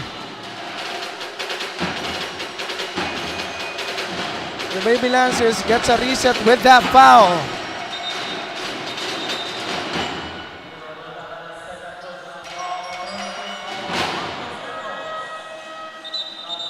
A few substitutions right now for the Baby Lancers lineup, while Kainglet is the only one that goes in for the Magis Eagles. De La Torre now back for the Baby Lancers. He's the leading scorer for this team.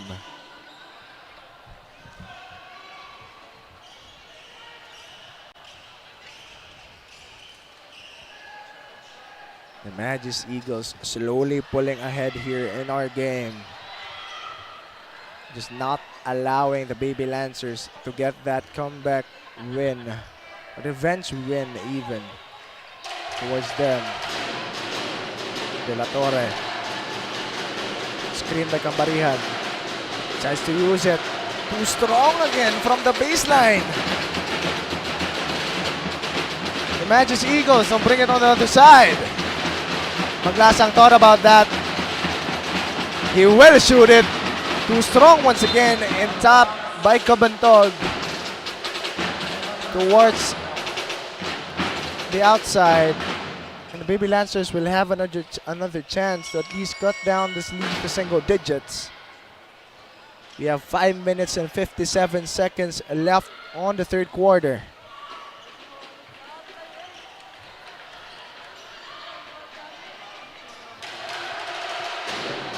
Cambarihan. We have not been showing much, seen much from him here in this game. De La Torre splits the defender, has a dangerous fall. He was able to stand up though. Maglasang all alone and makes that one easy too. On the other end, De La Torre versus Cabantog. Able to fish for that foul. Tried to answer back quickly. But the defense just sleeping on that shot by Maglasang. Just too open on that floater.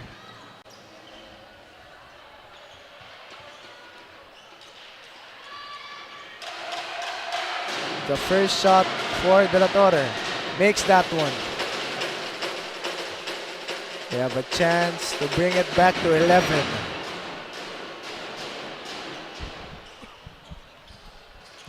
Second shot.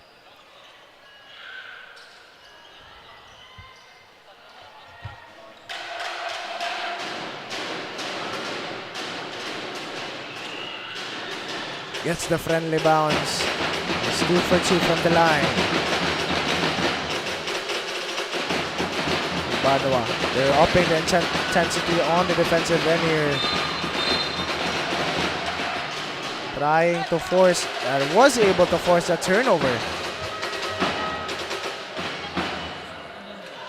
The Baby Lancers will get possession of the ball once again. Right now to at least cut the lead to single digits.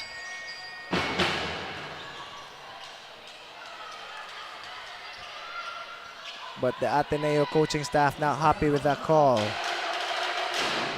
De La Torre hands it off to Cole. Not much shooting from him as well. Cambarian backs down Cardenas. Foul was called. I think this is going to be their 5th penalty already for Ateneo. Just overtook the fouls that Baby Lancers were committing during the earlier stages of this quarter. First shot for Cambarian.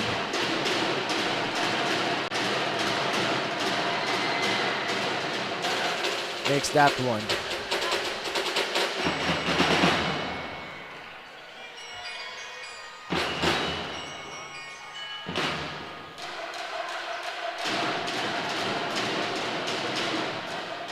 Second shot.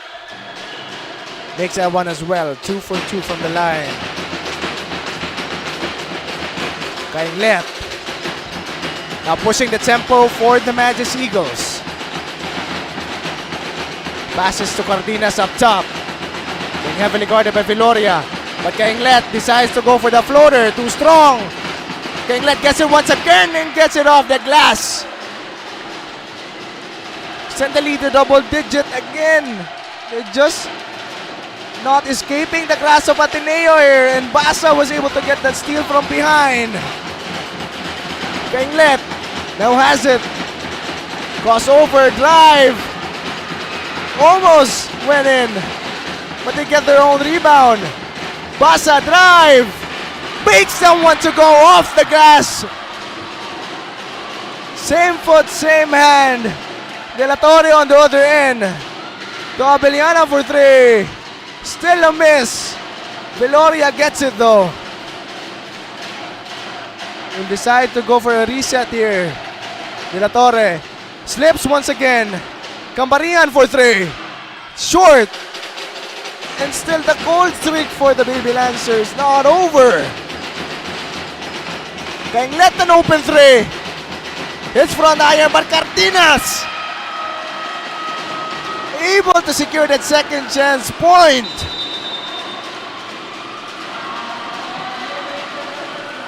The Baby Lancers just completely sleeping in this quarter. It's now a 15-point ball game in favor of the Magic Eagles. Look at that. Pass to Maglasang, that's 3 to start this quarter. And just a series of good plays coming from them. They even allowed that open Cardenas rebound. No one was even boxing him out. And while he was shooting, everyone was just watching from the Baby Lancers. And just a badly executed quarter here for the UV Baby Lancers. Maybe Ateneo is just their kryptonite. Because against USJ-R, which was the team that beat the Magic Eagles, this was not the Baby Lancers that we've seen. But of course, before we get back to the ball game, let me take this opportunity to thank our partners and sponsors this season. Virginia Foods Incorporated, basta hotdog Virginia, 𝐁𝐨𝐲𝐬 𝐚𝐧𝐝 manok ng bayan, Crayon Lab, custom apparel, digital prints, The one-stop shop for all your digital needs. Smart LDT, live more today with Smart and inspire Filipinos to create a better tomorrow with PLDT. 𝐁𝐸 𝐚𝐧𝐝 and Masters, Molten and Mikasa. Once again to our partners and sponsors this season, thank you so much for your continued support and more power. Now back to the ball game. It's the Baby Lancers ball. Ravelo back in for the Baby Lancers. Cole has it. Tries to toss up a play. They need a stop here. De La Torre shoots the three. Doesn't get the friendly bounce. Another miss for the Baby Lancers.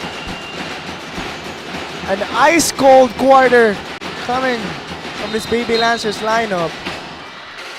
But an offensive foul being called on to Kent Basa during that play.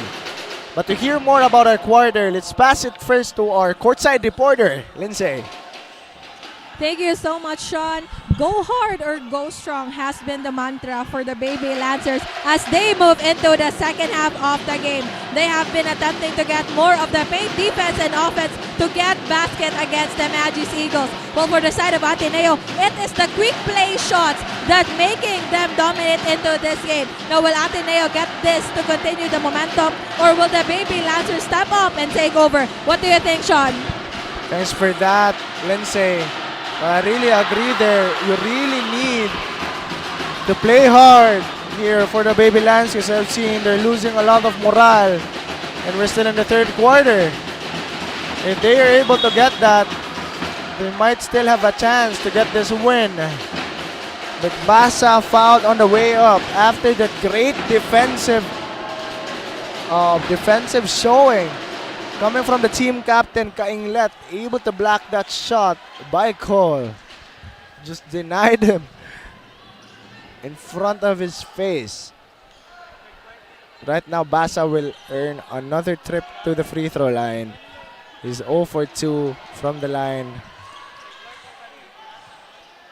Maybe this will be his first make of the game.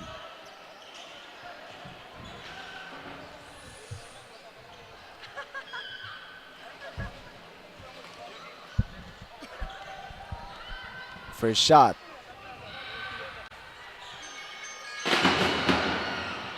Gets that one to go. Finally makes one from the charity stripe. Second shot for Basa.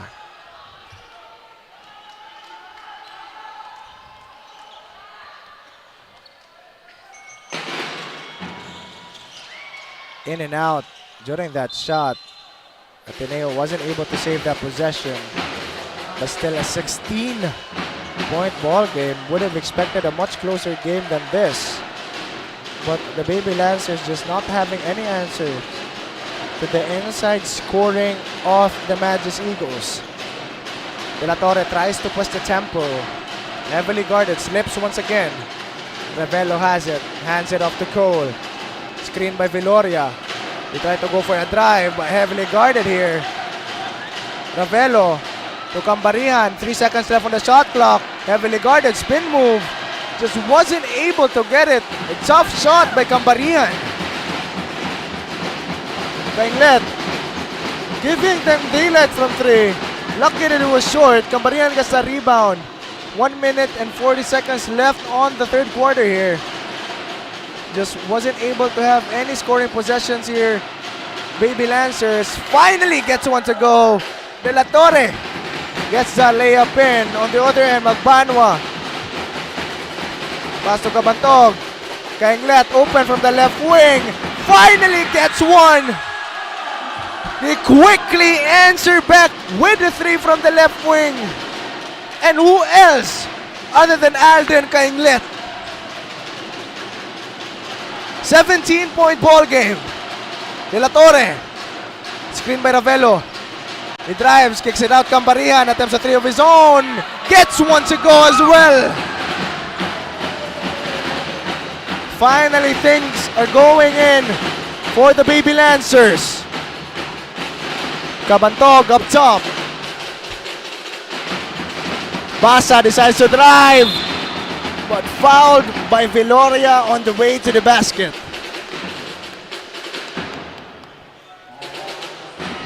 Penalty still for the Baby Lancers, Basa will shoot 2 from the line. But it's a platoon swap. Basa's the only one that's left, but everyone else out of the court for the Magis Eagles.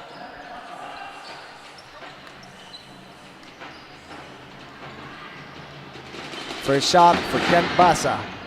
Misses that one again. Just a bad free throw night for Kent Basa. Second shot.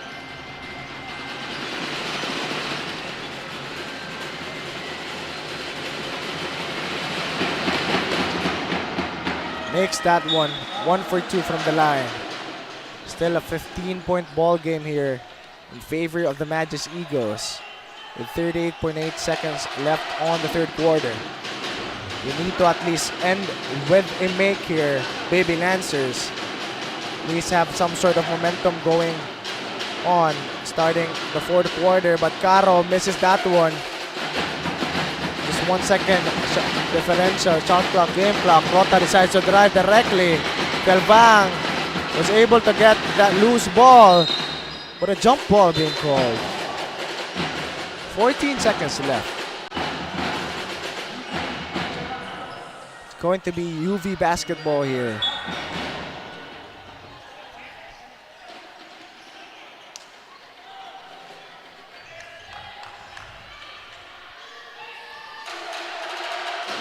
Ravelo to Cambarihan. 10 seconds left in the third quarter. Decide to run down the time. 5 seconds. Cole.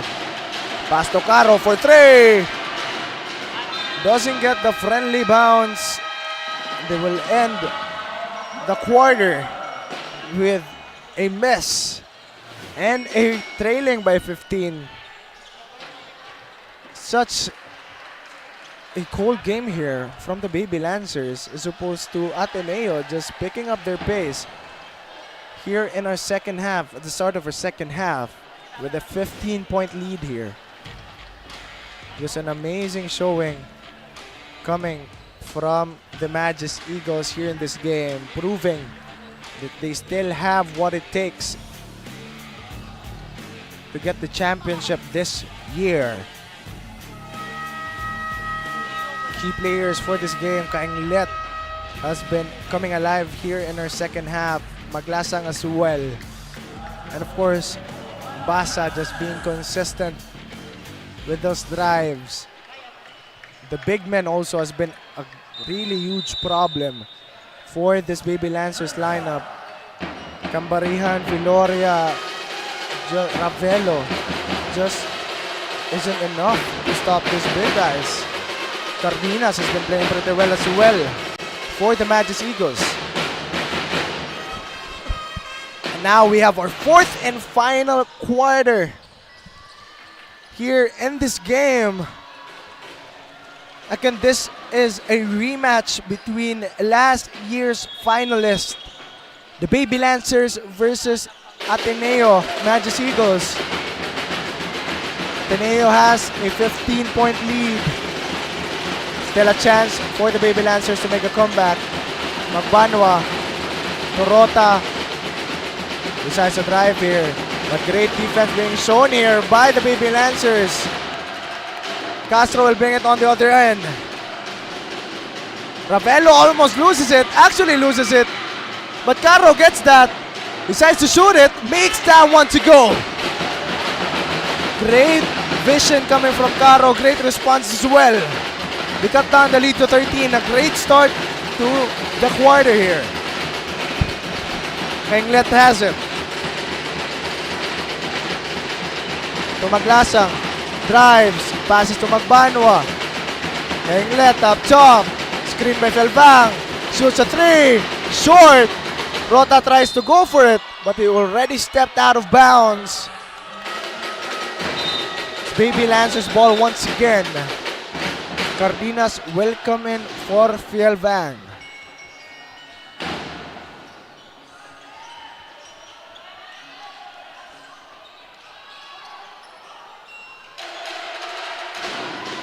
We have a chance to make a run here, Baby Lancers.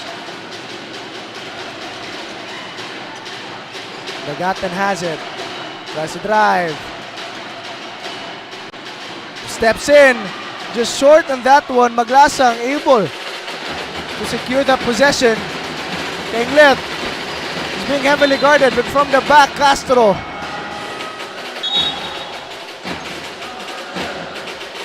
Just stepped out of bounds and was about to make that steal.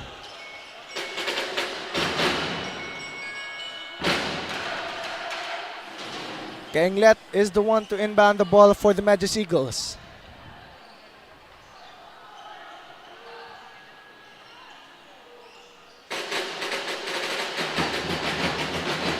Still a 13-point ball game here, ladies and gentlemen.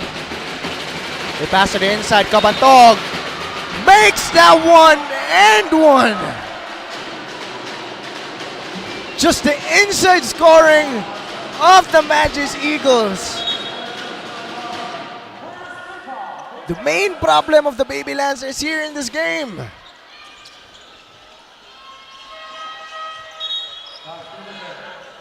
Just been having a hard time stopping the big men from the Magic Eagles lineup. Kabantog, Cardenas, Rota, just everyone pulling their weight. They have a chance to extend the lead once again. That's a miss. Kambarihan will be able to secure that rebound. Castro pushes it. Decides to slow it down. Decides to duel Maglasang. Extra pass to Viloria. Makes that one to go. Finally an easy shot for the Baby Lancers. 13-point ball game. Basa. Pass to the other side, but too high on that pass. To Magbanwa. The Baby Lancers will have possession once more. They have another chance here. 7 minutes and 58 seconds still left in our game. A lot of time for the Baby Lancers to make a comeback. Kambarihan has it. Passes to Castro. Decides to do it. Cardenas here almost loses at Kambarihan. Attempts a three. Makes that one, Cardenas! Kambarihan didn't even hesitate for a second. Cuts down the lead to 10. They still have a chance here.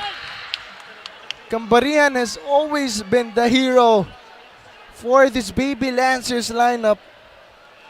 Really consistent with those shots and able to make those clutch shots from deep. Still have 7 minutes and 38 seconds here. In a 10-point ball game, a lot of time for them. Especially them having this sort of momentum after that make from Kambarihan. But the confidence from this guy really is something to watch.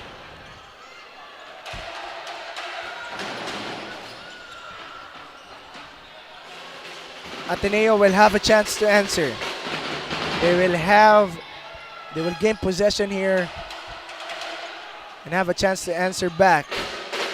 Maglasang gets it, being heavily guarded by Dagatan. They're trying to force an 8 seconds violation here. Was able to escape it though. Basa, pass to the inside. A mismatch. But there's double team. Basa for three. Bakes that one as well.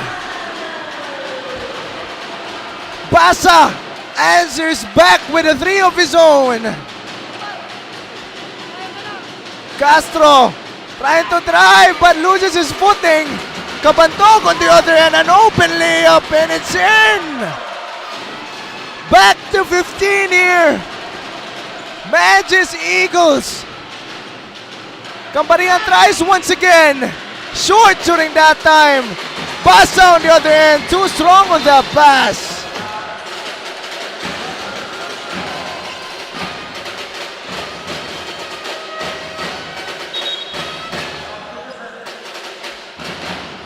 Sadly, And unfortunate for the Baby Lancers.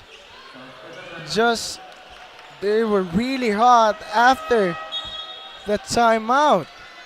Basa instantly makes a 3. And they get the transition offense off of the defensive stop, forcing Cambarian off that shot.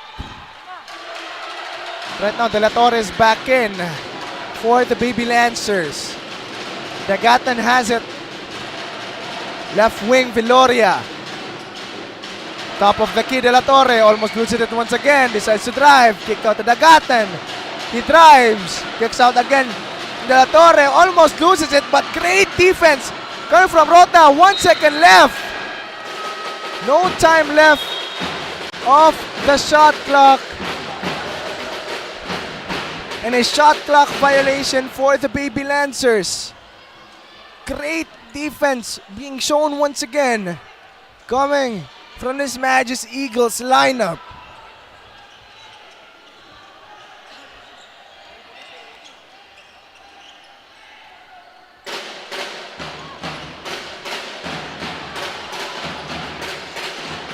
King-Let has it on the left wing.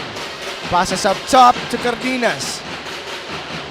Basa has been one of the main scorers for the Magis Eagles this game. But on the inside, an offensive foul being called on to Rota. Clear push onto Viloria during that play. But still a 15-point ball game in favor of the Magis Eagles with 6 minutes left on our game.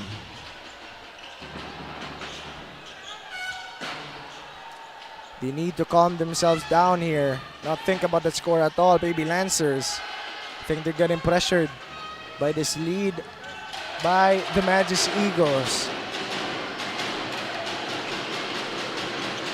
Dagatan to Abellana. We haven't seen much from him this game. Castro has it.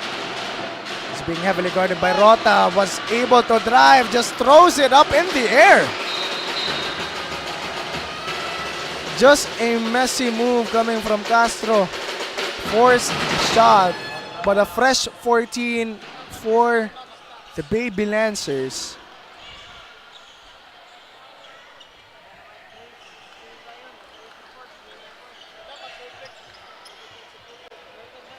De La Torre takes it out for the Baby Lancers.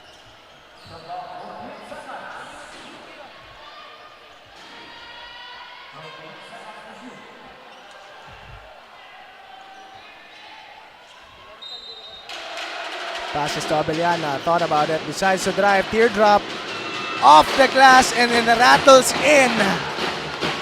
Finally a score once again for the Baby Lancers.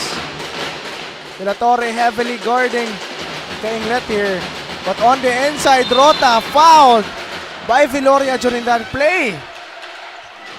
Great pass coming from Basa, able to recognize that mismatch onto Rota in the paint.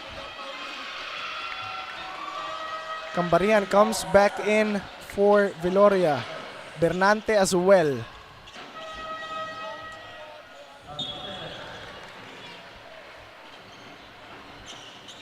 Rota will shoot 2 from the line. First shot. Misses that first.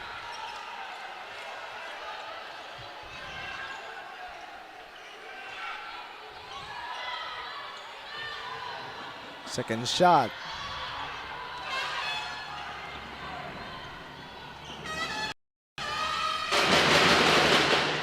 Misses that one as well, but Rota gets his own rebound.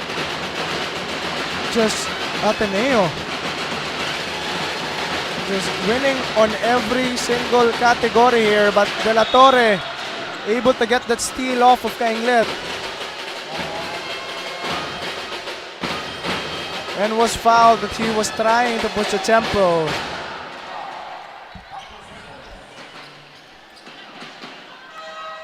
Cabantog and Mambanwa comes in for the Magis Eagles. King-Let and Cardenas will sit down for a bit. 5 minutes and 7 seconds left on the clock here.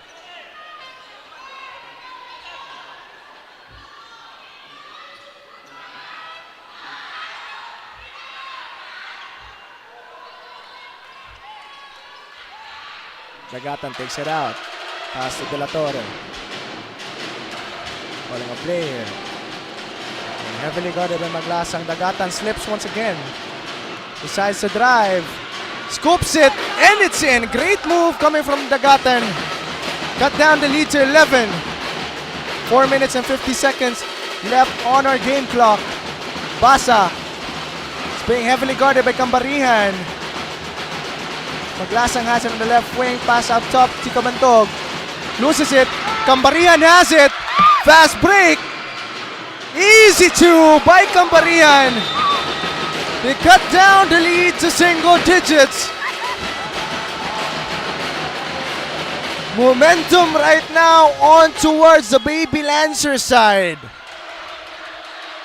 After that make by Dagatan and a fast break coming from Kambarihan off that steal. Really coming alive here in our final minutes.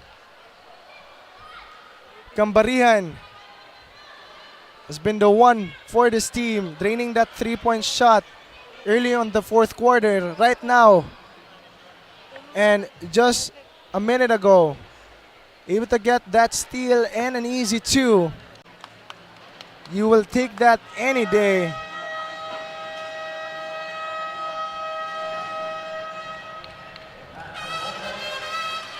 It's back to the ball game. We have 4 minutes and 29 seconds left on the clock.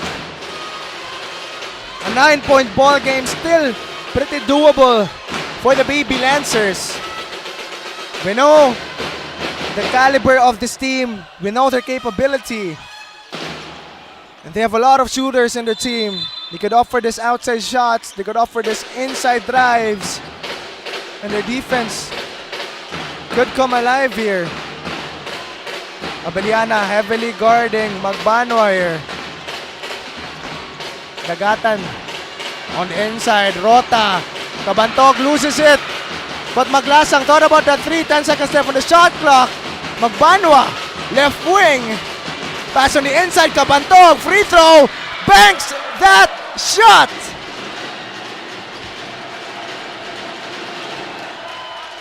They extend the lead once again to double digits. They just don't want to give this game to the Baby Lancers. But De La Torre kicks it out to Kambarihan, decides to drive. Lay gets his own rebound. And a foul down under.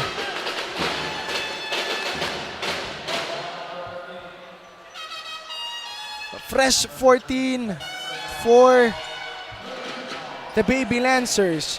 3 minutes and 43 seconds left on the clock here. Clock is ticking for the Baby Lancers. They need to score in this possession to at least have a chance to make that comeback. On the inside, they pass it, but stolen by Maglasang. He decides to slow it down. Maglasang tells them to just run down the shot clock. But a foul being called to Abeliana there. Quick eyes by the referee. Foul off the ball. Pushing foul. Third team foul for both teams.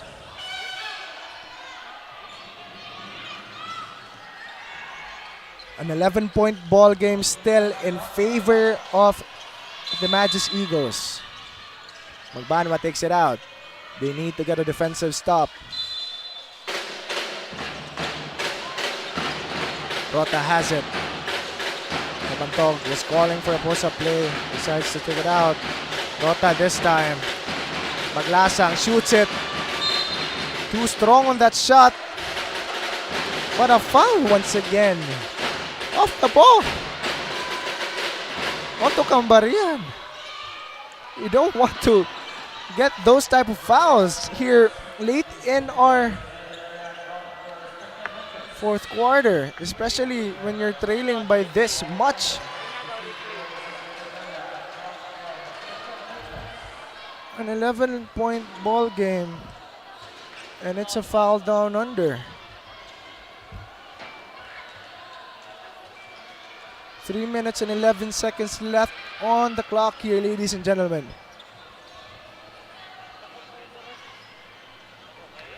unsportsmanlike foul being called onto Kambarihan. It's just too much.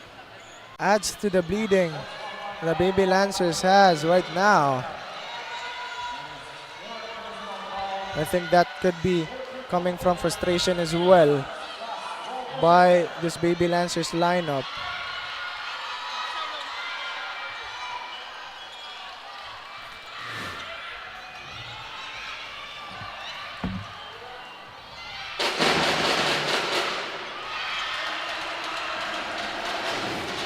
Make that first one. They will also have possession after these two shots. Misses the second one though. They will still have the possession.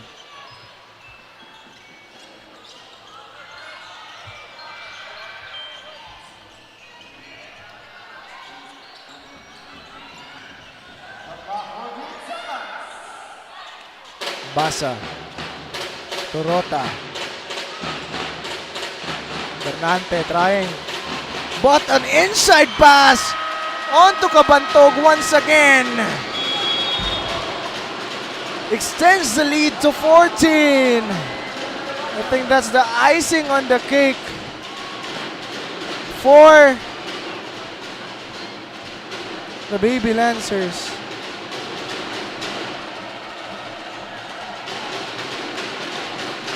Still has a little bit of a chance here, but a blurry one. It's still a 14-point ball game. It's hard to make a comeback after that with this much time left on the clock. The momentum clearly on towards the Magis Eagles side. They have been having these defensive stops, forcing tough shots onto this Baby Lancers lineup. And it's just been outmaneuvering the defense of the Baby Lancers. And it's just uncharacteristic for the Baby Lancers to lack this much on the defensive end. The Magis Eagles is completely outplaying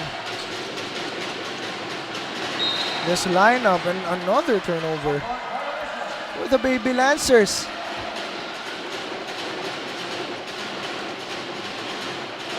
Dagatan really frustrated with that.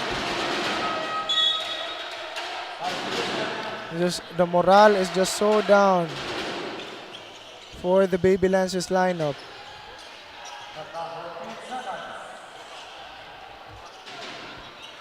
Two minutes and 51 seconds left on the clock here. Not a lot of time for the Baby Lancers to make a comeback. Cardenas here up top, being heavily guarded by De La Torre. Magbanwa to Basa. Basa, screen by Kabantog. Pick and roll. The miscommunication, Maglasang for three, short. The shot clock violation for the Magis Eagles.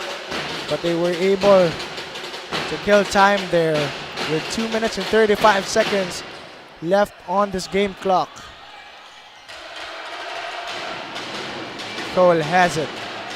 Hasn't been shooting that well here in our game. Pass to De La Torre, attempts a three. Short, but Abeliana gets a rebound, shoots it instantly. Gets back iron, Kambarihan gets it once again. Nothing is falling for this Baby Lancers lineup. It's just a pretty hard time for them. Abeliana being called by a foul there.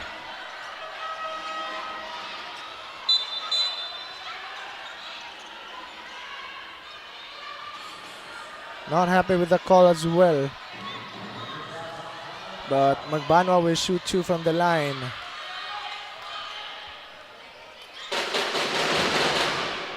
He makes the first one.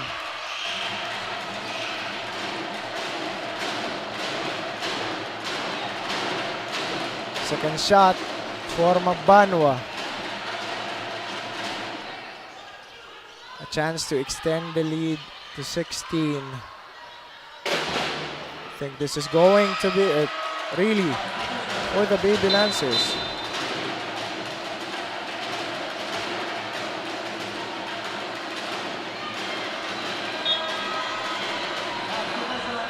But another foul. Down under.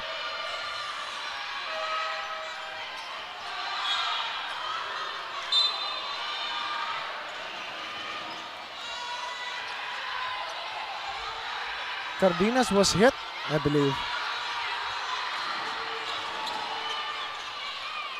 Cole has it. He still will try to score here on the inside.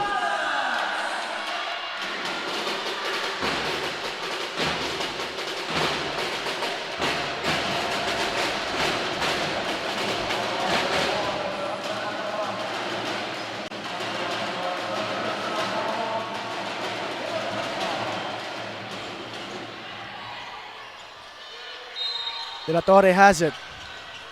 They take it out to Castro, to Cole, to Cambarihan. De La Torre gets it once again, left wing. Jab step. Extra pass to Bernante. Shoots it, hits front iron. And Cambarihan still not able to get it to go. But he will gain a chance to shoot two on the free throw line. But with a 16-point lead, I think it's too hard to make a comeback now for the Baby Lancers. And he misses that first shot.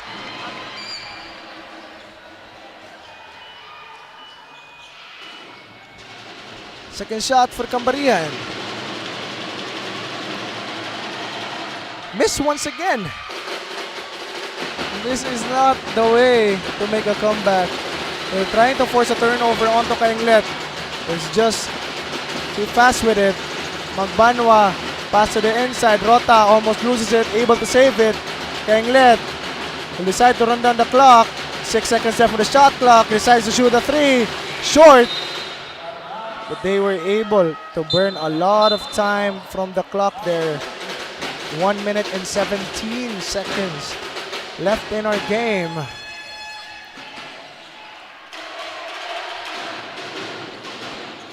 UV will just try to get a score in. They will play until the buzzer sounds. De La Torre being heavily guarded by Cabantog. Extra pass to Castro. Jab step. Cambarihan.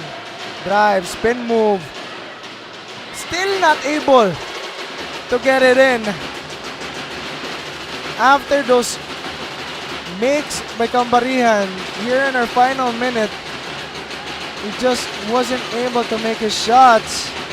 The passes to Cabantog, extra pass to Rota, and that's the icing on the cake there, ladies and gentlemen. De La Torre still will try here on the other end. 32 seconds left on the clock. Cambarihan still off.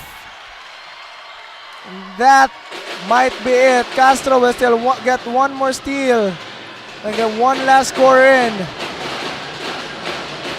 They will not stop playing here.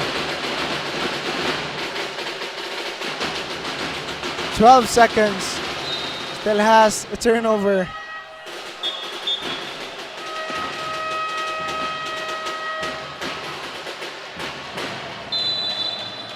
A timeout still being called here by the Baby Lancers. With 10 seconds left on the ball game.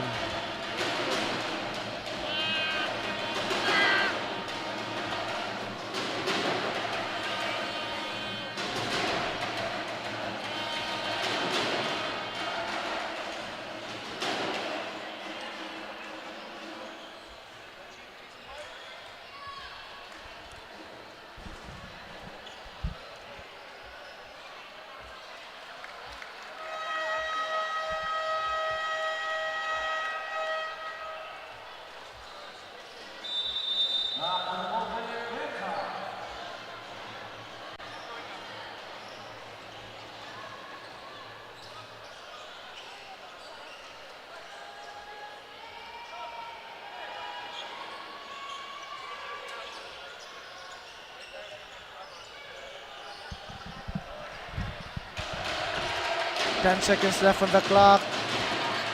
Cambarihan still will try to get one last shot in. 6 seconds. Shoots that three. Still off. And that is it. The revenge will not come for the Baby Lancers this time. Ateneo will still win this matchup 64-48. Quite a dominant one. And just completely dismantling that defense of the Baby Lancers. As you can see, the inside really was too much of a problem for the Baby Lancers as well. They've been having a hard time stopping these tall guys from Ateneo. Cardenas, Cabantog, and Rota. Tenglet and Maglasang as well from the outside.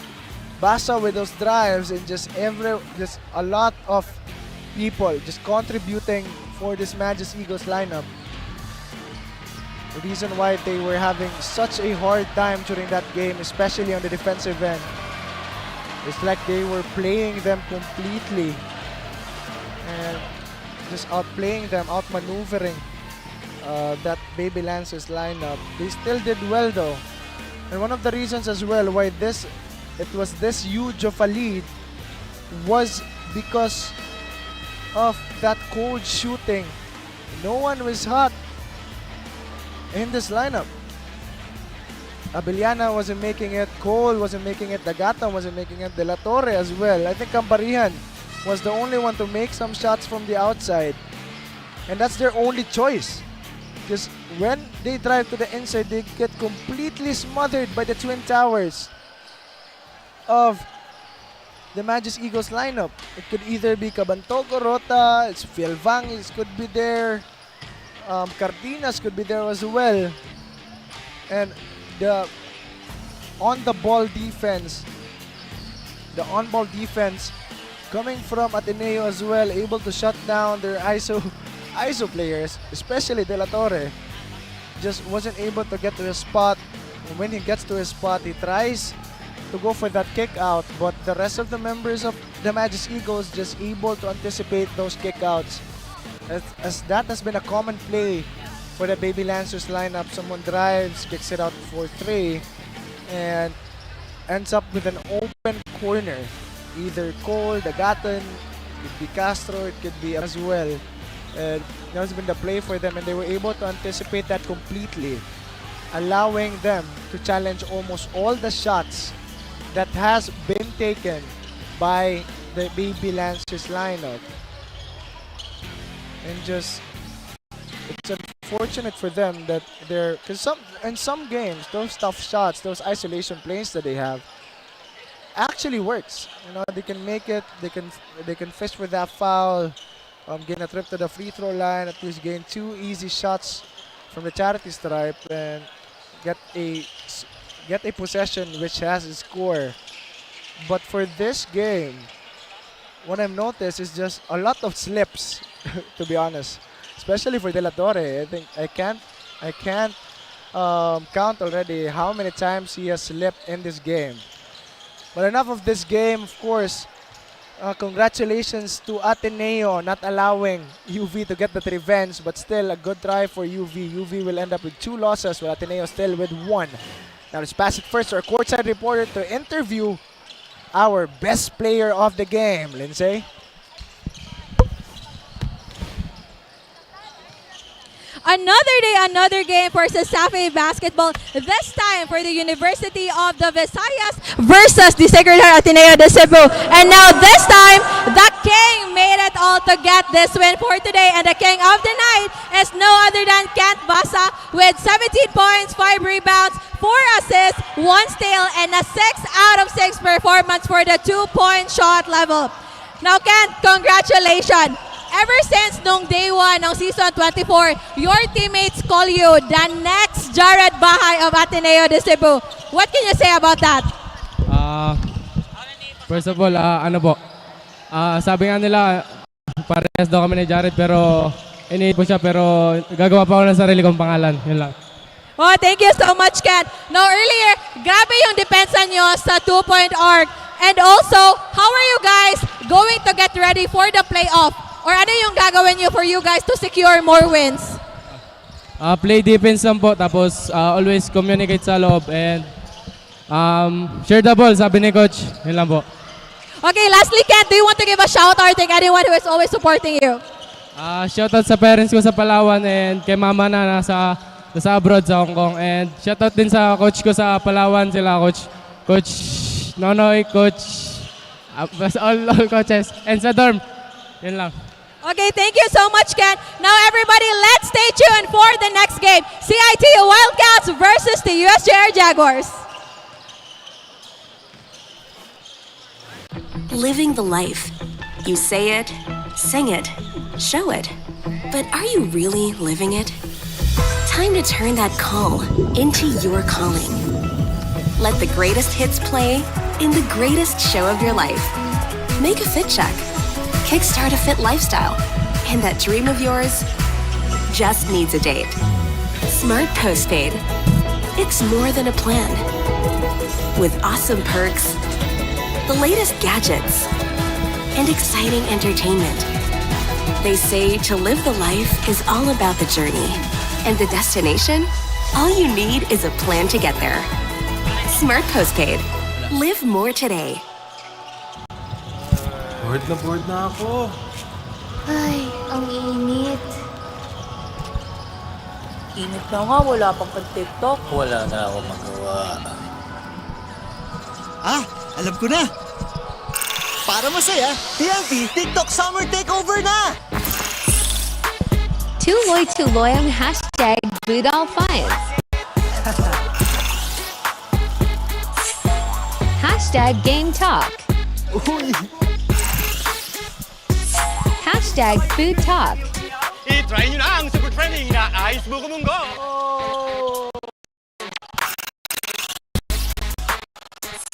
Hashtag Dance Talk.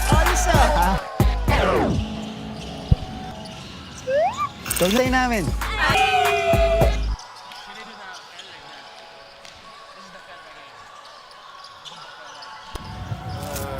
Bored na ako. Ay, ang init. Init na nga, wala pang pag-TikTok. Wala na ako magawa. Alam ko na. Para masaya, TMP TikTok Summer Takeover na! Tuloy-tuloy.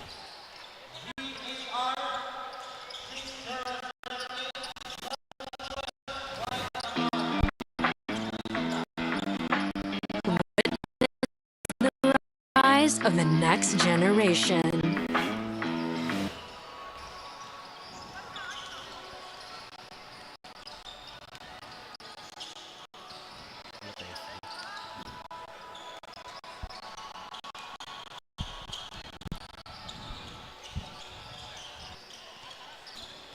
Hello everybody and to another live broadcast of Basketball Season 24. Still live sa CIT-U Basketball Museum San Francisco City. Nothing more beautiful CIT-U basketball game. Ika nga ng mga tao dito ngayon. Once again, sa Cebu Coliseum. And of course, atong college matchup. Now we have USJ-R Jaguars, CIT-U Wildcats who will pounce their way to victory. So of course, before that, joining with this your favorite commentator, David Paul, and together with me sa kuwang partner, Terrence. Terrence, let the people know asan nila makita nga itong live stream karon. So, right now, sa pagkakaroon, we are live at the Safi official pages, Facebook and YouTube. We are also live at Puso Pilipinas, Smart Live app, and Smart Sports. So, the game we have today, USJ-R, CIT-U, it's what the people want to see. Right. This is a team, both teams are fighting their way to the top, especially USJ-R right now. USJ-R has a standing of 3-2. Meanwhile, CIT-U still has 1 win and 3 losses.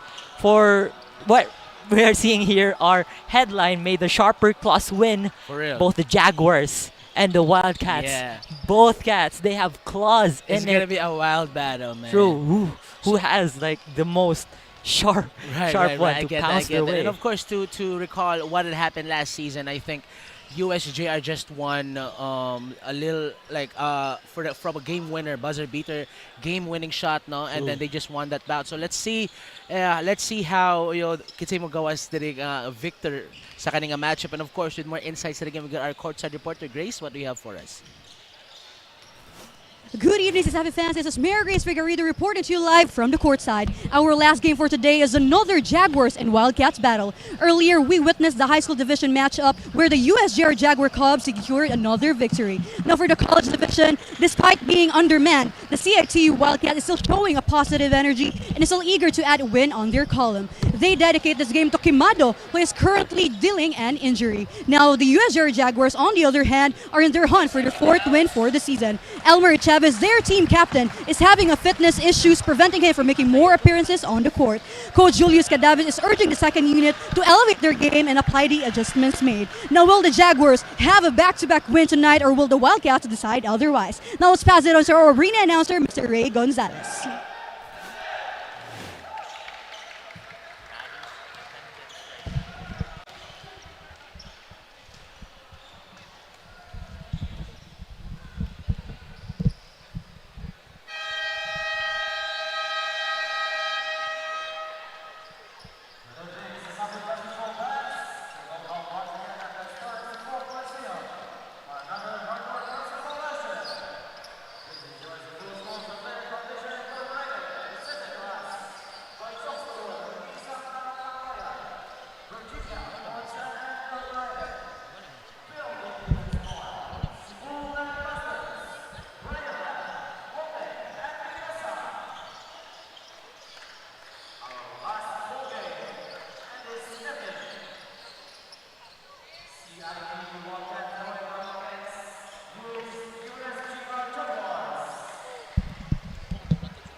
Of CIT-U Wildcats. Point guard wearing jersey number 16, John Sabroso. Shooting guard wearing jersey number 13, Mateo Paras. Small forward wearing jersey number 35, Jerian Abilio. Power forward wearing jersey number 11, Steven Sahol. And for the center wearing jersey number 9, Josiah Villamayor. Head coach for Wildcats, Jiri Gaban, assisted by Ray De La Victoria. And now, here are the starting units for your USJ-R Jaguars. Starting point guard, wearing jersey number 8, Roji Balbao. Shooting guard, wearing jersey number 31, Al Calizar. Small forward, wearing jersey number 4, Eljan Lakaya. Power forward wearing jersey number 22, Sam Melicor. And for the center wearing jersey number 9, Felvec Dorado. Head coach for Jaguars, Julius Cadabes. Your official referees, Mr. Elmer Asignar, Al Relly, Pro Chief Jojo Fernandez. This game is under the supervision of our CISAFE Commissioner Felix Chogenoy Jr. with his GBT Commissioner Danny Duran. Cebu Coliseum, it's game time!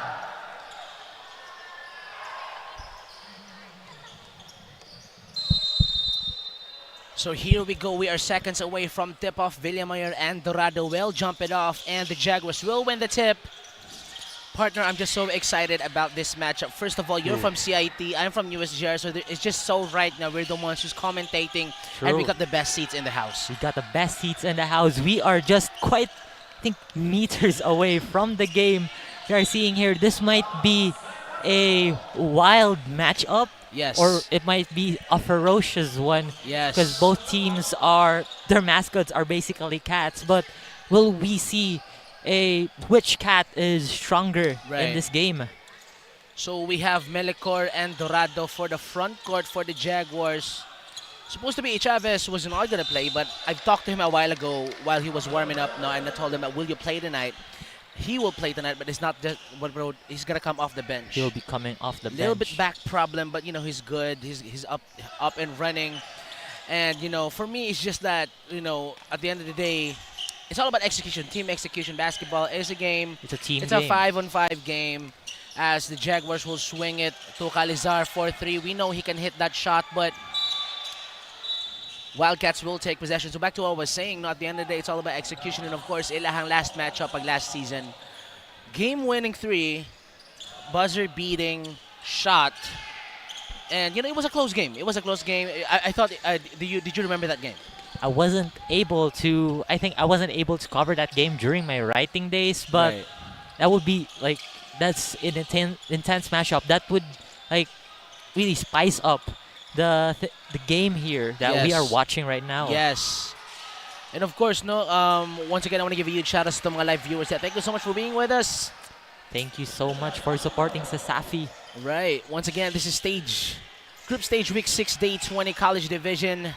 Jaguars, Wildcats. Jaguars on the fast break. Stolen by Milicor.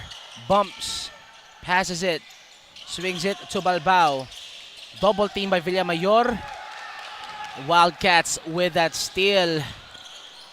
You're seeing during that last play, the team game is actually there for USJ-R. As you've mentioned earlier, it's a 5-on-5 game. USJ-R passing the ball around, which is a critical key in winning the game. And during that transition basket, Abelio with that mid-range jumper. And 4-0 in favor of the Wildcats as they go inside to Balbao. But there's going to be a call there. It's a surprising start here for the Wildcats. We've seen this during the UV game. They really showed out because that last game against UV really had that hand in them, and it just shows how CIT is a team that you should not mess with, because sometimes they could act up, they could score some shots, they could defend pretty well. But of course, things like that tend to happen. Of course, if you're CIT, they've had a lot of turnovers. Lots. Specifically in the game against UV, they've had like 30, almost 40 turnovers. So what does that tell you? If you have 40 turnovers, likely you will not have the lead at all, or you will lose the game per se. And of course, that's just the testament, of course, as defense from UV Green Lancers. And as of now, it's a tale of two different sides of story, because you know why CIT could start off strong, like right off the bat, right, like off the opening tip. You know, they could run and gun. They could size them up from the outside on the inside. But the Jaguars, by slow start of a team. Yeah, it has been like that. Like earlier that game, like the second game for the high school division, it was CIT versus USJ-R 2. But it's gonna be, I think, might be the same start as that game, because USJ-R was trailing during the first and second quarters. While for the second half, they popped off. They showed off that they've displayed their signature defense. That's what Coach Julius Cadavis has in store for the team. And of course, once they get the ball rolling, you cannot stop them. As Abelio on the previous possession, quick 2 mid-range jumpers from Abelio. He scored 4 sa 6 points sa Wildcats as a 3-pointer from the Jaguars. In and out, Dorado fights for it, and he's gonna be fouled. He's gonna go to the charity stripe. Villamayor will get his foul. And that's the real problem here for CIT-U Wildcats. The quick 2 that you have mentioned earlier for Abelio of CIT-U. And going back to the key problems here for CIT-U, it's just mainly racking up fouls early in the quarter. Look at the team fouls that they have currently. They have 3 team fouls. Meanwhile, for USJ-R, just their defense is just safe and calm. They're not pushing too much on the defense. That's why they still, as of this minute, they still don't have any team fouls. Wapay kato nga sa first quarter, already 3 team fouls, and what does that tell you? Of course, if you're USJ-R, you want to go inside. You want to have those calls that you want, and of course, it would be it would be to their advantage. That would be in their advantage, because they would, I don't know if it's the right word, abuse it. I think that's not abuse, because it's part of the game. Overuse it. Other words, abuse, but yeah, it is what it is. But it's also a good way to rack up some points to get some free throw attempts. Speaking of free throw attempts, Fourth team foul. Fourth team foul. Less than 5 minutes, fourth team foul for the Wildcats. And if this keeps up, and they're early in the penalty, there's only one formula of offense for the Jaguars. Go inside the basket. Go in the lane. Call for fouls. You know, living the dream, living the life in the paint. That's what you want to see. And as Dorado, no, going hard on that time. Going and hard. Yeah. Yeah. He went hard, and you know he's shooting 2 right now. And of course, the thing about this kid is that he runs the floor. He runs the floor, and of course, rewarded by his team. If the big man runs off the court, you have to reward him on the other end. As they missed that one, but they get it back. 10 seconds. Melicor pull-up jumper from mid-range. Great defense from Villamayor, and Wildcats will take possession. Villamayor is the heart of the defense for the Wildcats here. With Mayor, if Villamayor slows down offensively, he could be a role player for the CIT-U Wildcats. We all know that he's the team captain, but for the sake of, you know, getting wins for the team, you really have to adjust on what you have as the moment, like the just say kanang situation, the moment. So in order to he could like outbound you are here. Same with Sahol. Sahol has been a hustler for I think since last year. I've been observing CIT-U a couple of games. I have been writing for CIT-U games in CIT as I was a writer back then, and we all see Sahol, a great hustler, would protect the ball for the team, would not let the possession go to waste. Speaking of team captains, Chavez comes in for the Jaguars. Melicor goes back to the bench, and of course, right now, the vibe is going to be different. You know, the aura is going to be different if you have the team captain. If the captain is, leading the charge for his squad as a pull-up 3 from the Wildcats, gets that one for a great assist. The total score is 5-9. Speaking of team captain, while Chavez is in, Villamayor is out for CIT-U. But it is not a problem because they have some good players on the floor. Again, I've mentioned Sahol. I think To is on the floor. He's not on the floor, but they've got some good players in them. They know how to run the floor pretty well. They know how to score. I mean, that wasn't intentional, but honestly, they also know how to That was play. ironic. That was ironic. But there's a 3 for Sabroso.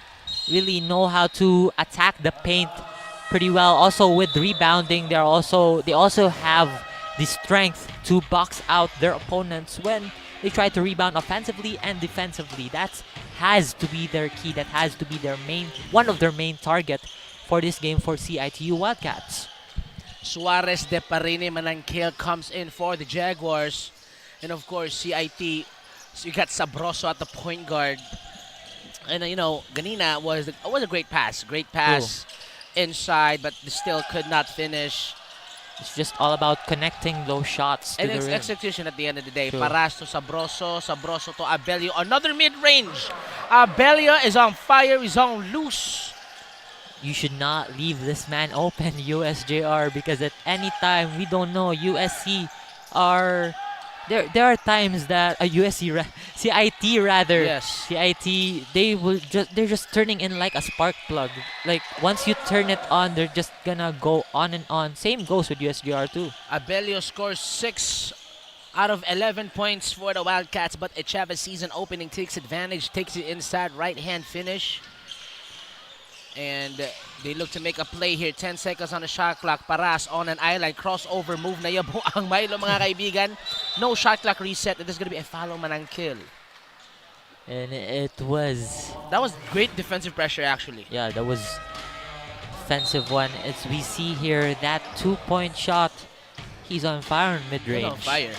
But look at this strong move from Chavez. Gathers his way through. Season opening. You snooze, you lose. Sabi ni Chavez sa defense sa Wildcats.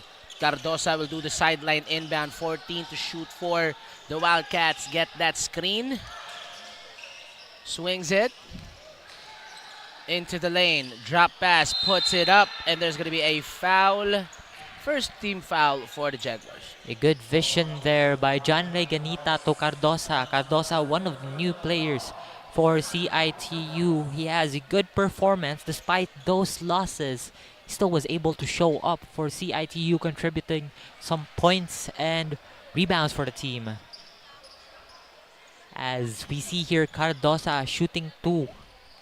With CITU on the first quarter, they are on warning for penalty. The main question is, how can Assistant Coach Ray de la Victoria and Coach Jerry Caban control the defense that they have right now for CIT, since, again, as I've mentioned, they are on a brink of a penalty, and you don't want that because USJ-R can knock down those free throws. Right. And as of now, CIT has called a timeout, talk things over, as what I've said. Maybe they have also one of their agendas in their timeout as of this moment is how can they defend without fouling, because that's also one of the keys to take home the victory against we can say in the defensive side, USJR is pretty superior on their side, because Coach Julius Cadavis, that's one of his signatures to give out for the playbook of the team. And I agree with your point there, partner, as Jaguars with possession right now. Deparina really a big help last season as they go to Obra Tabriki. They go inside a Chavez double team. Doesn't matter. Right hand, no good. Gets his own miss. Puts it right back up. Third time's a charm. Maybe not. Fourth time's a charm. Fourth attempt for the Jaguars. Finally gets that friendly roll. Second chance point. 4 attempts. A lot of bounces from the rim and also on the floor. Gonzaga checks in for the Wildcats. Now tell me about, what do you think about CITU's history here in CISAFE? CITU's history here in CISAFE, let's just talk about the college division as of the moment. From CITU during the inaugural season, the head coach right now of CITU, Coach Jerry Caban, won the inaugural most valuable player for CISAFE at the time. But as the years progress, CITU has not been doing much. They have not been entering to the playoffs. And as we go on with this game, let us pass on to our courtside reporter. Grace, what do you have for us? During the 5 minutes on the clock, the USJR called on their second unit to reinforce their chances into leveling the score against the CITU Wildcats. Earlier, I interviewed Elmer Chavez about his condition, and he is confident to say that he can give his 100% tonight. Now, let's see if Chavez will be able to give his all. Now, back to you, David and Terrence. Thank you so much for that, Grace. And of course, now I've also talked to my guy. Your guy. Yeah, that's my guy, our Captain Ball. And he said, he feels good. He feels good. And, I think he said a little bit of sprain at the back, and I'm not no PT, but I guess you get just a little bit of warm-ups, you'd be good. And now I see him suiting up, and early in the couple of possessions ago, early in the first quarter, you see him tunga sa first quarter, you see him driving in the paint, with no hezzy. I think it's going to be good. It's as I've said a while ago, if na yung Captain Ball leading the charge, the whole squad be like, let's go, let's get it. It's like the intensity, the emotions is just, it's kanang makatakod jud. For real. Like if the team captain is pressuring y'all to defend, to score, it's a great thing for the team. That's going to be a traveling violation. What would you do a dribble pull-up like that? But, that's, in this case, it's a fast-paced game. True. Sometimes, you can't really see, sometimes madaka sa emotion, sometimes madaka sa pressure. Because, I've seen players, make some errors like that. Even in the NBA, in the highest, like the place to be, in terms of just basketball, they make that type of mistakes. 2-point lead for the Wildcats, a minute and 55 to go. Another call. I think they just tipped the pass. Yeah. It's just more of the pass as USJR still retains possession here. Just Chavez trying to attack. Suarez swings it outside. 8 seconds on the shot clock. Steps back. 4-3. Would have been a highlight play. True. In transition, Wildcats. Swings it. Open three-pointer. Would not make it. They get their own miss as Tall puts it up back again. And this time, Obra will collect it for the Jaguars. Still with the 2-point lead is the Wildcats. And that they look to change this one. De Parine on an island. 14 on a shot clock. Great defense. Picks up his dribble. Obra puts it up. Obra will not make it. CIT-U on the fast break. 2-on-1 fast break. And that's going to be a block from De Parine. Goodness gracious. And of course, Suarez. It's Chavez. No man to beat. Easy basket. So we saw Suarez down prior to that play. But let's just say it was unintentionally. He was in position during that play as they go on to a D-transition offense, which led to a USJR basket. And look at that, De Parine block. That's also one contributor during that last play for USJR. I really love that. You know, what when you get pasa dito, like, you know, he just waited for a little bit. True. Waited for a little bit, and then once the defender picked him up, the ones who's supposed to pick Chavez up, nandito na niya gipasa. You know, if you're a fan of basketball, you would know. The timing is just immaculate during that play too. Exactly. And we are seeing here USJR, CIT-U talking things out once again as the game is all even. 13:30, 53.1 seconds remaining on our game clock. The thing about here for USJR, they're just, you know, going in, pounding into the defense of CIT-U Wildcats, but Wildcats are still trying to manage to, control their pace as of the moment they have the possession. As Pipito will set the screen, great pass, puts it up, hand in the face, great defense. Could have been done an extra pass for the open man outside, but they didn't see him that time. Manangkil will handle the rock. Dribble handoff to De Parine. Waits for that screen. 14 seconds, 13 seconds on the shot clock. It's Chavez inside. Double team. Outlet. Thought about it. And Obra goes down. There was a foul on Rockwell To of See, that's the thing. I really like the name. The first name, Rockwell. Rockwell, yeah. Rockwell. I wish my name was Rockwell. Low key. True, it's a good name. Like, I haven't heard of a name like Rockwell. Rockwell is a name that I've heard. Yeah, it's a place. Is it a place, right? Rockwell is a place in Manila, I guess. Yeah, it's a place in Manila. Okay. Somewhere in Manila, but with the word Rockwell is just so unique. It sounds like, I've heard Roswell, but it's different. It hits different. You know what I'm saying? Yeah, Rockwell just adds the power in his name and also to his personality. Exactly, and of course the last name really what gets me.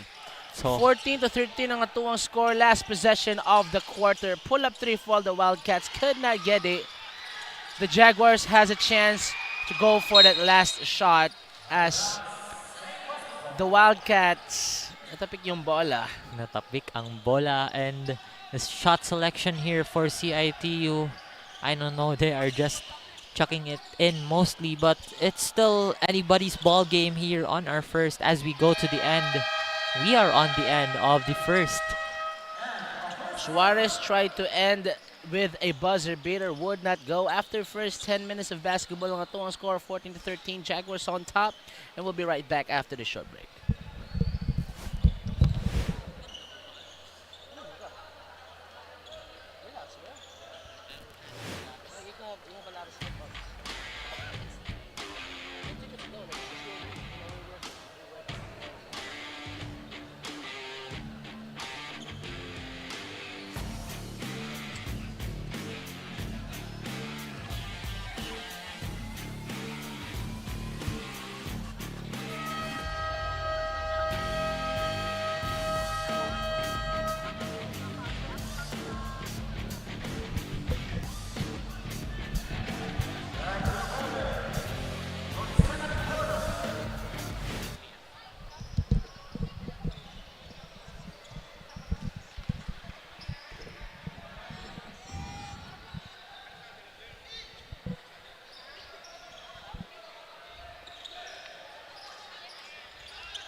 Back to the ball game we go. Second quarter of action. CIT-U down by 1, and they look to change that in this possession as Cardosa passes. They go inside, outside Sarol. And of course, stolen. Suarez, one man to beat, puts it up with the left hand. Oh! That was a difficult shot. That was nice. That was nice, not gonna lie. Was smothered. He was defended pretty well. But no call still there. make No it. call. No No call call. too. As Gonzaga hits that, tries to put that 3 up, and Chavez will call the shot here. Deparine. Top of the key.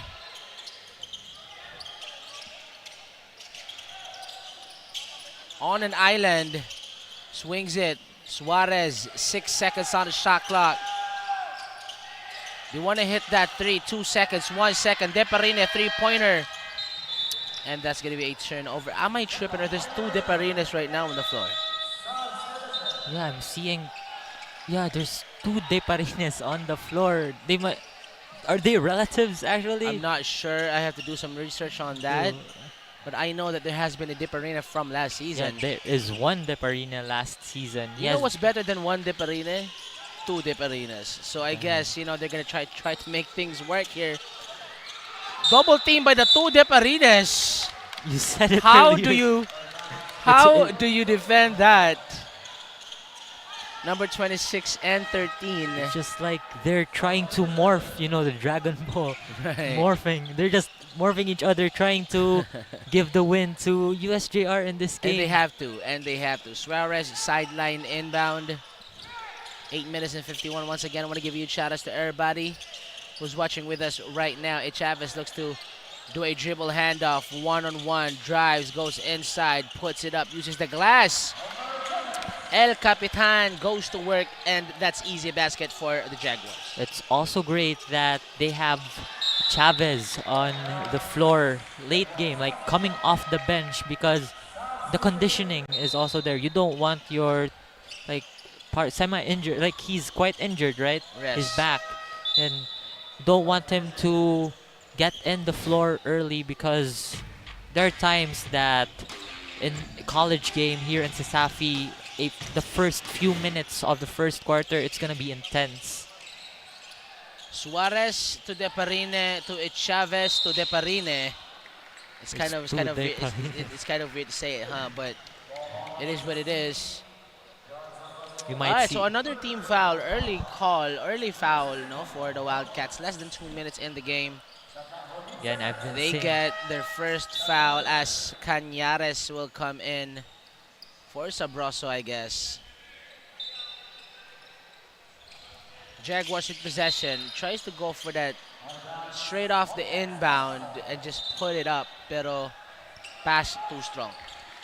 and CIT-U here, they need to up their intensity against USJ-R, may it be offensively or defensively. They have been doing some full court presses here to CIT-U.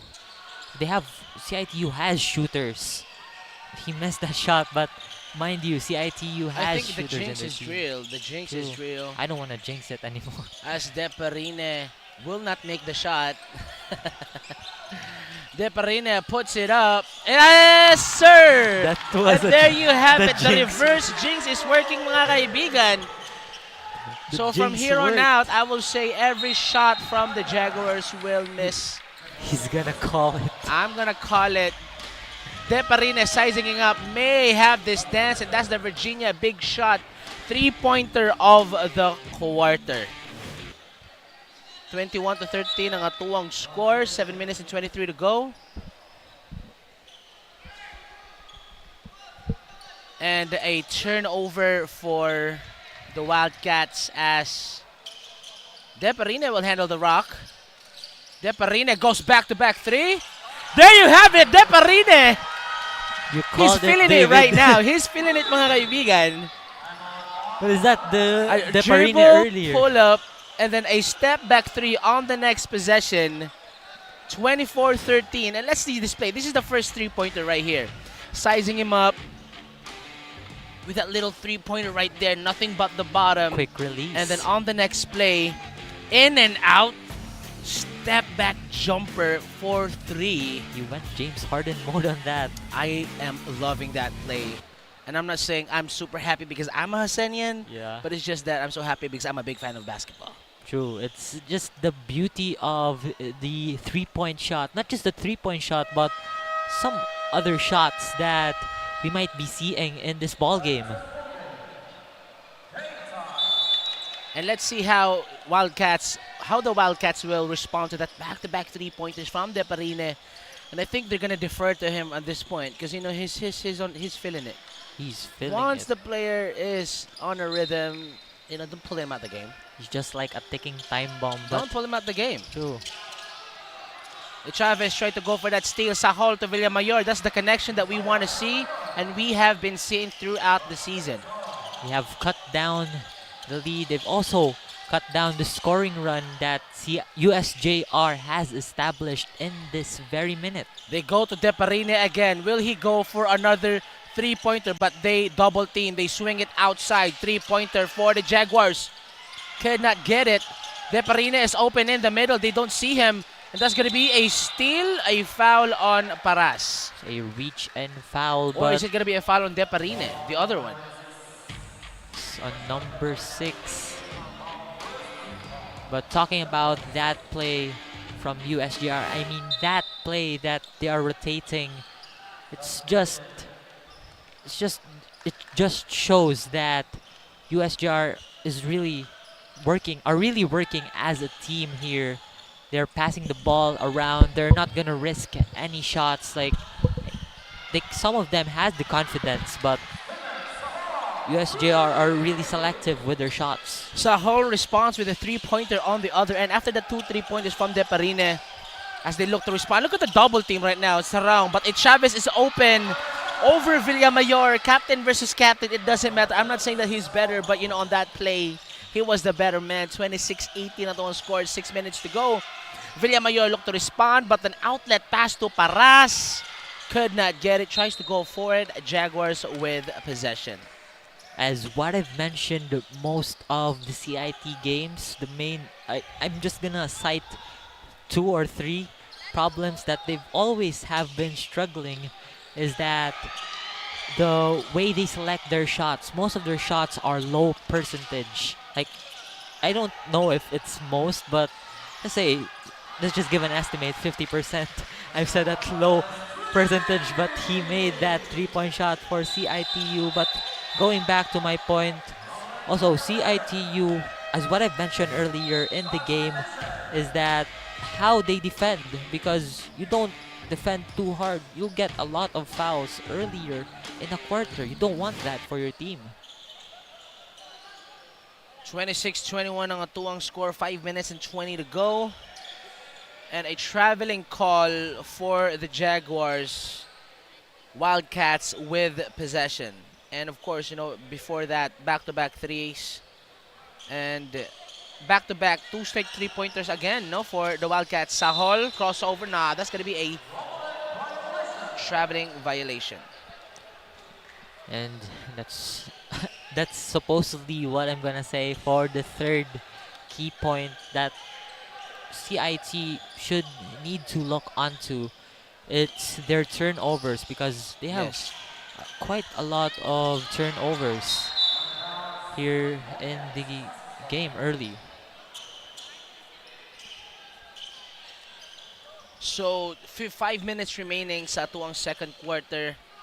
So give me a little bit of breakdown of the adjustments from CIT when they adjusted or trying to level, as the Jaguars on a scrambled play tried to go for it. Dorado puts it up and it's going to be a foul. So anyway, so back to what I was saying. How did you think they've adjusted their game to just match the pace for the Jaguars? It's just, they're just matching the quickness of the Jaguars, because you've seen that they've been going through releasing some quick shots, may it be on the 3-point line and on the perimeter area. That's just how they match it. They're just trying to, I think that's also that's also some of the problems for CIT-U, they're just rushing their offense. 28-21 ang atuang score. Wildcats nagmamadali. Great defensive pressure from the Jaguars sa hall. Top of the key. 14 to shoot for the Wildcats. They look to go for Villamayor. Abelio on an island. May I have this dance? Screen from Villamayor. Sahol for 3. Sahol will make that 3. Great pick and roll from the Wildcats to find the open man. They distributed that ball. And what a bucket. It's a pretty good distribution. It was an even distribution to hand it to Sahol. Sahol, we don't really see much from him on the three-point lane. And also props to the defense of USJ-R. They're not letting the ball go to Villamayor because Villamayor is a high percentage shooter in the paint. And they don't want that type of trouble as Balbao swings it. 6 seconds on the shot clock. Step back jumper, no problem. Jaguars another bucket, 30 to 24. I really love that play from Calizar. Low-key in trouble, but hand in the face doesn't matter. As you take a look at this replay, hopefully, I really want to see that shot for real. A lot of highlights here for the Jaguars. It's there so you go. early. Over Sahol. Look at that. Well defended. Can't even see the rim at that point. But if you're Calizar, that's light work. Just the ring instinct. Abelio look to respond, and he does. A three-pointer for the Wildcats. It makes it a 3-point lead. It's raining three-pointers right now. But Melicor on the inside puts it up. Double team. Great defense. Tries to go for that steal as Cañares. Handoff. Abelio. Another jumper. Another jumper for Abelio. He is heating up, ladies and gentlemen. CIT-U heating up as they're trying to end this first half strong. As a stronger team, as we say. 30-29 is our score here in the second quarter. And David, guess we'll be right back after the short break.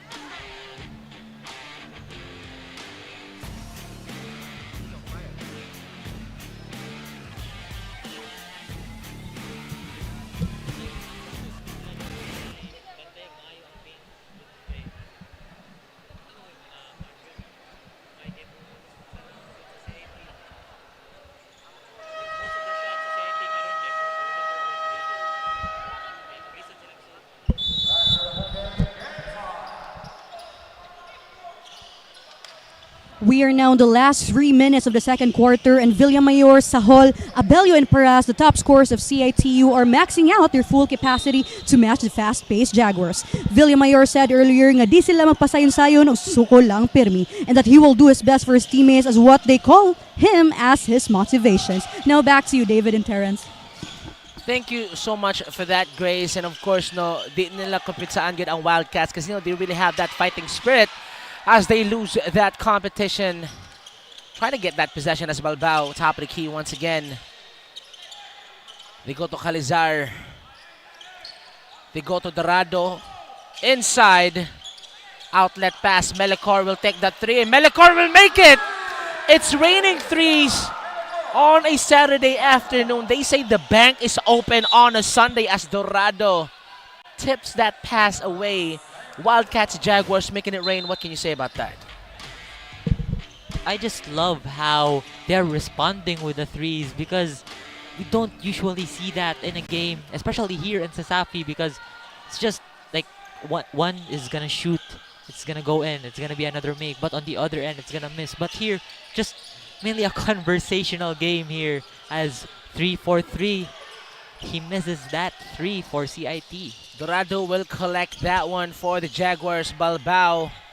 Melicor sets the screen. They go to Calizar left wing. 14 seconds on the shot clock. Back to Melicor. Hit a three-pointer a while ago. 10 seconds. Balbao spins.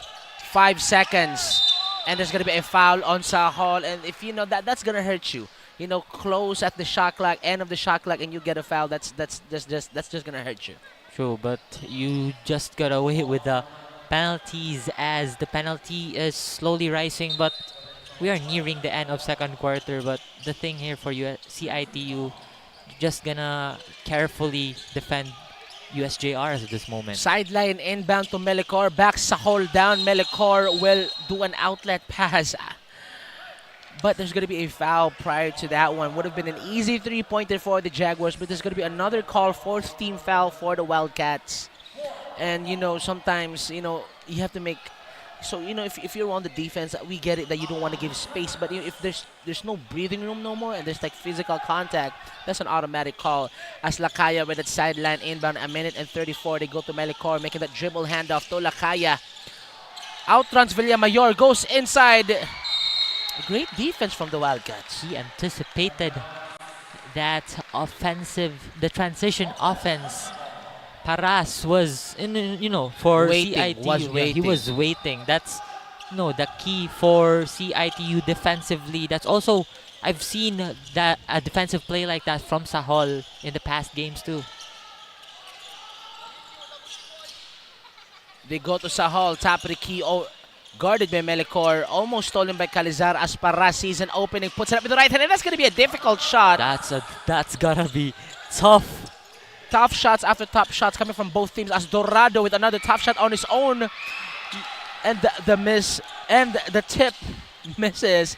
Abelio drop pass. CITU is having fun. They tied the ball game right now, 33 all, 41 seconds remaining. Goodness gracious.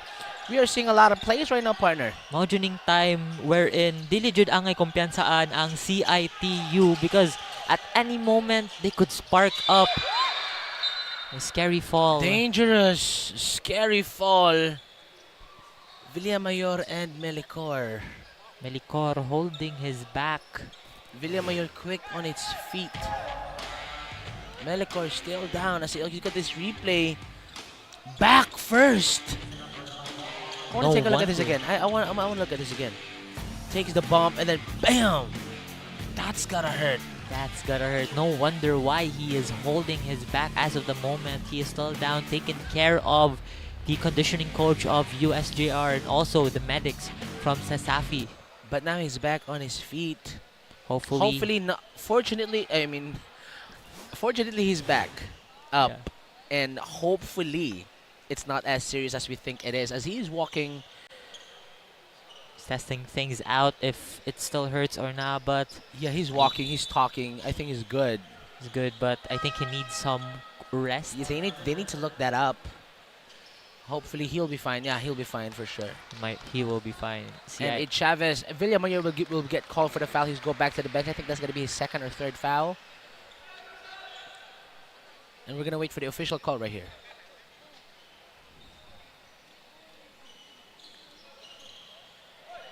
Two shots for Chavez for the Jaguars. And, it's a tight ball game and, anything can happen. And, sometimes a loss of a player is so difficult for a team. Specifically, I want to cite, the incident UV CIT. Villamayor bumps with shoulders. Both bumped in the shoulders. Oh, no. Bump ang shoulder ni Amistoso. And on his face. Straight to his face. Both captains were out during that game. And then, they paid the toll. It's just like it's basketball anyways. You can see some physical plays. I don't want to say that those things are normal, but no, physicality in basketball is always present. 5 seconds differential, shot clock, game clock. Wildcats drop pass. Sahol gets that one. 8 seconds to go. Jaguars could get the last shot here. You better make this count. 2 seconds. Stops. Puts it up. It's tough. And after 2 quarters of basketball, Tuwang score 35 all, and we'll be right back after this halftime break.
That shot is good. You know what they say, ice cream yummy, ice cream like good. That shot was ice cream.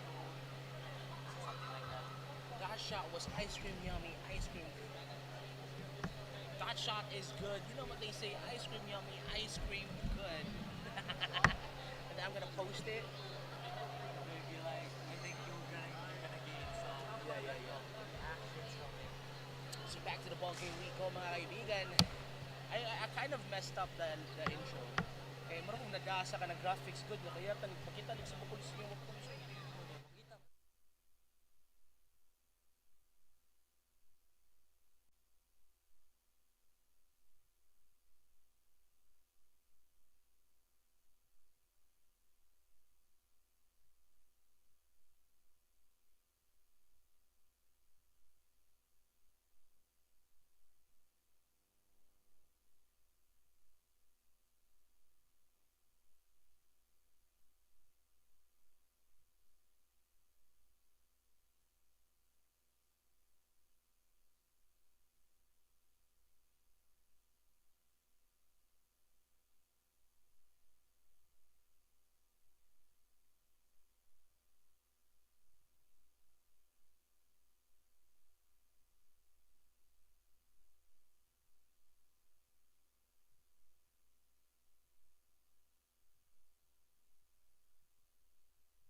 Good evening, Safi fans. Halftime is happening right now in the Coliseum, and I have here with me 𝐁𝐸 on my left from CIT-U, a current player but now resting because of his injury. On my right is Aaron Calvo from USJ-R, a previous Jaguar Cubs. Good evening, gentlemen. So for my first question is for 𝐁𝐸. So how do you feel about watching the team from the court side because of your injury? Malungkot ako kasi nga nanonood lang ako, hindi ako nakakatulong sa team.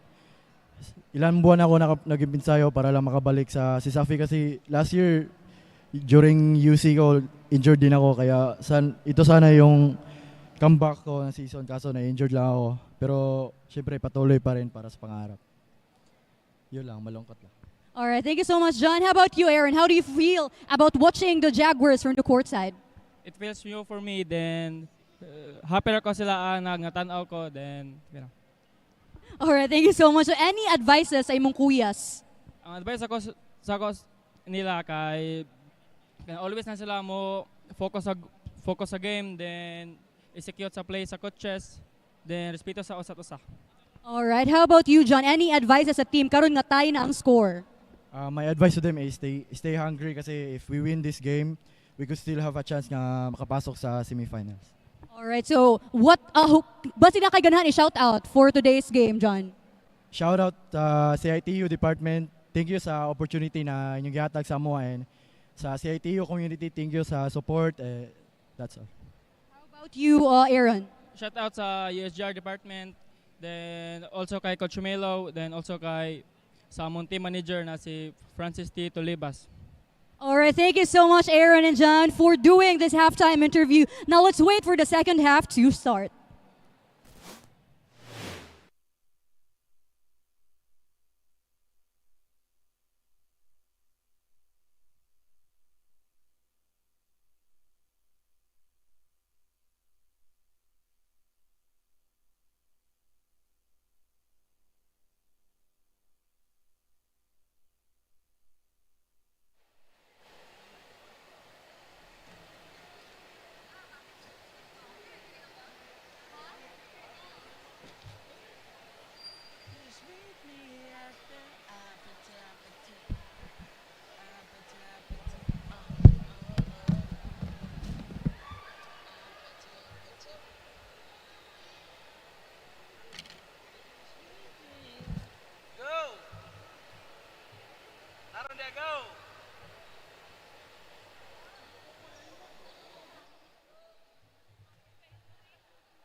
as we open up the second half. Here is our game stats. Could see that the USJ-R and CIT-U, they have 26 attempts each, but the upper hand here is for CIT-U. Also with their assist, CIT-U is also leading with their assist. And the take here for the turnovers, 15 turnovers, that's quite a lot for a first half. And then, of course, the early foul trouble for the Wildcats, awarded 10 free throws for the Jaguars. And, right now, we're on a stalemate right now. Both teams really stepping it right up in terms of just shot making. You would see a three-pointer. After three-pointers, Deparini with that back-to-back three-pointers with that step-back crossover off that nimble drop step. And you would see Abelio and Gonzaga with that quick, right off the bat, starting the second half with great defense. As Obra, guarded by Villamayor, they swing it, going to Chavez. Chavez takes that three, way off. Villamayor will secure it, risky pass, but Abelio will collect it behind the back. Fancy dribbling from Abelio, they go to Villamayor. Sahal, top of the key, dribble handoff. Gonzaga thought about that three-pointer. 10 seconds on the shot clock, drop pass. Still stepped out of bounds. Great defense displayed there by USJ-R Jaguars. It just shows that they have been consistent with it for the past first and second quarter.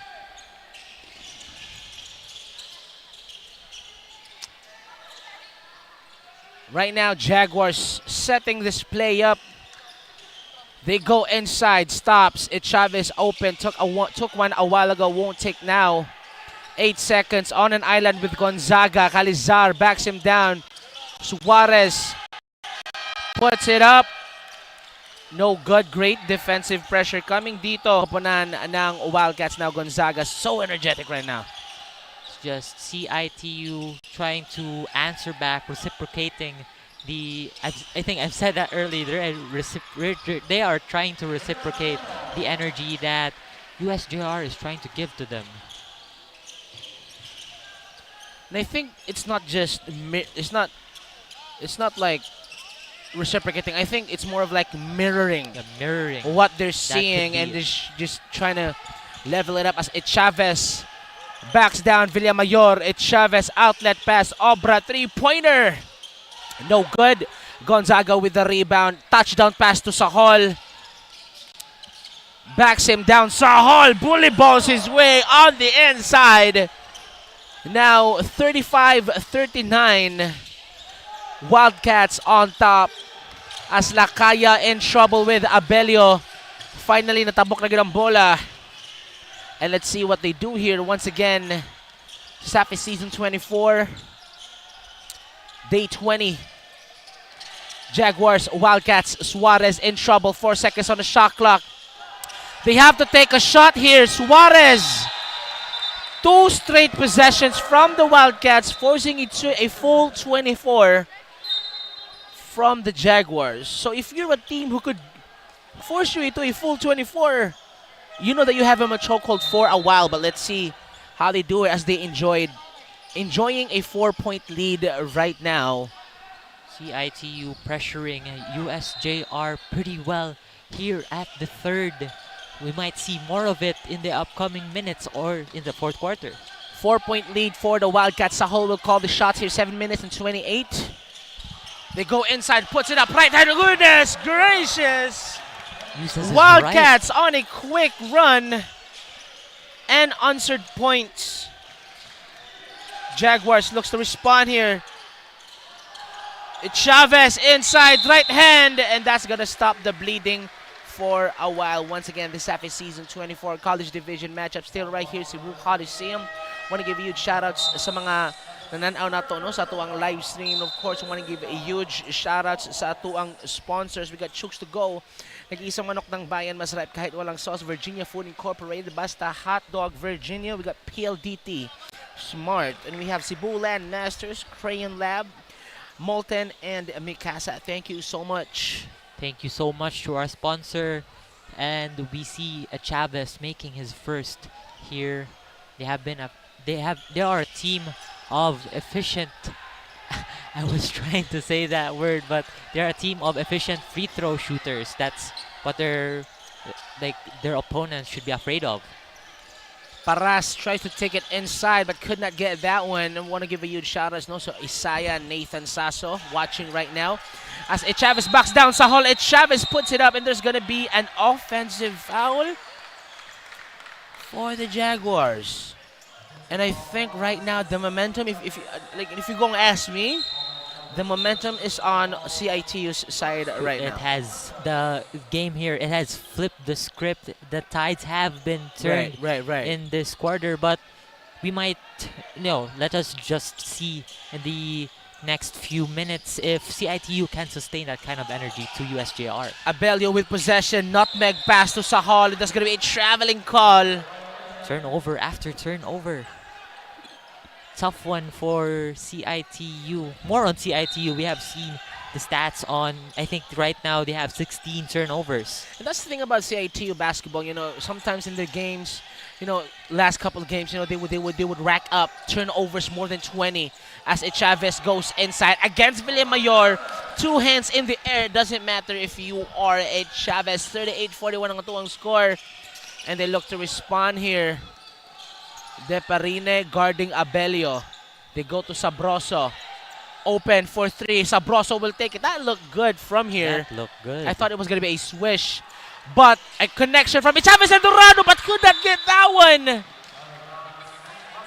Golden opportunity, point blank range. Good pass. Had a good look. Good look as well. Dorado could not finish that play. Would have been a 1-point game if he made that bucket. I was expecting that it would All go of in. us are.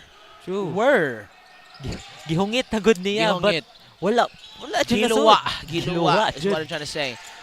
Dorado, dribble handoff. Deparine, 𝐁𝐸 inside right hand. Goodness! How many times have we seen that movie before? That's 2 straight There misses. is a lid in the basket of the Jaguars team right now as Villamayor dribble handoff. Sets that screen. Sahol is open. Sahol will take it on the inside.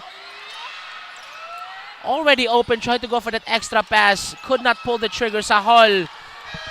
21st second shot clock violation in courtesy by the Jaguars. What do you think about that play? Sahol was hesitating to pass. You have to his have that killer teammates. instinct. True. But he was just out there looking for his teammates. He has one teammate open up top. Actually, after that move inside, he could have finished that play. True, he could have. But he decided to stop it. Just questionable at this point. 38-41. Jaguars. 𝐁𝐸 over Sahol. Spins, puts it up. Great defensive pressure from the Wildcats. Right now, Tall with possession. Back to Tall. Great defense from Deparine. So a great defense, but it's a Wildcats possession here. How would they unsaon nila pagsulit anang 16 seconds sa ilang shot clock? How will they, release the shots here? Would it be good? Would it be bad? We will see in this play. Villamayor goes back to the bench for the Wildcats as Ginita comes in. Am I saying the name right? Yeah, Ginita. There John you have Ray it. Ginita. John Ray Ginita from the Wildcats. And right now, with possession, is the Jaguars. Dorado, top Ricky. They're looking for 𝐁𝐸. Dorado, dribble handoff. Manangkil. Outlet pass, kicks it out. 3-pointer, way off. Doesn't even touch the rim. I like how CIT-U is currently active defensively. They have, in the first few minutes of third. They're making the cuts. True. They have been, in the first few minutes of the third, they have forced 24-second violations. And they have made adjustments defensively as the Jaguars tried to go for that touchdown pass to Dorado, but Sahol so quick with his hands steals that one, and they have to stop the fast break. It would have been an easy bucket for the Wildcats as Calizar comes in for the Jaguars. A generic nickname that we could call for Sahol is he is a hustler. Hustler. He could go Kind of from like point A to point B quickly. Him and Ursual on the same feathers. True. Should be in the same team too.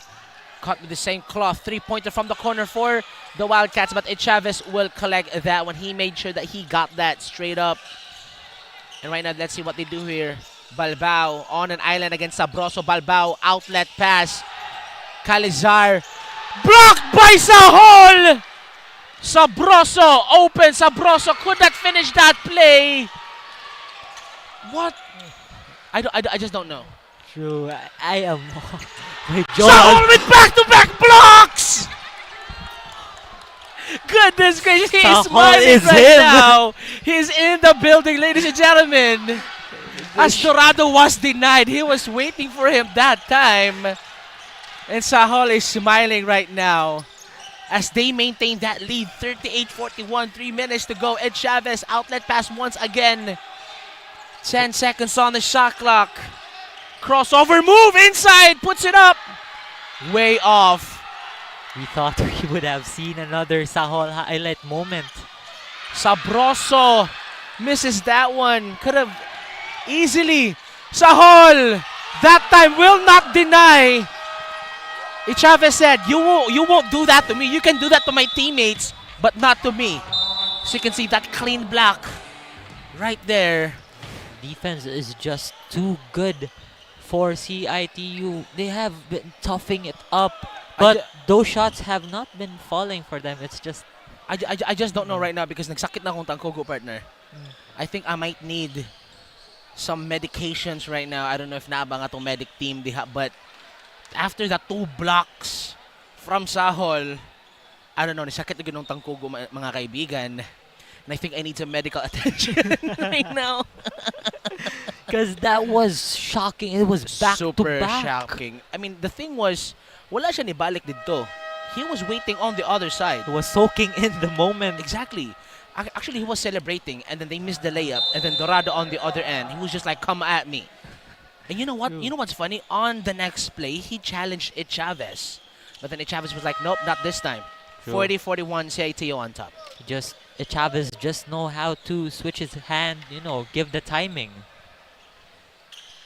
Right now, let's pass it on to our courtside reporter, Grace.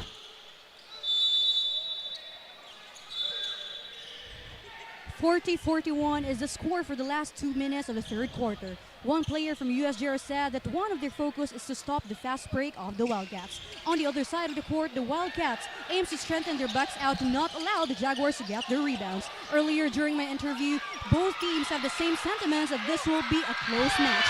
What do you think, David and Terrence? Defense is the name of the game right now. Both teams going at it defensively.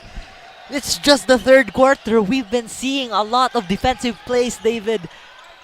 I don't know what to say. I don't know, man. I should be analyzing, but I Dapat run i-check out na of good akong words. blood pressure right now, partner. Manawag na tag-medic, David. And a traveling call for the Wildcats. As you can see on that play, volleyball spike, that one. And bam! 2 times. Wala man diri sa Cebu Coliseum ang volleyball. But we've seen it, right? Anything you do, I can do better, sabi ni Dorado. And that's a message right there. That's sending a message. Oh my gosh. I don't know. I just don't know. Run out of words. Let's stop the game right now. Let's stop the game. As 𝐁𝐴vez will call traffic here. 2 minutes remaining sa tuwang third quarter. Great defensive pressure. Dorado will set the screen. Dribble hand of the man kills. He's an opening on the lane. Calizar is open for the 3-pointer. Calizar will make it! And Jaguars will get the lead back! That's what CIT-U needs to do. They have the CIT-U has the defense, but just the shot conversion isn't there. Conversion. So exactly. So if you make a great defensive play, and if you don't convert on the other end, then what's the point? True.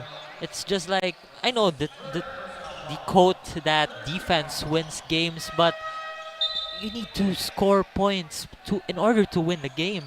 So you should, get some good shots, get some good looks, and, to drain them, especially. After 2 defensive plays from Dorado, the swagger, the aura of the Jaguars is currently changing right now. As you can see, they hit the 3-pointer off of a feed from 𝐁𝐴vez as Wildcats look to respond. A 3-pointer that's way off. Villamoyor will get fadeaway jumper. Still no good. 3rd time's a charm. Dorado from the back, but there's going to be a foul right there. It was a good foul call for CITU. They needed that to even up the score here. 43-41. He has 2 attempts on the free throw line. He better make those 2 free throws count. He I don't has want to. jinx. He has to. He has to. But we don't know what's gonna happen. I feel like he might not. Ladies and gentlemen, CISAFI Season 24. Still live here, Cebu Coliseum, home of CISAFI basketball. Once again, this is David Paul together with my partner Terrence. Week 6, Day 20 College Division matchup. We are having fun, as are the players right now. True, this is a fun game on the defensive end, offensive end. This is We might be working must-watch. together right now, but deep inside our hearts, we just want our schools to win. True.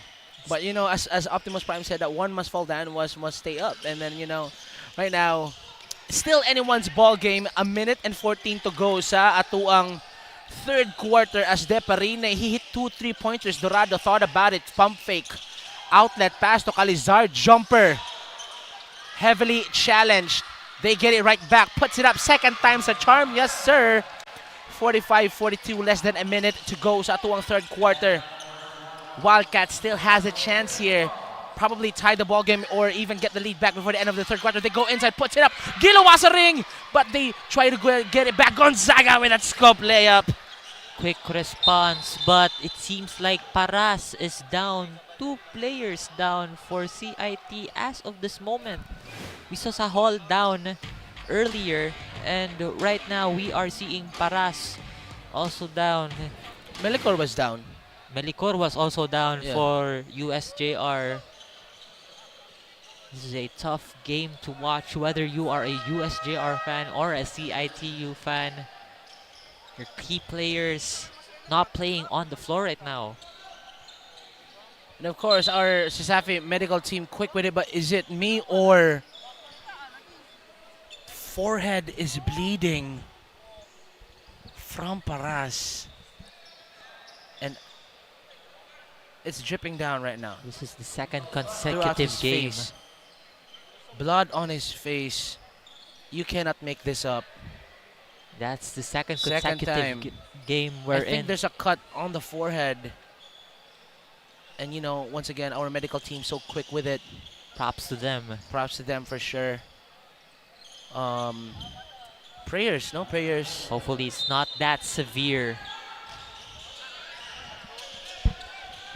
And back to the ball game we go. Less than 40 seconds. Sa atuang third quarter, Gonzaga, Deparine doing the little dance right now. Deparine crosses him up. There's going to be a foul. And of course, hopefully no Paras. No. Paras, hopefully it's not that serious. Not that serious, because once it is serious, it could affect CITU in their game right now, because he has been playing good. Has been playing good. We are not gonna lie, but this game is a close matchup, so you don't want a good player to be gone from your team.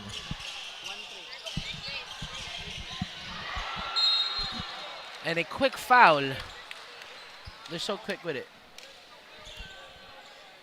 As of the moment, I think it's a penalty.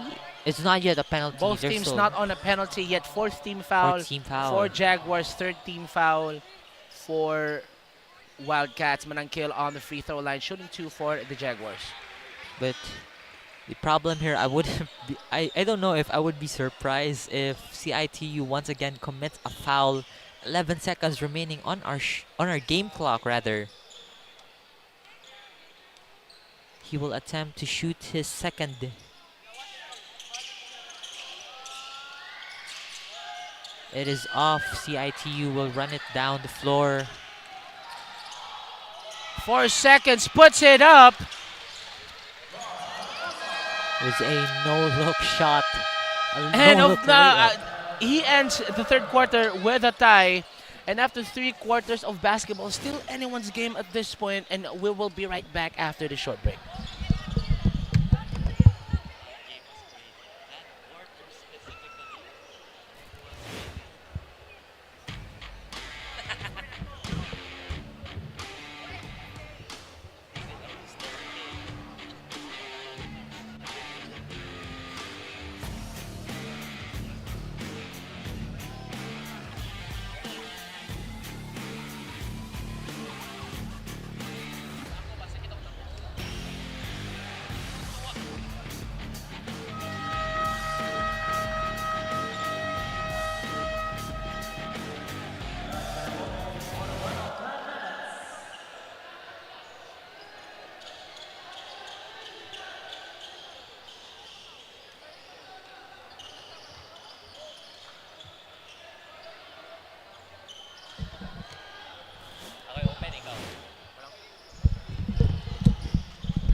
Ladies and gentlemen, CISAFI fans, we are once again back here at CISAFI Season 24 Men's Basketball College Division CIT-U USJ-R.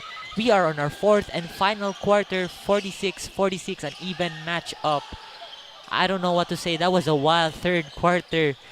David, I'm running out of breath because of that quarter. And they open up a three-pointer to start the fourth quarter. I just don't know right now. They're just trading blows after blows. The same thing that we're doing right now. I'm punching you in the air and you're punching me in the air.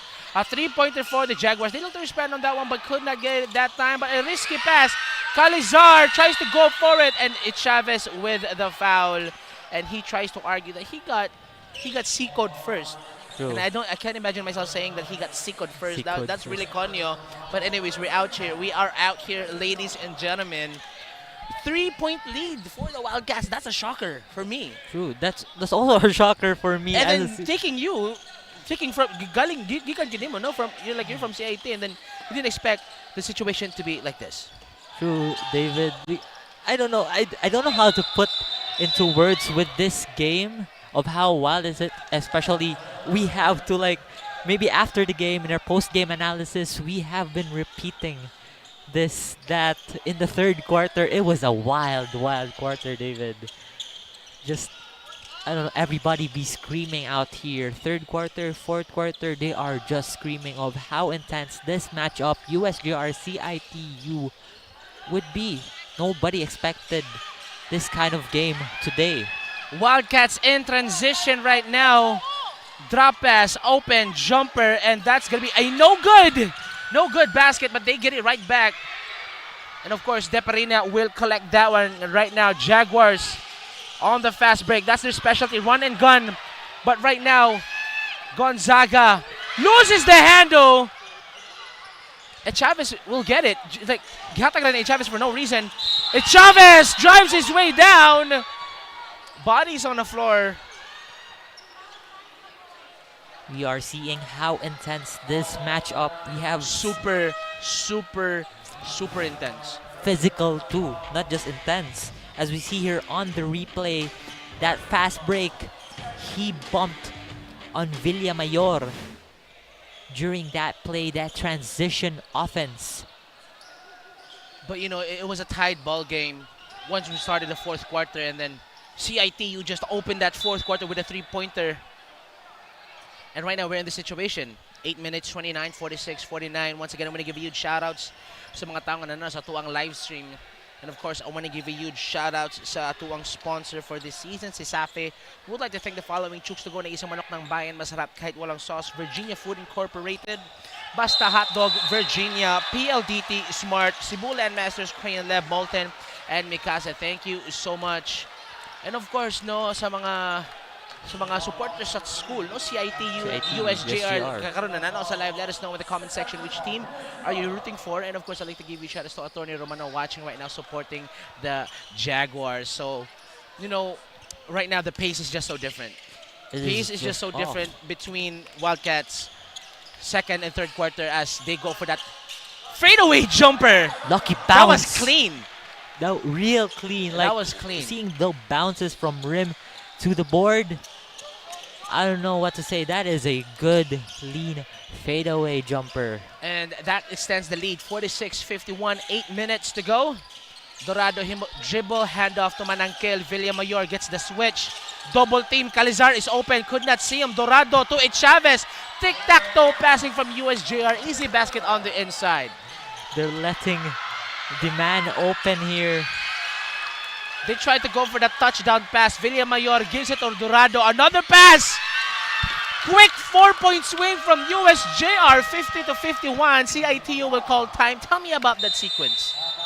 USJ-R right now on a run, on a roll. It's just the pacing of CIT-U. They're just overmatching. I don't know if that's a word, but they're overmatching it because, you know, a lot of touchdown passes, a lot of long passes that could lead to turnovers. And also the thing is, on the previous play, you know, they've really adjusted.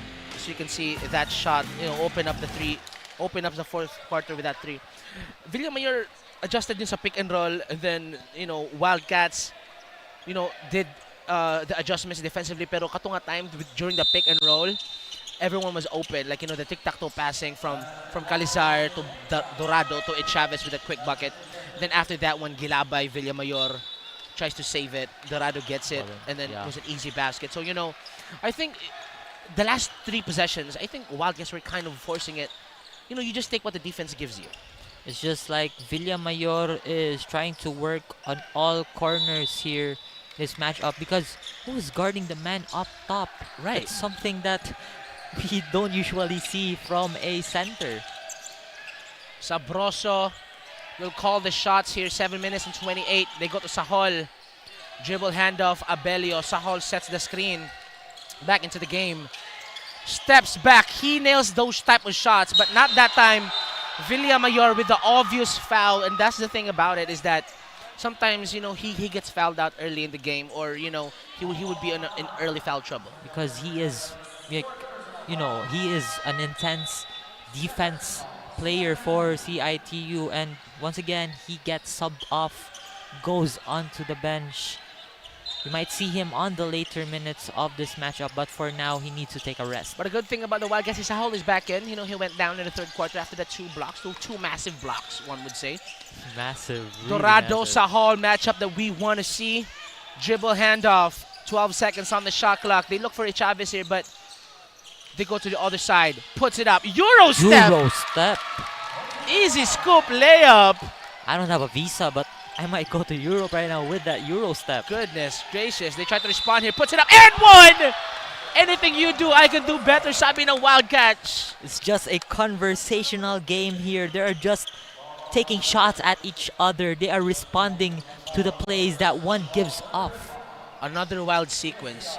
And I think the real winner is us, the basketball fans. True. We are seeing good basketball here. It is something that we don't usually see this in CISAFI. Euro step on the other side, and the other side of the floor, and one, but still could not complete the 3-point play. I'm not saying na nagpasalamat yung na-complete the 3-point play, but I'm just breaking it down as 𝐁𝐴vez, top of the key, puts it up, right hand, uses the glass, no good. Fight for that rebound. Nagmamadali, Abelio is open, Sabroso puts it up, right hand. There you go. There you go. The timing is in right there, preventing a block that was just inches away from a block. Those are the types of plays that they wanted to make. Those are the type of plays that they wanted to make, a while ago. They tried to do a touchdown pass. But that right there was working. As Dorado dribble handoff to 𝐁𝐿. 10 seconds on the shot clock. They're looking for 𝐁𝐴vez right now. 4 seconds on the shot clock. Step back 3-pointer. 𝐁𝐿 could not get that one. Sahol cleans it up.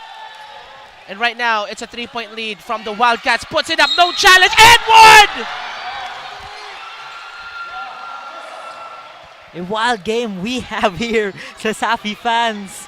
It was an end one play. We might get a replay of that.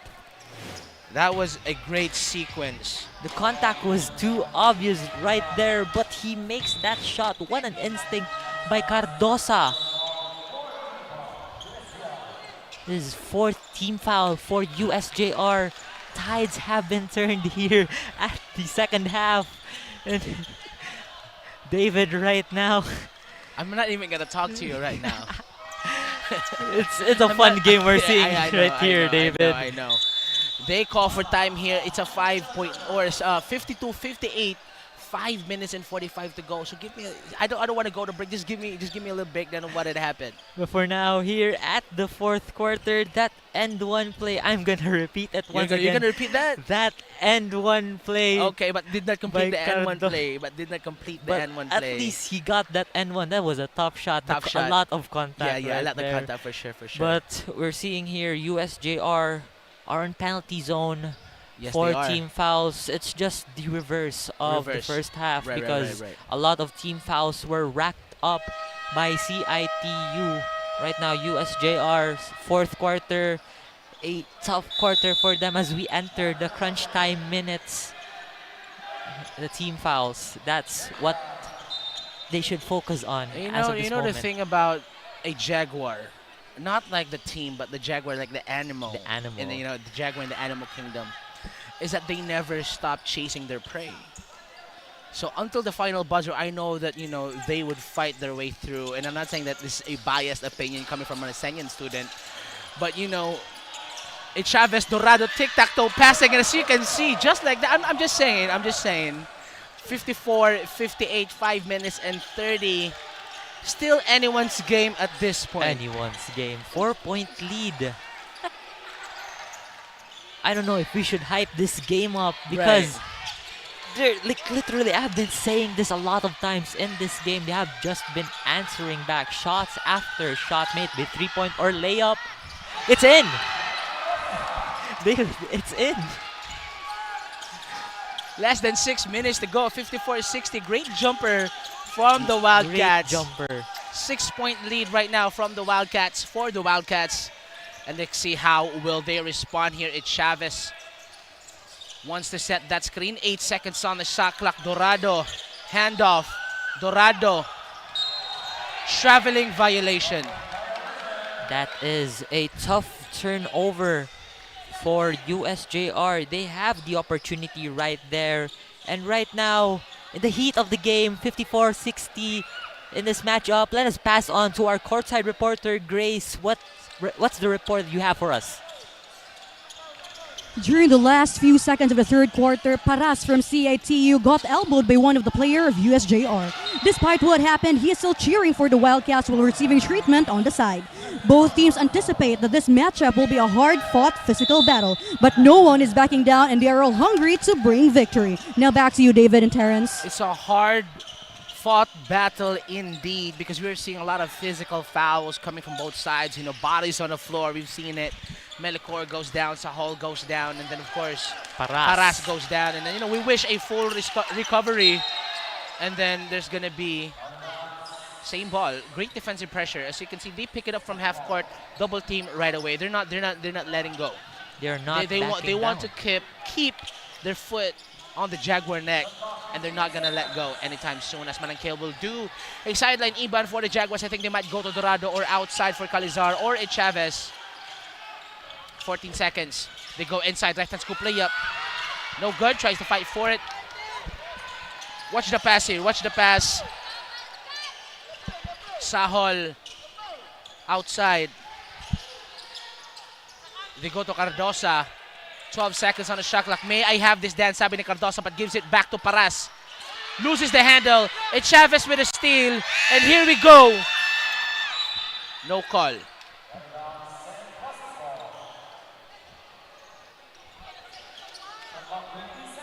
See here a lot of intense pressure. Hey, intense and pressure in the same sentence, but I'm just gonna use the word pressure between both teams, offensive and defensive. Right. As of now, no teams have scored yet, like for the last 1 minute or 2 minutes. Defense is the name of the game as a three-pointer from the Jaguars. Dorado fights for it. Dorado puts it back up. Air balls. They fight for it. Ilahara. Two teammates bumped bodies. And then it's going to be a Jaguar turnover. Nag-unay doon sila. Nag-unay ra. Inyo Brad. Is what we're trying to say. Ilahara nila. Ilahara, inyo hara. I think it's just the pressure that they have right now. Right. Like they have like no focus within their teammates. It's more of a one-man game sometimes. I don't know. Right now, I'm feeling sick, to be honest. There's still 3 minutes left. 3 minutes. Yeah. A lot of time left. Yeah, I'm being professional right now, but there's gonna be a steal. Is they gonna complete the steal? Yes! Balbao puts it up, misses. They get it right back, and there's gonna be a foul. What a sequence again, David. What a sequence once again. I'm just saying. Great sequence. Great sequence. And still, no, wala pa sa penalty ang Wildcats. Yeah. But there's a foul.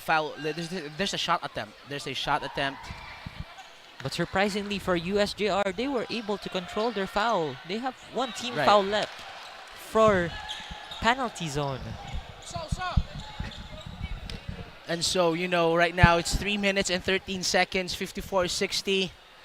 Lakaya, we know he can hit that shot. You know, hit that big three-pointer against the Warriors. And You know, he might get this one for sure. Maybe not, but Turado will get it right back, puts it up. And the tip-in is good. A follow-up. You tip in after David jinxed those 2 shots. But what a great follow-up by USJ-R Jaguars. 56-60, Paras swings it. Jumper from Abelio. He has been doing that since the first quarter. Jumper after jumper for Abelio. He has been a killer in that area. It is his zone. Hits his spot. That's his hot spot right there. He marked it right there. Calizar to Dorado to 𝐁𝐴vez. 9 seconds on the shot clock. They go to 𝐁𝐴vez. Backs a hold down. Puts it up. 3 Wildcats over. 3 men guarding him. It doesn't matter if you're El Capitan. 𝐁𝐴vez, a grown man move. He obviously used his body to get in those 3 men. I need to see that. We need to see that. We need a replay of that. So as you can see right here, Sahol, and then bam, triple teamed. It doesn't matter. Right behind him. It doesn't matter. Pressure is non-existent on his mind during that play. I do think he was coming. You know what's crazy though? You know what's crazy? He's gonna complete the 3-point play. I just feel like it. Okay, but go. anyway, so back to the game. You know, Villamayor back in the game. So the Twin Towers, 4 and a 5. We got Villamayor and Sahol, which is a dynamic duo, if you ask me. Dynamic duo. Both rebounders. Sahol, a hustler, as I've said earlier. And of course, 𝐁𝐴vez completes that 3-point play, 59-62, 2 minutes and 25. Jaguars, Wildcats battling it out right now. Intense moments here sa Cebu Coliseum, home to Safi basketball. Cardosa Tabriki, 12 seconds on the shot clock. Gonzaga steps back, puts it up! It's gonna be denied! That's a big no-no, sabi ng defense ng Jaguars. So once again, no, defensive adjustments. So he's done that little move, the between the legs, and then kind of like, you know, he kind of no choice but to use his other leg and to scoop that up. You know, they read that play so much, very well, and that's gonna be a block. And that was a good recovery right there by USJ-R defensively. I mean, I'm impressed how he recovered from that cross. Cardosa misses. Manangkil. Villamayor saves it for the Jaguars. Thank you so much. Sabi ng offense ng Jaguars, 𝐁𝐴vez right hand. 𝐁𝐴vez no good. But could not capitalize off of that turnover. It's a great defense by Villamayor. Who's just standing right there, raising his hand up, trying not to commit any foul because it's a dangerous quarter. We have a dangerous minute that we have right here. 14 fouls each team. Yes. Who's gonna get the first team foul here? It's dangerous. Crunch time minutes. We are in the late crunch time minutes here. 1 minute, 46 seconds. Villamayor back to the bench. Paras back in the game. Sahol Paras at the 4:05, and I would like to specify that because it has been a battle of the front courts right now as Abelio nagmamadali for the Wildcats. 16 seconds on the shot clock. Lakaya guarding him on an island. Sahol finally will set that screen. They go to Gonzaga. 10 seconds. May I have this dance? Sabi ni Gonzaga. Abelio, 3-pointer. Abelio! A big 3 by Abelio, shocking everybody here at Cebu Coliseum. We are on the heat of the game. Where is David? I can't see him as of this moment. That was a huge shot, David. I don't know. This game got my jaw dropped. 59-65. I am not hurting. I am fine, ladies and gentlemen. Thank you so much for asking. Thank God you're fine, David. Yes. 𝐁𝐴vez on the line. They're down 59-65. I'm okay. And he makes that one, so he's okay. 5-point game, 1 minute and 8 seconds to go. But David, as of this moment, I am impressed with both teams. Both teams. I am from CIT-U, as you know. all know. That's why you're biased. No, but the thing here is, I'm still impressed with what USJ-R has in store for us basketball fans. Yes, exactly. And they're gonna do a full court pressure right here. As Abelio is open, don't leave him open! Abelio from the Wildcats! Nagliliyab naman mga kamay ni Abelio, mga kaibigan! He's on fire. Abelio, that is his favorite spot. A hot zone of his. He has been marking that spot since the first half. I am not surprised. USJ-R by now, they should take into consideration that they should defend Abelio on that side because that is his spot in this game. He's not the one to leave wide open. And I think they haven't learned their lesson. Early in the first quarter, he already hit those 2 shots. But right now, it's been a very, very, very, very emotional game, emotional roller coaster for us basketball fans. And, defensive breakdown, it was like a scrambled play. Yeah. Scrambled play. It was quite messy. Quite messy already. Sorts. And then Abelio was just like, you know what, let me take this shot. Let me put the team behind my back. And let me get this win over the Jaguars. That's some surprising thing that's going on. But we will see 56.3 seconds left. 6-point lead, David. There's still time for that shot, for possibly 2 3-pointers, for 2 possessions of this game. CIT-U trying to regain their momentum. Meanwhile, for USJ-R, they're trying to pounce back like a Jaguar. Yes, they will. They will. Yeah, thank you so much for making me feel good, partner. Thank you so much, because I'm on the verge of crying. But, I'm a professional at the end of the day. Jaguars with possession. Balbao. 5 seconds. 5-second violation.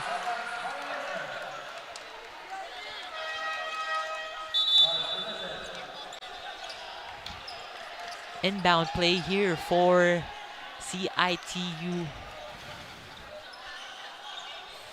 No wonder why Abelio is still not in the bench. He has been shooting well, playing well. Going on some places where he is wide open. The timing is immaculate for Abelio in this game. All of his shots from the right elbow have been falling. I don't know if he has a miss right there, but as what I'm seeing, I was just looking at his makes in that area. So as you can see right now, it's going to be a man-to-man defense from the Jaguars to the Wildcats. Hopefully no calls. 61-67, 4th team foul already for the Jaguars. Gonzaga, may I have this dance? Sabi ni Gonzaga. 47 seconds, 6-point ball game. 3-pointer. Chavez will handle the rock. And they have to foul, and you have to take note that Wildcats on the penalty. So I think that's going to send Chavez to the line. I have been anticipating this kind of ending just like 3 minutes ago, that the Wildcats would be on a penalty zone as of this moment. And honestly, I am not surprised that this would happen, but surprisingly, I believe Keiko sa USJ-R, they have been holding that number of team fouls. Yes. Like 8 minutes. It's really like a different style, from the previous half. They're early foul trouble now. They're controlling, end of the 4th quarter, still not in the penalty. And, it's a quite different story. But the shots are not falling for the Jaguars. And, CIT-U just made some good shots, down the stretch. True. I cannot deny that for both teams, as Chavez will make his second. They steal it! Sahol, no call!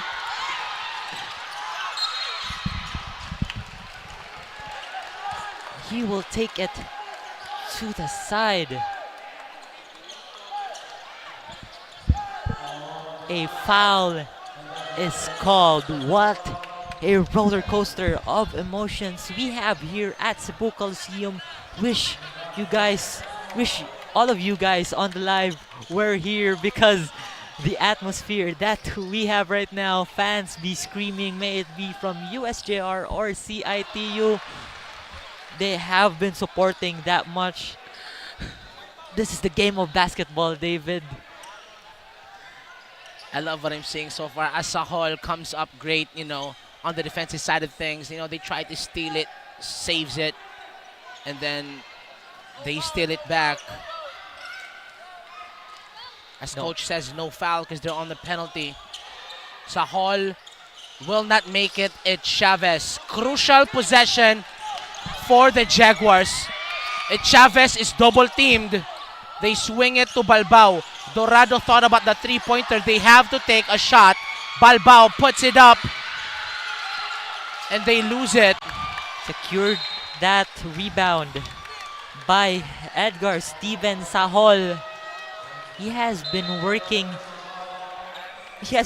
40 minutes or even more here on this game. Sahol was never backing down. I don't want to glaze him, but that's the performance he has been displaying in this game. You can't deny the fact.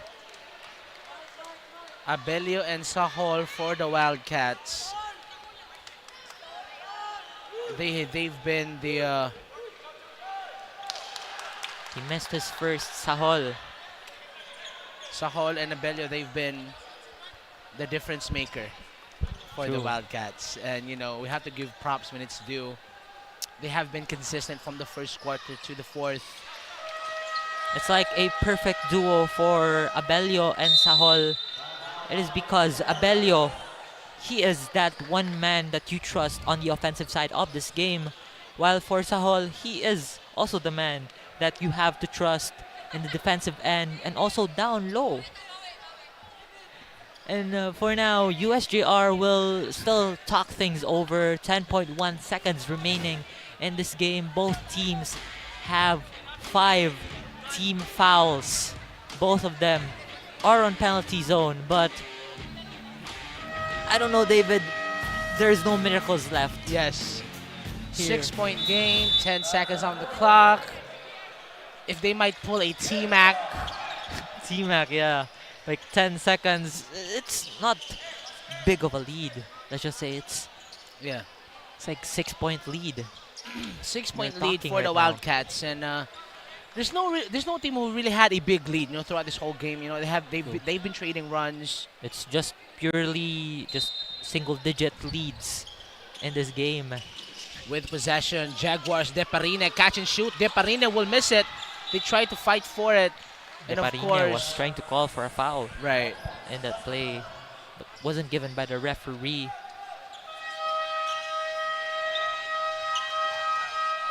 A timeout is once again called here by the CIT-U Wildcats. One word, David. This game, both teams, just wow. 3 letters, 1 word. Just wow. Wow, indeed. And wow, if you're CIT, you're saying, wow, you win. But for us, it's like, wow, we lost. That's the game of basketball at the end of the day. I'm just so like, the real winners is the basketball fans. Just said a while ago. It's us, because this is what we want to see. Both teams going at it, haymakers after haymakers, 3-pointers on the other end, 3-pointers on the other end. Sahol with 2 blocks in a row, and then Dorado 2 blocks in a possession. That sequence was like that, and then of course Abelio sealed the game. 3-pointer from Abelio, jumper from Abelio. He was the difference maker for this game para sa Wildcats. And if they really defer to him in the future games, I think they would be a strong team. And we are seconds away from the final buzzer. And just like that, CIT gets their second win. Second win for CIT. It's all smiles from the players, from the coach at the end of the day. Sportsmanship at the end of the day. We play the game that we love. And that is right, David. Roller coaster of emotions here at the Cebu Coliseum. USJ-R, CIT-U. A game that we will remember, that will be etched in our minds for how good this game was played on both ends. It's just CIT-U and USJ-R. As what you said, David, haymaker after haymaker, a conversational game. They are just answering back. You are a communication student. Yes. This is just like they're communicating against each other. Yes. A good game we are seeing here offensively, most especially defensively. We are seeing that on the third quarter, like in second half in general. Yes. You're seeing those blocks from Sahel and CIT-U and from USJ-R. Who was that again? Dorado. Yes. In a single possession. In a single possession. And the thing is, he got blocked by Sahel, and it was like, I need to get revenge. Yeah, He did. He didn't let that slide. But the one that really stood out was Abelio. You gotta give it to him. Abelio was just crazy. He went crazy. On the elbow, on the perimeter. I mean, like on the first half, on the first quarter, he was sizing him up 3 mid-range jumpers off the bat. And then that says a lot. You know, he's gonna be in for that kind of game, for that type of night. This is his night. This is his game. But for now, let us talk more about USJ-R's game that we are playing. We have been talking a lot of CIT-U, but let's talk more on USJ-R. They had that momentum on the first and second quarter. I think the only thing is that they weren't able to sustain it because CIT-U was quick in adapting with their plays. They have been, we all see that, they have been responsive. They have been so quick with their steals, with answering back with those shots, and as of now, it is just some good, I have been repetitive with this, but this is some good basketball, some very high level level of basketball that we're seeing, as you really said a while ago. But you know, for Jaguars, you know, Melicor went down, did not come back to the game, and you know, Paras went down, comes back late in middle of the fourth quarter. Sahol was down. A lot of players were down, but good thing they went back on track. That's something good actually to hear. Yeah. And for CIT-U, you know, this is a good sign of their season. You know, beating a powerhouse that is USJ-R.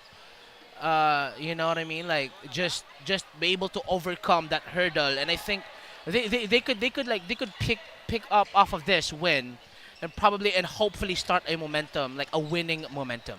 Hopefully, because it's just that their winning margin, CIT-U's winning margin, it is just inconsistent. But hopefully for now, they could like get back on track, rack up some wins as the season progresses. Yeah, progresses, and we're like 2 months or 1 month away from their last game, and as of this moment, David, we have Grace on the court side with our player of the game. Grace, take it away.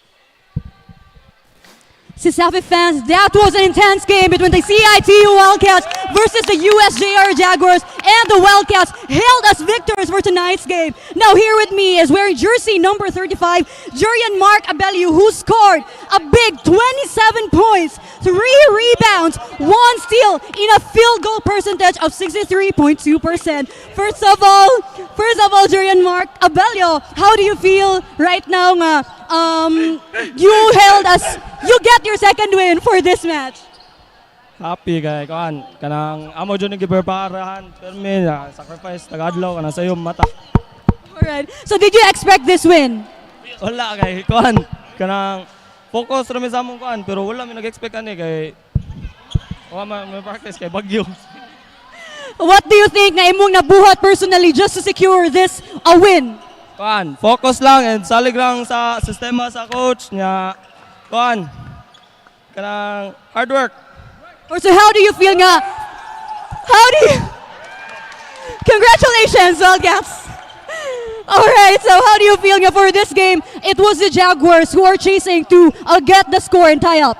Kanang happy sa relief kay strong best lang nga team ba niya. contender sa CIT-U. Muni ang gipaabot sa tanan. Kinsa imo ganahan i-shout out.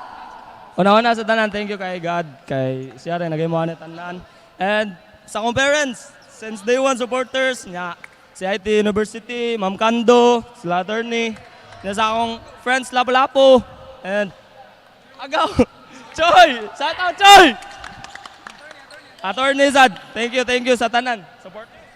Again, Mark, congratulations for winning this. And also, Coach, congratulations. Our SSFA fans, this has been Mayor Grace Vigarino reporting from the courtside. See you tomorrow in our next games.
Bored na ako.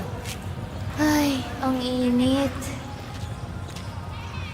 Init na nga, wala pang pan-TikTok. Wala na ako magawa. Ah, alam ko na. Para masaya, TNT TikTok Summer Takeover na! 𝐁𝐨𝐲𝐬 #BootAllFiles. #GameTalk. Uy! #FoodTalk. I-try nyo na ang super trending na Ice Buko Munggo! #DanceTalk.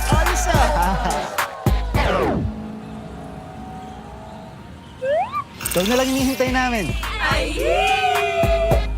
Para only ang TikTok Takeover, mag-TikTok saya 50 ka na! Para only TikTok sa buong Pilipinas! Ikaw din! Tara na sa TNT TikTok Takeover!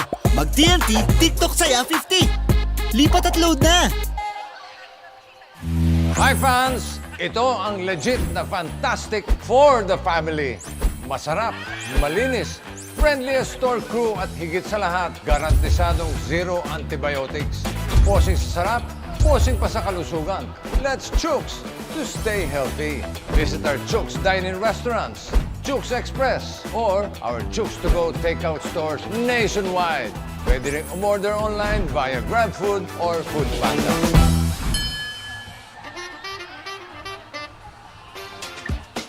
Ano masarap ito noon eh? Mas pinasarap ko ngayon. Hindi ko naman i-endorse yan kundi masarap. Yan ang bagong Chooks na uumapaw sa flavorful chicken juice. Lahat ng manok nila, laki sa alaga at hindi sa gamot. Kaya garantisadong zero antibiotics. Mas